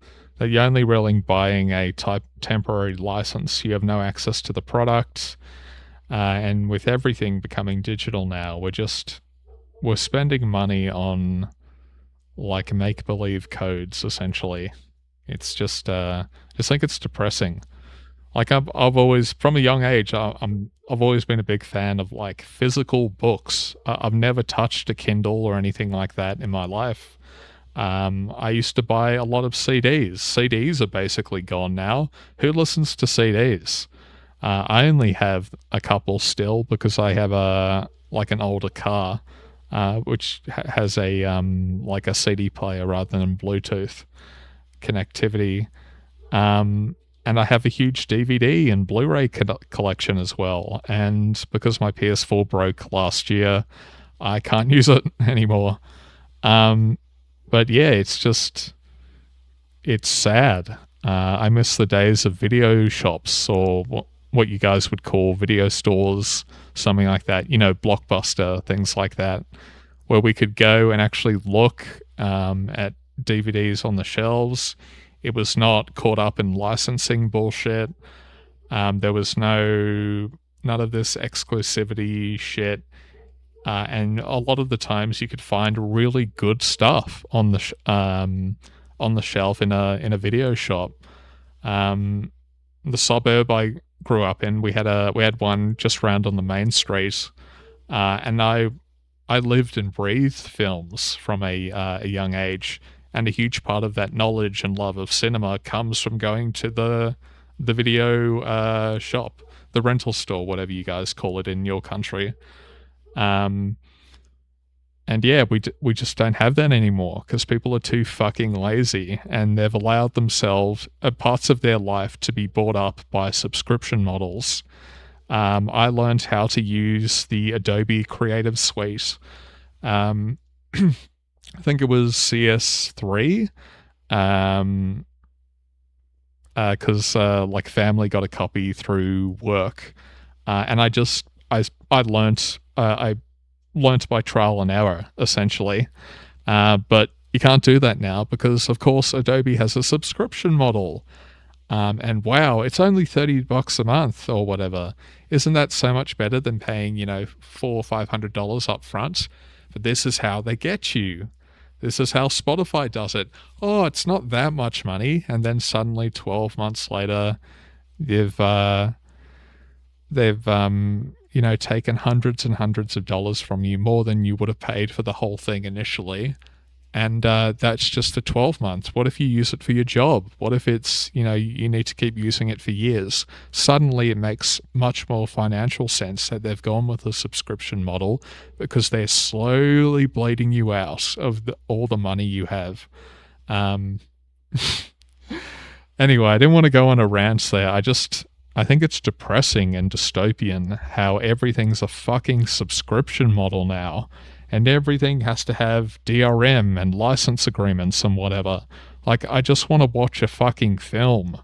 I don't want to sign up to Disney Plus. I don't care about Stan here in Australia, or Amazon, or what are some others? Paramount Plus, HBO Max or whatever. Like, I just want to watch a movie, man. Things were simple, and maybe that's just nostalgia, but I hate it. TLDR, I hate it.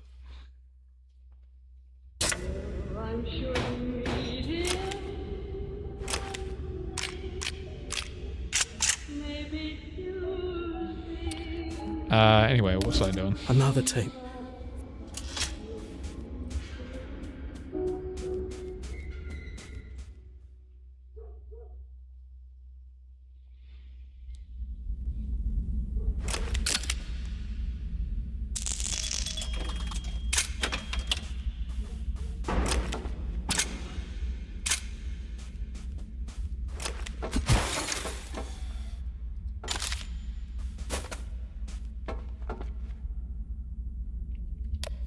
What? What is this? That's you, mate. That's you, to Vincent. Twisted Tower. Filmed live from the Twisted Tower Resort. That's you, Sonny Jim.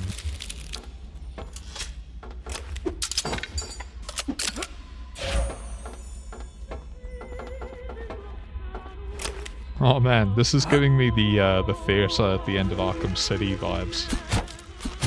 Oh look, it's a camera I can't destroy. I've been defeated, guys.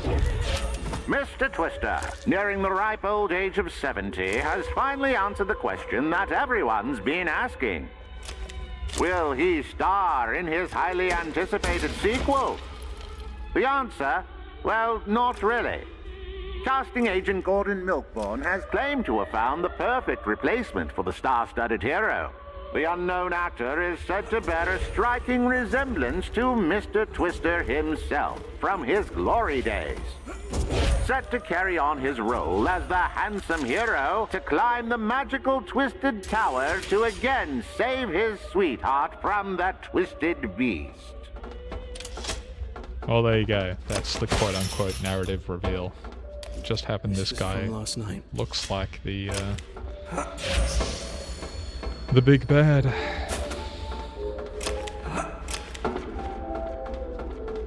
Poor Miss Charlotte. Oh my god. This kid's You neck. hear that? Oh my god. I think you're too late for Charlotte. Elizabeth. Oh wait, no, it's Charlotte. Wrong game. Elizabeth. We all make choices, Booker, but in the end, our choices make us.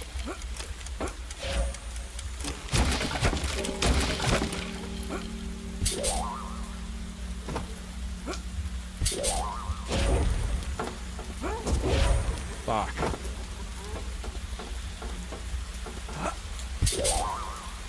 Bomb.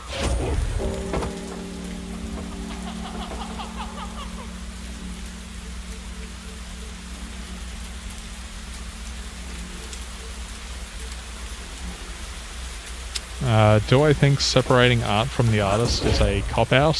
I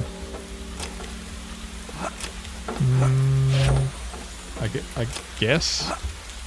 We all do it though, right? So I guess it's kind of hard to judge too harshly. For example, Tarantino, since I was talking about him recently, his entire career was built by Miramax, aka Harvey Weinstein's production company.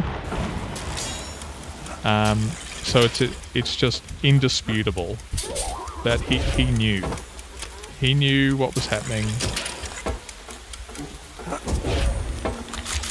He knew what was wrong. Apparently Uma Thurman, there was like this whole beef there. I don't know that too well myself.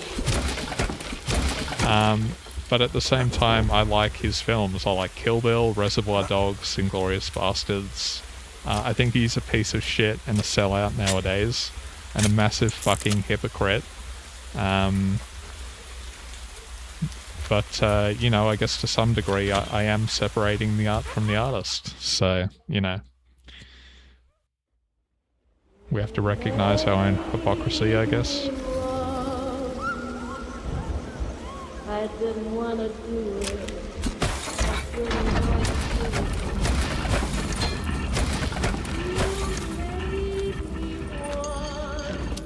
How did you get up here? You're not supposed to see this. This, Vincent, is my brand spanking new park, currently under construction. It's called Charlotte's Castle. But there were times, dear.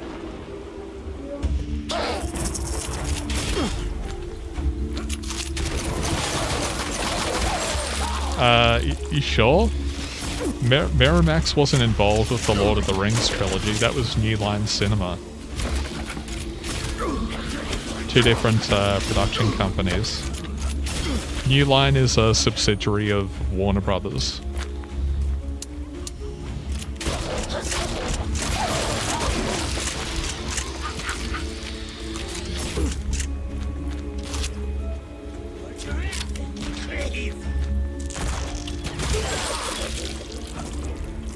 Oh shit. Oh wow.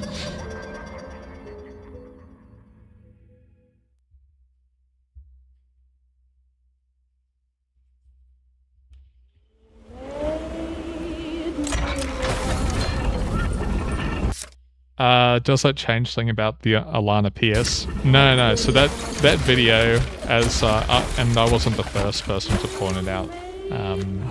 To be fair, How did you get up here? she claimed to write on God of War Ragnarok, and that's why I and other YouTubers have shown the timestamps where she was specifically saying she wrote for Ragnarok. That was the grift that we were pointing out. The fact I think I even said this in the video at the time. I don't know, because it's been so long. She may have worked on other things at the studio is kind of besides the point. Although I think we all know her talent as a writer is gonna prove itself in time. But no, like the point isn't invalid because it's been revealed she's also written for LaFay. She specifically in the podcast and on Twitter made out she was some like bigwig writer for Ragnarok as well. She explicitly said in that podcast, Play, Watch, Listen, with the Austin Wintory, the guy best known for, I think he was a composer for that game company, if I remember correctly. So he did Journey. Yeah, so we were just pointing out a lie specific to Ragnarok. It's not, it doesn't really change that much, I guess. But we all know LaFay is going to be quirky, millennial, haha, random bullshit. And I hope Sony Santa Monica closes its doors, because that's what you get for hiring good-for-nothing games media, Twitch and YouTube personalities as writing talent to help with the constant astroturfing. Castle.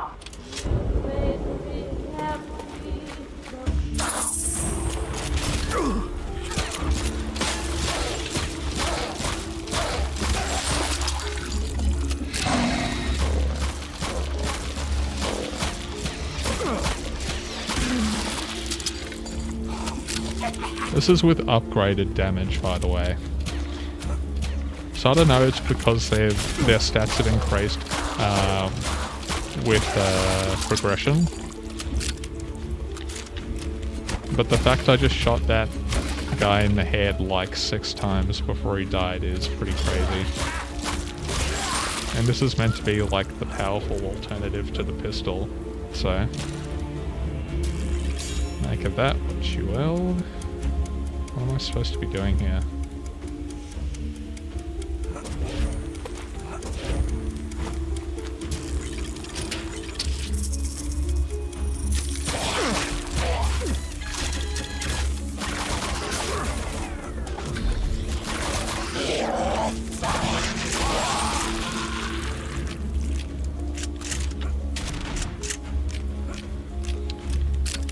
Alana Pierce is utterly shameless. I think she is the quote-unquote queen of all the grifters. I just think she has no integrity. She's disgusting. Jason Schreier is the same.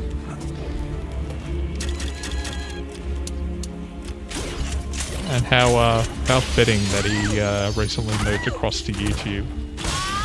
Should make a video about that sometime soon.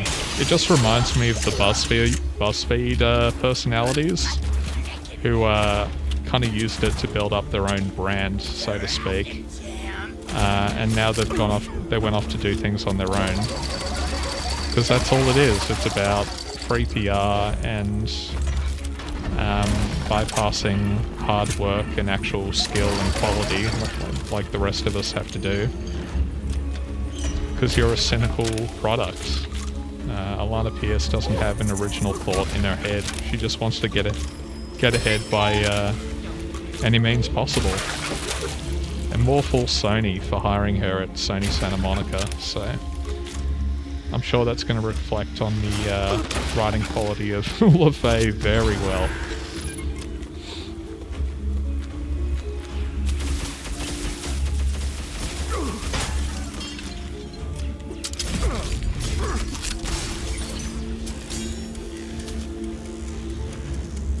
that? How am I supposed to get there?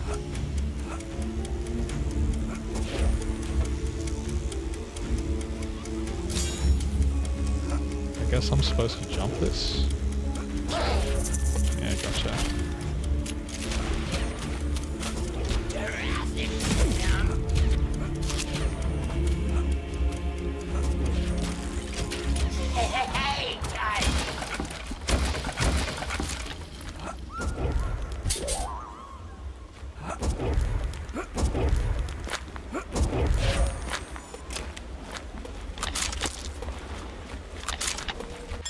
Welcome to the Real Boy Station, where no strings are attached, sir.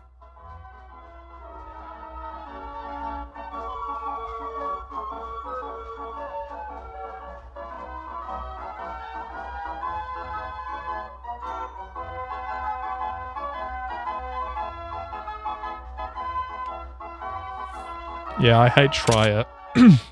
I hate Trier just as much. And I went into detail in that video, so I don't need to repeat it here. But, yeah, I think he has no integrity. He has not apologized to Chris Avalone, and that's just one example of how he is not a journalist. However, he fucking deludes himself as he stares in the mirror each night. He's has no integrity because he just pushes the agenda, and he'll follow what industry trends the corporations will tell him. Again, case in point, what he knew about Blizzard and all that jazz. Absolutely shameless people. I can't stand people who don't have integrity. Because integrity is, like, super important to me. Not to, like, blow smoke or talk myself up or whatever. But yeah, it's just... What disgusts me the most about people like Alana Pierce and Jason Schreier is that they can't just... they can't just own up to it. They can't just admit that, yeah, I'm here for the money, I don't actually care. It's that they have to have this fucking facade of, I'm so much better than you will sit down and listen what I have to say. It's just so gross. Just join all the fucking clowns in the clickbait content mill space, like Young Yeah, Endymion, Maddie Plays, who hilariously started up a side channel recently, talk about lampshading called Matty Slop. Just because you're self-aware, you stupid fuck, doesn't make it any better. It's the fact they have to be so smug and self-righteous about it. These people have no talent. They're astroturfed grifters to a T. Fucking hate it. Anyway, this show's just evolved into me ranting about things again.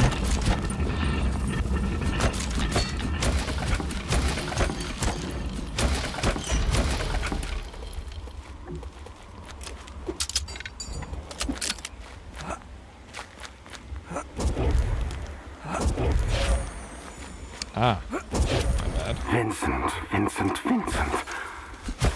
Bravo, my boy. I hope the game fucking recognizes all the cameras I've gone to the effort of smashing. I don't care about the achievements or whatever. You and your mother. It appears you and I share more than just my starlit eyes. Even just a Vincent line of dialogue Twister would be cool. will carry our family name to inevitable glory. Oh, thanks, Chimera. I appreciate the donation.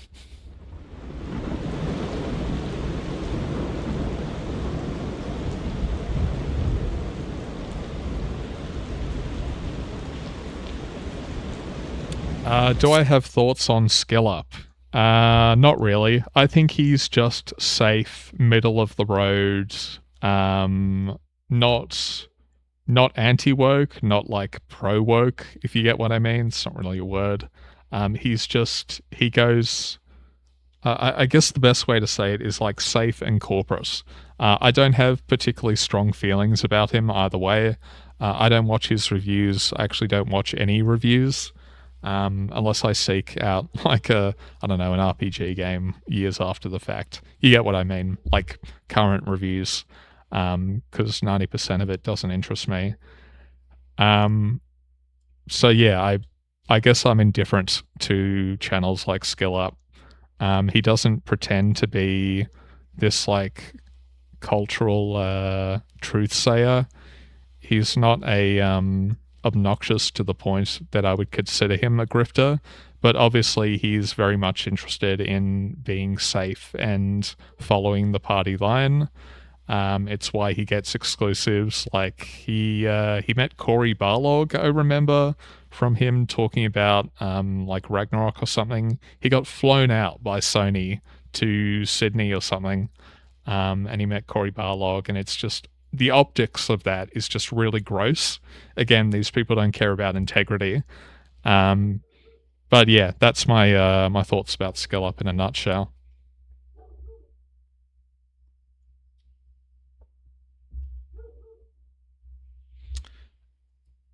Just before you finish the game, guys, I need to get my dog back inside.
Sphere Hunter. She, quote unquote, I wouldn't describe as a grifter, but she gives Alana Pierce a run for her money as a like an influencer media personality who has been astroturfed to high heaven.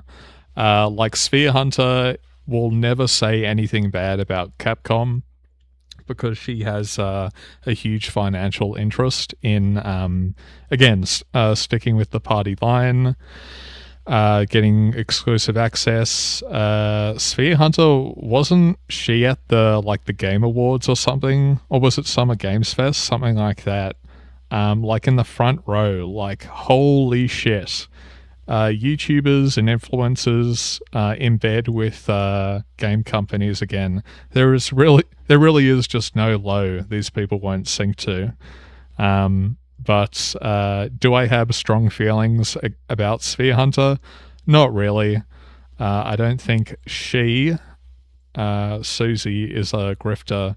I think she genuinely likes Capcom games. It's what the channel's built around. I just say similar to Skill Up, really. You're a sellout, and you're doing it for the money. I guess I can't summon up the will to hate these people when there's bigger fish to fry, I guess.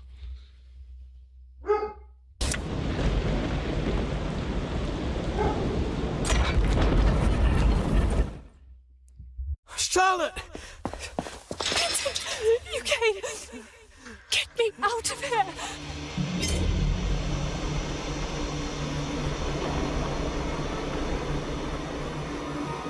Not so fast, lovebirds!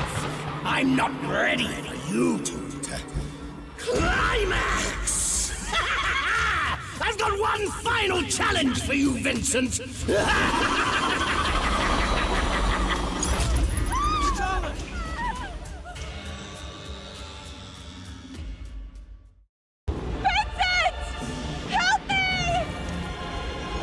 Charlotte!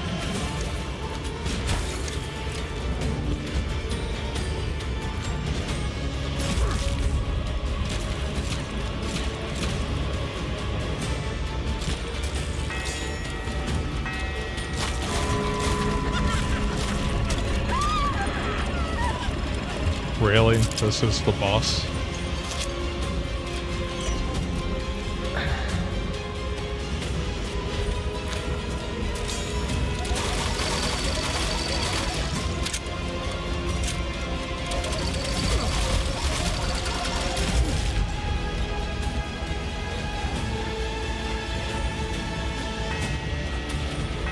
I mean, at least it wasn't another wave survival. Oh shit.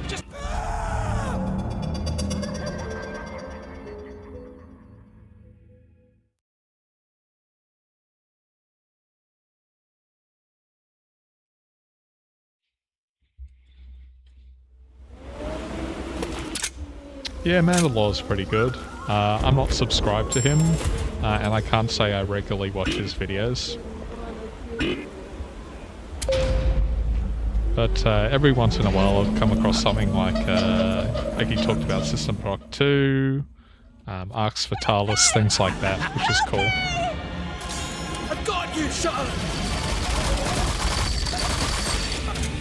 I've almost got him, Charlie!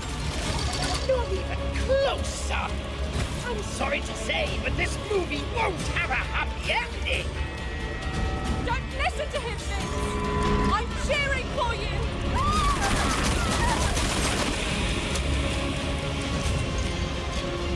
God damn.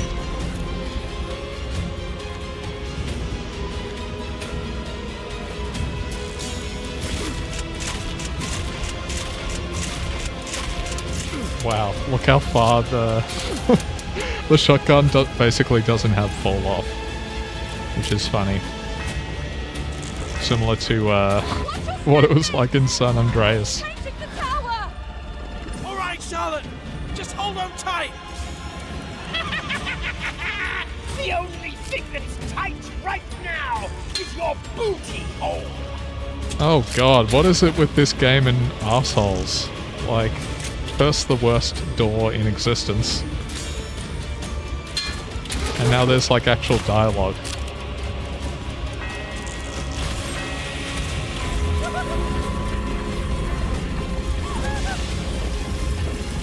It's going Super Saiyan now, is it?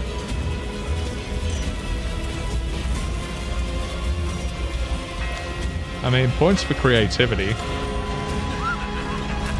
It's just not that interesting to fight though.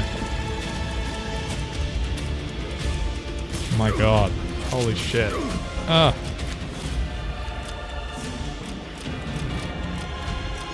Kinda sucks when you don't have a long range weapon. And reload times. Kiss me on the lips, you little bastard! Okay, some pretty, it's getting pretty gay. Oh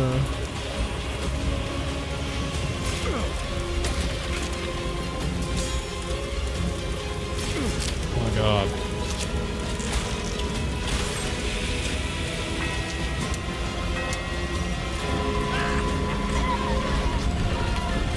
Oh shit. What's this?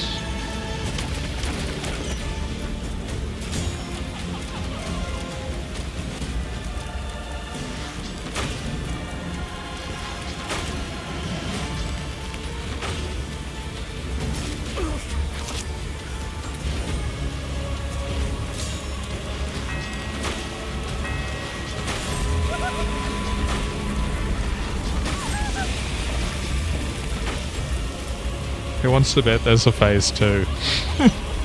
Mr. Twister goes full Millennia.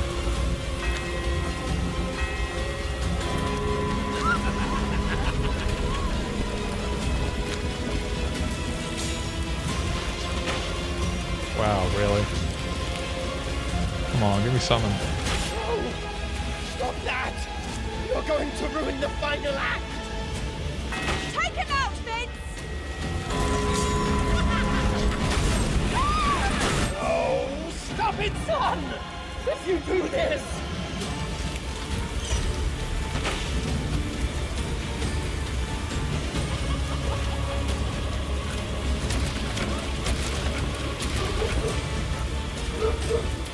It's alright, puppy. Oh, damn it.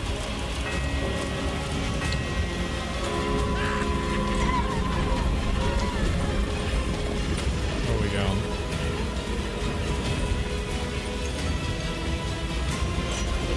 Where's the... ah.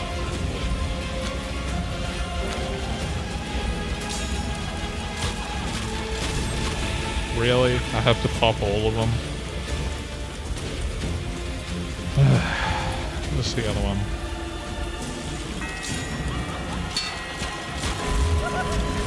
Come on, come on, come on, come on, give me something. Fuck. Ow.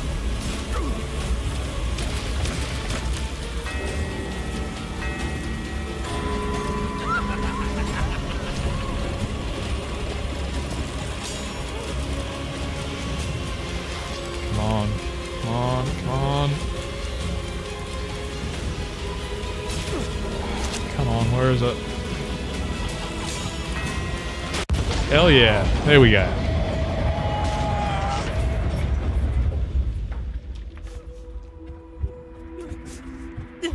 I've got you. Vincent, I didn't think you'd come. Of course I came, Charlotte. Quick, let's get out of here. Wait, stop.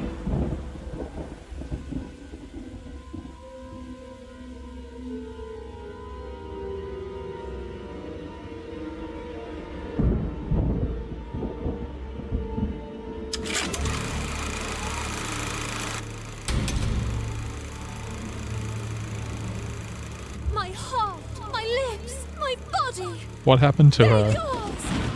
What happened to her other hand? Didn't it get chopped off?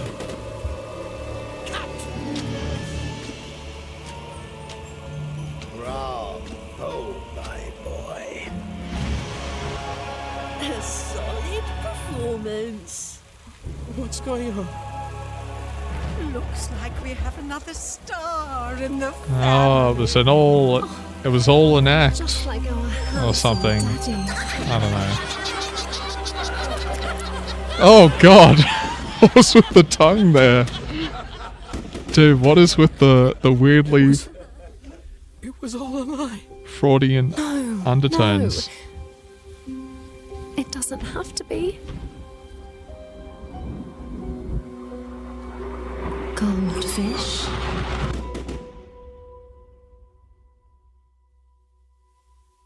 Wow. My jaw is on the floor, guys. Can you hear it? Dude. Alright, so visually and gameplay wise it was fine, but man, that story, oof.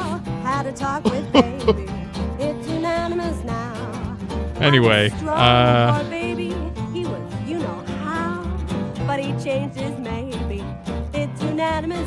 okay, yeah, dude, we get it. You were the majority of the work. Oh yes, my sister and brother yell hooray. Got the ring I prayed for, never mind just how. Andrew Latheran. It's unanimous now.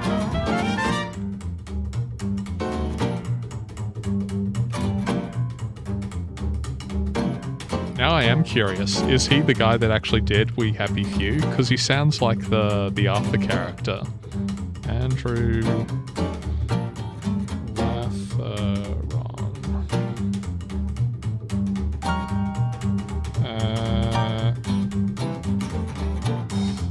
No. Okay, I guess he just sounds familiar.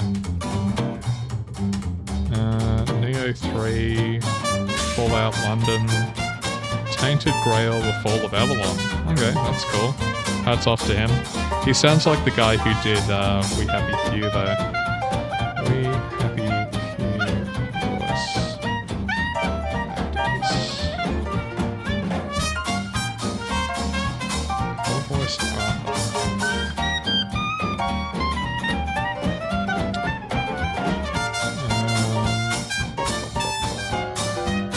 Alex Wyndham is the guy who voiced Arthur Hastings. I guess it's just a generic. Oh wow, Adventure Plus.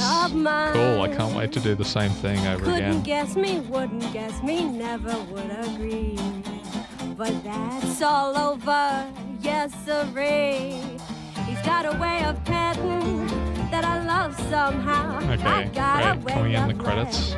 It's unanimous now. And when he gets busy with his loving, oh, do we get busy? Yeah, we were talking about Judas ages ago.